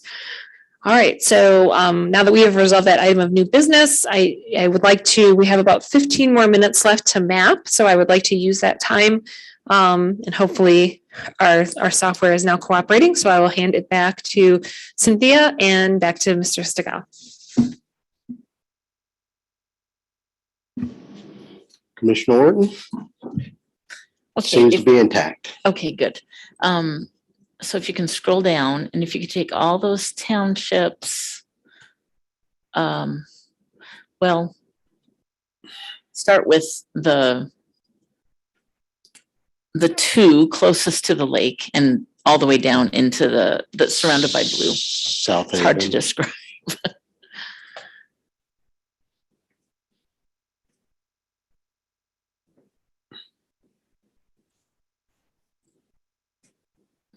Now, can I assume you want to go down? Yeah, all of that that's surrounded by blue, please. Yeah.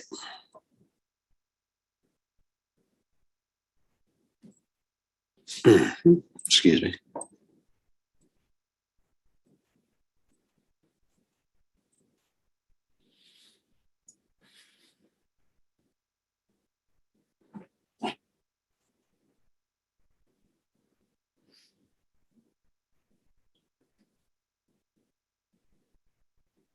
Just a moment, I'm gonna turn on the labeling so we can see these Thank you. numbers like, yep, there we go. So 22 is 50,000 people over ideal. We're over. Okay. All right. Scroll out a little bit more. I just Out. want to see the whole thing.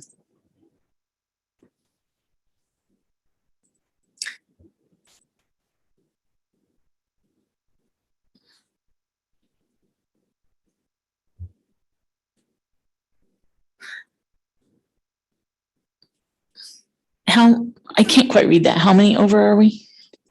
50,000. 50,000. Oh, wow. Okay, so that's not going to work. Now, I mean, if we took off those inner townships, it's still not going to work. We have to take off something big. So if we go down, we have District 26 there. And it is. District it's already 26 over. is 7,600 high.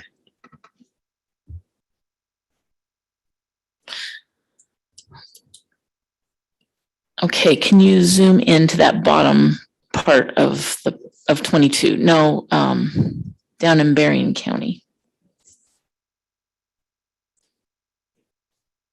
Because I think that's where we have to get the population to take off. This area here? Yeah, thank you. It's surrounded by 26 and 26 is high. Right. There'll be limited access to any population you remove from 22. Okay, let's look up north then. I think we're bottled in everywhere. Okay, take off. You want to say something, Dustin? Commissioner Orton, or I mean Commissioner Rothorn. Commissioner Witches, sorry. We can try the approach of just the real nice skinny one going up the coast, taking off everything that going into the center. I don't think that's going to be enough though, but we can try. I'd like to just take a moment to point out, you still have a lot of areas to right. draw. You could So, push it out. East. you're still going to have to do a lot more districts. This isn't the last district. Right. But I'm trying to keep Lake Shore together because we have those two parts that are right. Okay. Well, I don't really want to do this, but try taking off so that there's just, I don't really want to do that. Scroll out just a little bit again.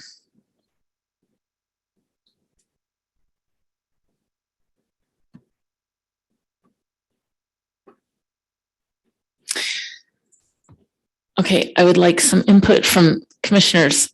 Like, I really don't want to do a skinny district all the way up. And I think we'll have to take a substantial amount out of like the eastern side of Holland to get the population. Would you rather see that or cut it north-south and take both of them more east? Commissioner Eid. You could add the rest of like what's under 23. Yeah. Yeah, that's kind of what I'm wondering. Yeah, I would take off the southern part and go east. Okay, let's try that. That feels better to me.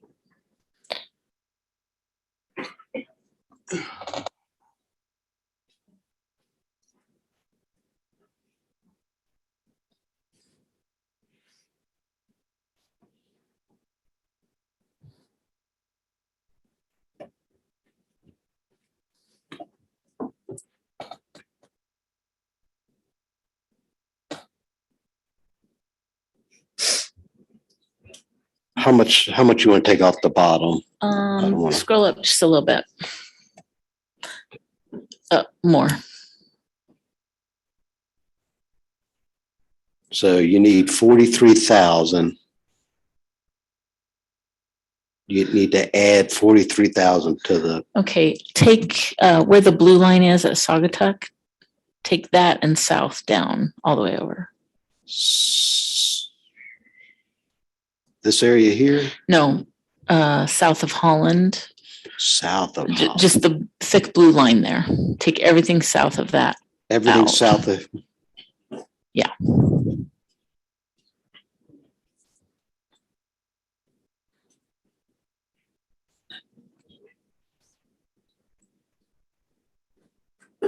Including Fenville?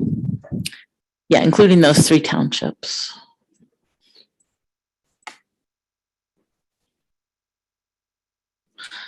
Okay, and now I want to go east to, so everything up to District 24 and District 23. All this? Yeah. Yes, please. No.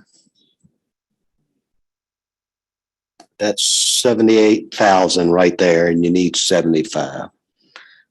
Okay, do that. So right there, you're 0.95% above, or 2,500 people above, less than 1% over. Are we needing to balance over or under? Under? And I'm over. Yeah.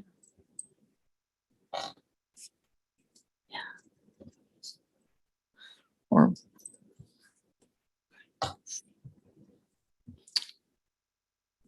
It appears right now it's 7.5% high. You're 20,000 over. okay, then I'm going to take out a township or so. Scroll out a little bit so I can see the overall. Okay, now in just a little bit so I can see the population, please. Am I in the right area? Yes. Okay. Okay. So take the very bottom one. Jamestown? No. Over. Over. I can't, Yeah, I can't really read it. It's like OW something or over something. Oversell.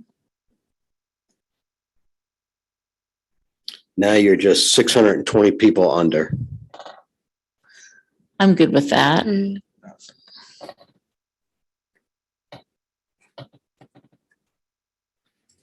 I would suggest taking off more because it was so high currently on the total deviation. Commissioner Rothorn. But we have more districts, and if we keep these other two little townships there, we do help that person from the Holland area who wanted to keep south of Holland Channel, that like Lake Macatawa area, and it's sort of the Holland area, suburban part too. So I guess I just would offer that we could do it in other districts to be under.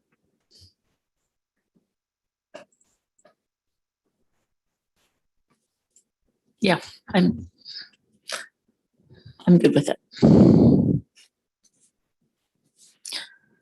Ask away.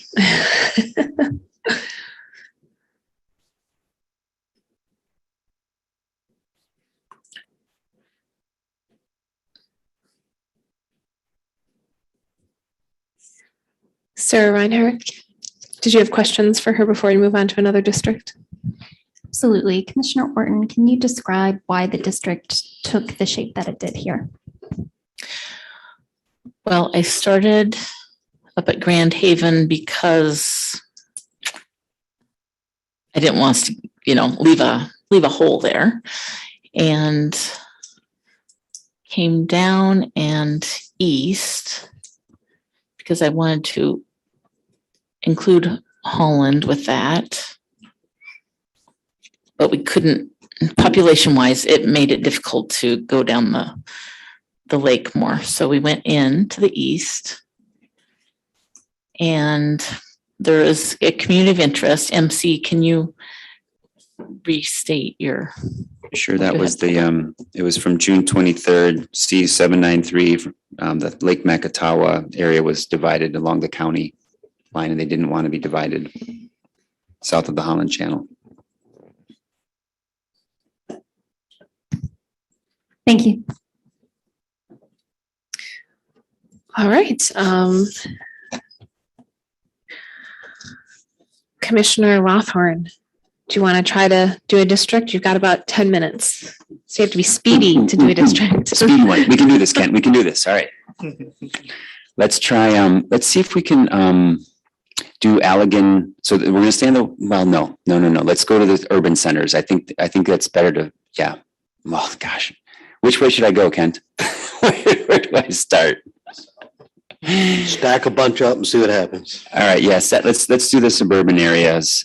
Yes. Cascade. Yep. And just keep heading south. And I guess south and west, please, rather than south and east.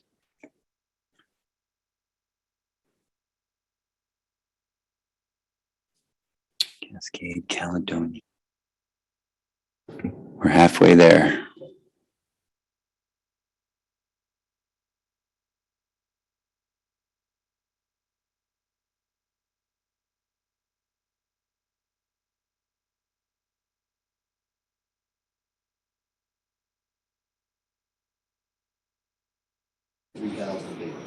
Yes, and so what I'm looking at, Kent, are the townships that have the orange, precincts line, and my intuition is that those are more densely populated and create more of a an ex-urban area. So if we can look for those.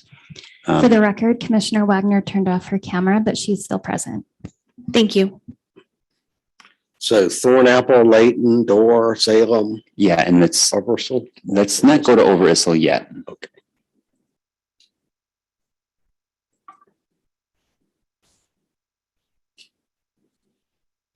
You still have roughly 150,000 people to add. Yeah.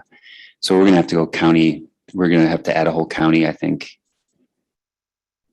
And so which county are we in there? That's Allegan. This is Barry. Barry looks to be the only whole county available. Right. And Barry is, yeah. So let's do it. Did you have a comment, Dustin? Okay. So yeah, let's add Barry. And then that little township just above it. Yep. Thank you. And then west, I guess, would be Allegan. Not the whole county? No, whatever we need to, yeah, but I want to state, yes, so filling in from the west, from Yankee Springs, yep, so we'll do Wayland and Hopkins, for example, and Martin and Watson, and then move west, please. Yeah. That's going to put in 28,000. So you're still going to be 65. Quite a bit more, yeah. So yeah, so let's head towards the lakeshore. Well, no, can we pan out? Because I think this is turning into more of a rural Battle Creek count. That's not. Should I head towards Battle Creek? Okay, I'm seeing, not sure. Okay, so let's go to the lakeshore. What do you think, Commissioner Ede? Commissioner Ede? I would take those three. I can't tell if it's 3 or 4 townships left over there. You got the 2 on the top left and then the 2 on the bottom.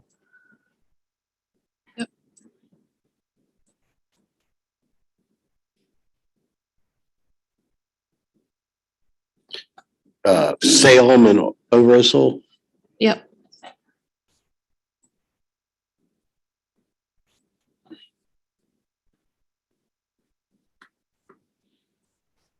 And then these 2, is that what's spoken? Yes, Yeah. I believe so. Yeah. Yes, please. And we're just gonna head west towards to the lakeshore to fill in the remaining population as best we can. Yes, please. 3,700, so 37,000. Yes, so we're gonna need all of it, including Saugatuck. Yes, let's just take the. Yeah. I'm just going to select them and then you can decide if it's worth Please. looking at. Yep, looks good. That's 21,000. Let's do those. Yep. That gets you to 32, so you'd be 5,000 under. Commissioner Witches? I just question, did we nix the idea of doing lakeshore districts? No, I mean, I would have loved to do it. I just don't know how to get the population and it'll up if I do the lakeshore here, right, that this center area becomes. It's Bloxton anyway. So I'm just curious as to why we spend a lot of time working on lakeshore districts and now we're not looking at it anymore. I agree. I'm not sure. So I either go to the lakeshore or I have to go south towards Kalamazoo, Battle Creek to pick up the population. Mm-hmm. And I didn't hear any sort of affirmatives.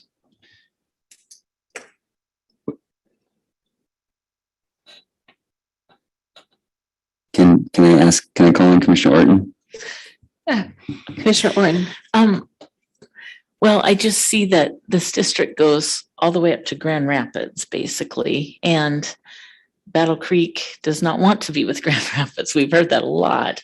So I'm wondering if so we tried this, maybe start over and try the lakeshore, what's left of the lakeshore, and then see how far in you'd have to go, just as an Try the lakeshore. experiment. Sure, and then sort of just acknowledge that we'll have a more sort of a donut that we'll have to play with later with Battle Creek and Kalamazoo. Well, I meant like erase what you did so far and just go up the lakeshore and then see how far in it needs to go. Can you erase Just to everything, see. Kent? If you want to, we'll just make a number 20 and start here and work our way up. And then flip a coin as to, just I like decide that. then what you want to do. Yes, please.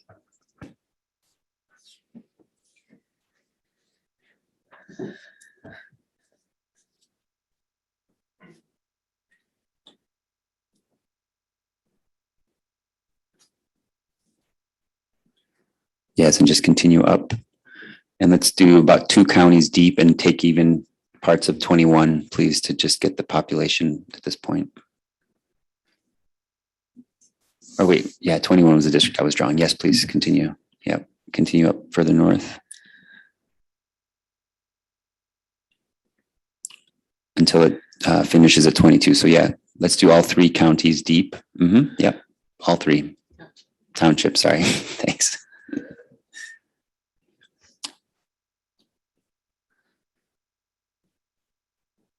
So 182,000, 183. Is that what we're looking at, Kent? Sorry, just a moment. It didn't do it for some reason. Okay. I'm sure made the error.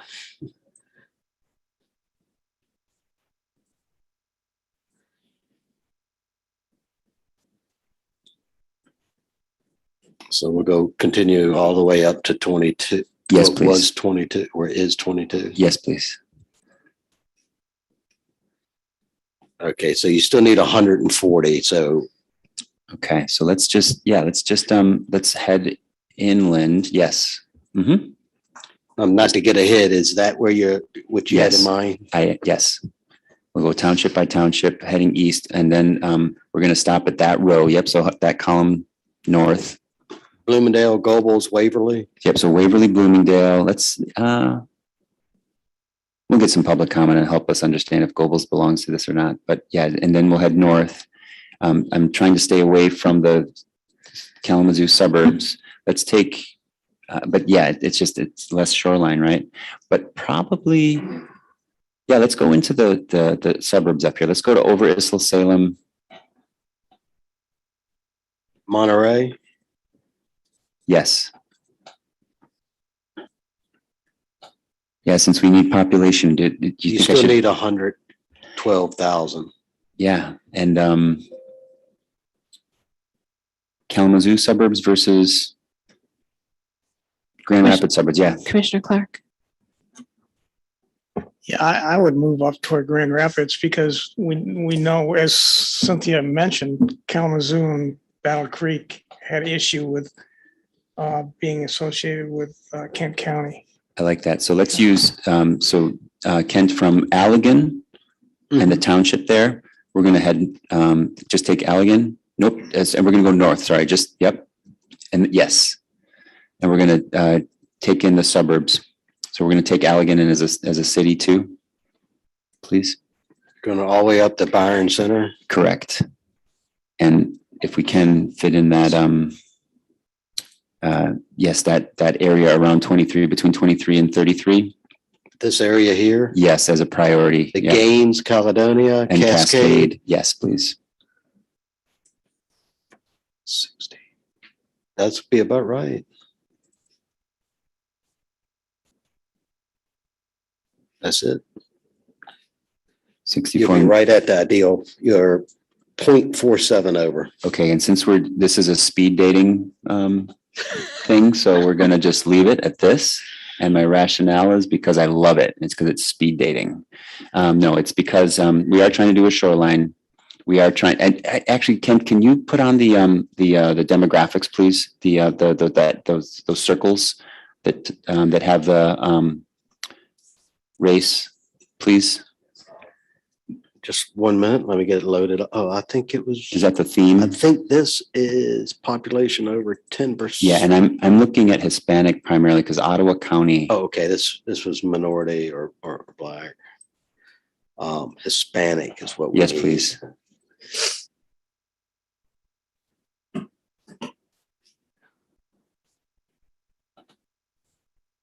There was a predefined configuration under the black GT that. Up there it is. Yeah, that one. Yep. That would do it. So it should be lightening it up. Yes. So you see the small number, and we can click on it and it'll tell you exactly what you're looking at. Thank you. No, what I want to do is this district, I want to see how much, okay. So we're missing some, okay, but we've got some large pockets there. Okay. Fenville. And can you head north, please? Around Kentwood, yeah. Okay, so we got Wyoming, but that's a different district. Okay. Thank you. Can you turn on the black population, please, to see the label? Thank you. Or they're pre-configured, but yeah.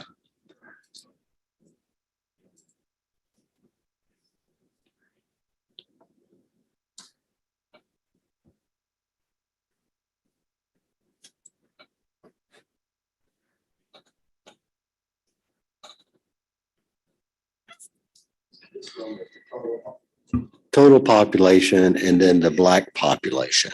Total population. Okay, but And the the larger. emblems are the Hispanic population, represent the Hispanic population. Okay, so the larger the circle, the larger the Hispanic community. Is that correct? There's 397 people out of 9,331 that are Hispanic. Right. Okay. So it's not a large population. Right, and it's larger. Okay, and then can you yeah, let's go out a little bit and towards the west to see what the rest of the district looks like, please. Yeah, it's hard to get a big picture, but and can you move north, zoom out, please, Kent, and head towards Ottawa County? Oh, that's a big one there. Yeah, okay, Ottawa. Let me check a thematic layer to see that it's not showing what we think it should be showing. Just a moment. Okay.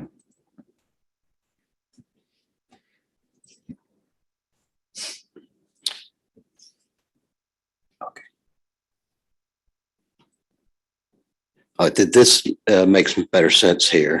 What we're showing there, for example, what is displayed is the Hispanic population, the total population, and the percent that population, the Hispanic population is of the total population. Which is a percentage of the county total. Is that? Yeah. And now we're looking at townships here. We're looking at townships. Okay, so that's a township, percentage of the township.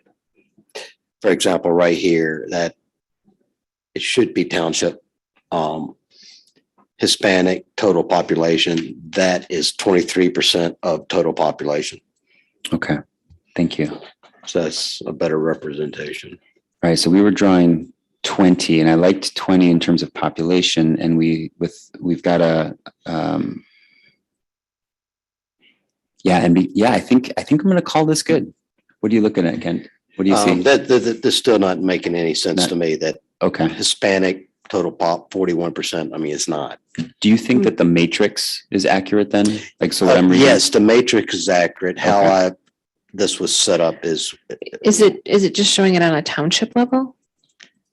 Is that what that is? Yeah, it doesn't make like that is 726 is not 41% of total population. 1,700, yeah.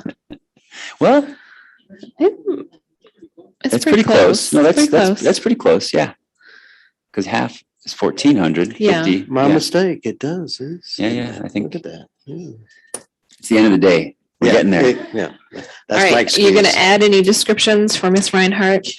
So go ahead. No, go right ahead, Miss. So I'm looking at Commissioner Clark. Yeah, so I look at the total statistics. I don't know if we ate into number 21 or not, but 21's 100 and some thousand. We did eat into 21, yeah, and we can erase 21, please. 21 is where he started, right? And then he changed horses and went to 20. Then we need to erase that. We go erase it. Just leave it for start there. tomorrow. Just leave it for tomorrow because we're going to pick up with that district tomorrow anyway. So let's just leave sounds it. good. Thanks. Yeah, and the reason we changed course was in an effort to try to keep that Lakeshore district like we had done. And I think we went north, looking at the demographics too, looking at the population around Grand Rapids and the suburban areas, and they do associate with the Lakeshore. And we do have a Lakeshore district here all the way down to Van Buren. Is that Van Buren County? Berrien County, sorry, all the way down to Berrien, yeah. And we've got Allegan and Van Buren, if I'm not mistaken. Pretty well grouped, which was a COI community of interest. And I'm just going to say feels good. Okay. Thank you. All right, guys. That ends our mapping period for today. So we are now going to stop at this point, and we will pick this up again tomorrow and move on to agenda item 7, which is the review and approval of minutes. We do not have any minutes to approve today. Staff reports. We do not have a staff report from our executive director, but our general counsel does have a staff report. So without objection, I would like to ask general counsel to provide her report. Hearing no objections, please proceed, General Counsel. Thank you so much, Madam Chair, and thank you to the commission for receiving the report. I have 2 items to briefly cover this afternoon. The first is that there allegedly is a lawsuit that has been filed claiming the commission has not met the constitutional deadlines. I thought it was important to note that none of the constitutional deadlines have passed yet. And it's also important to note that the MICRC has not been properly served with any pleadings under the Michigan court rules, specifically 2.105, 2.107, or 3.301. The second point I'd like to raise for the commission's consideration is I'm very happy to report that the local council RFP responses were due today under the hybrid process. The commission has received 3 responses by today's 3 p.m. deadline. Those will be reviewed pursuant to the procurement guidelines adopted by the commission and provided to the commission as well. So I just wanted to provide those 2 updates on those 2 issues and am open for any questions. Thank you. Any questions? All right, hearing none, we will move on to our staff report from our Communications and Outreach Director, Edward Woods. Hearing no objection, please proceed, Mr. Woods. Thank you. Just a friendly reminder that tomorrow we're at Ferris State University. Our meeting starts at 1 o'clock. We have 2 ways to get there. Parking is limited, so they do have shuttle service if you want to be picked up by the hotel. So now just let me know, or if you have to have your car or handicap accessible, there's parking there. But the preference is if we could just pick you up from the hotel. Once again, we're meeting from 1 to 4. And then again, from 5 to 8, there are restaurants available during the break right there on campus that should be open. So just wanted to remind you of that as well. Thank you very much. Thank you. All right, without objection, I'll ask Sarah Reinhardt from the Michigan Department of State if she has a report. Hearing no objection, please proceed, Ms. Reinhardt. No report today. Thank you. Thank you. Correspondence received in advance of our meeting today was provided along with written public comments to the commissioners in our meeting materials. It's my understanding that there are no future agenda items to share at this time. Are there any announcements? Seeing none, we will move on to adjournment. As the items on the agenda have been completed and the commission has no further business, a motion to adjourn is in order. May I have a motion to adjourn? So moved. Motion made by Commissioner Wichus. Second. Seconded by Commissioner Eid. All in favor, please raise your hand and say aye. Aye. All opposed, please raise your hand and say nay. The ayes prevail and the meeting is adjourned at 4:45 p.m. Thank you very much, everybody.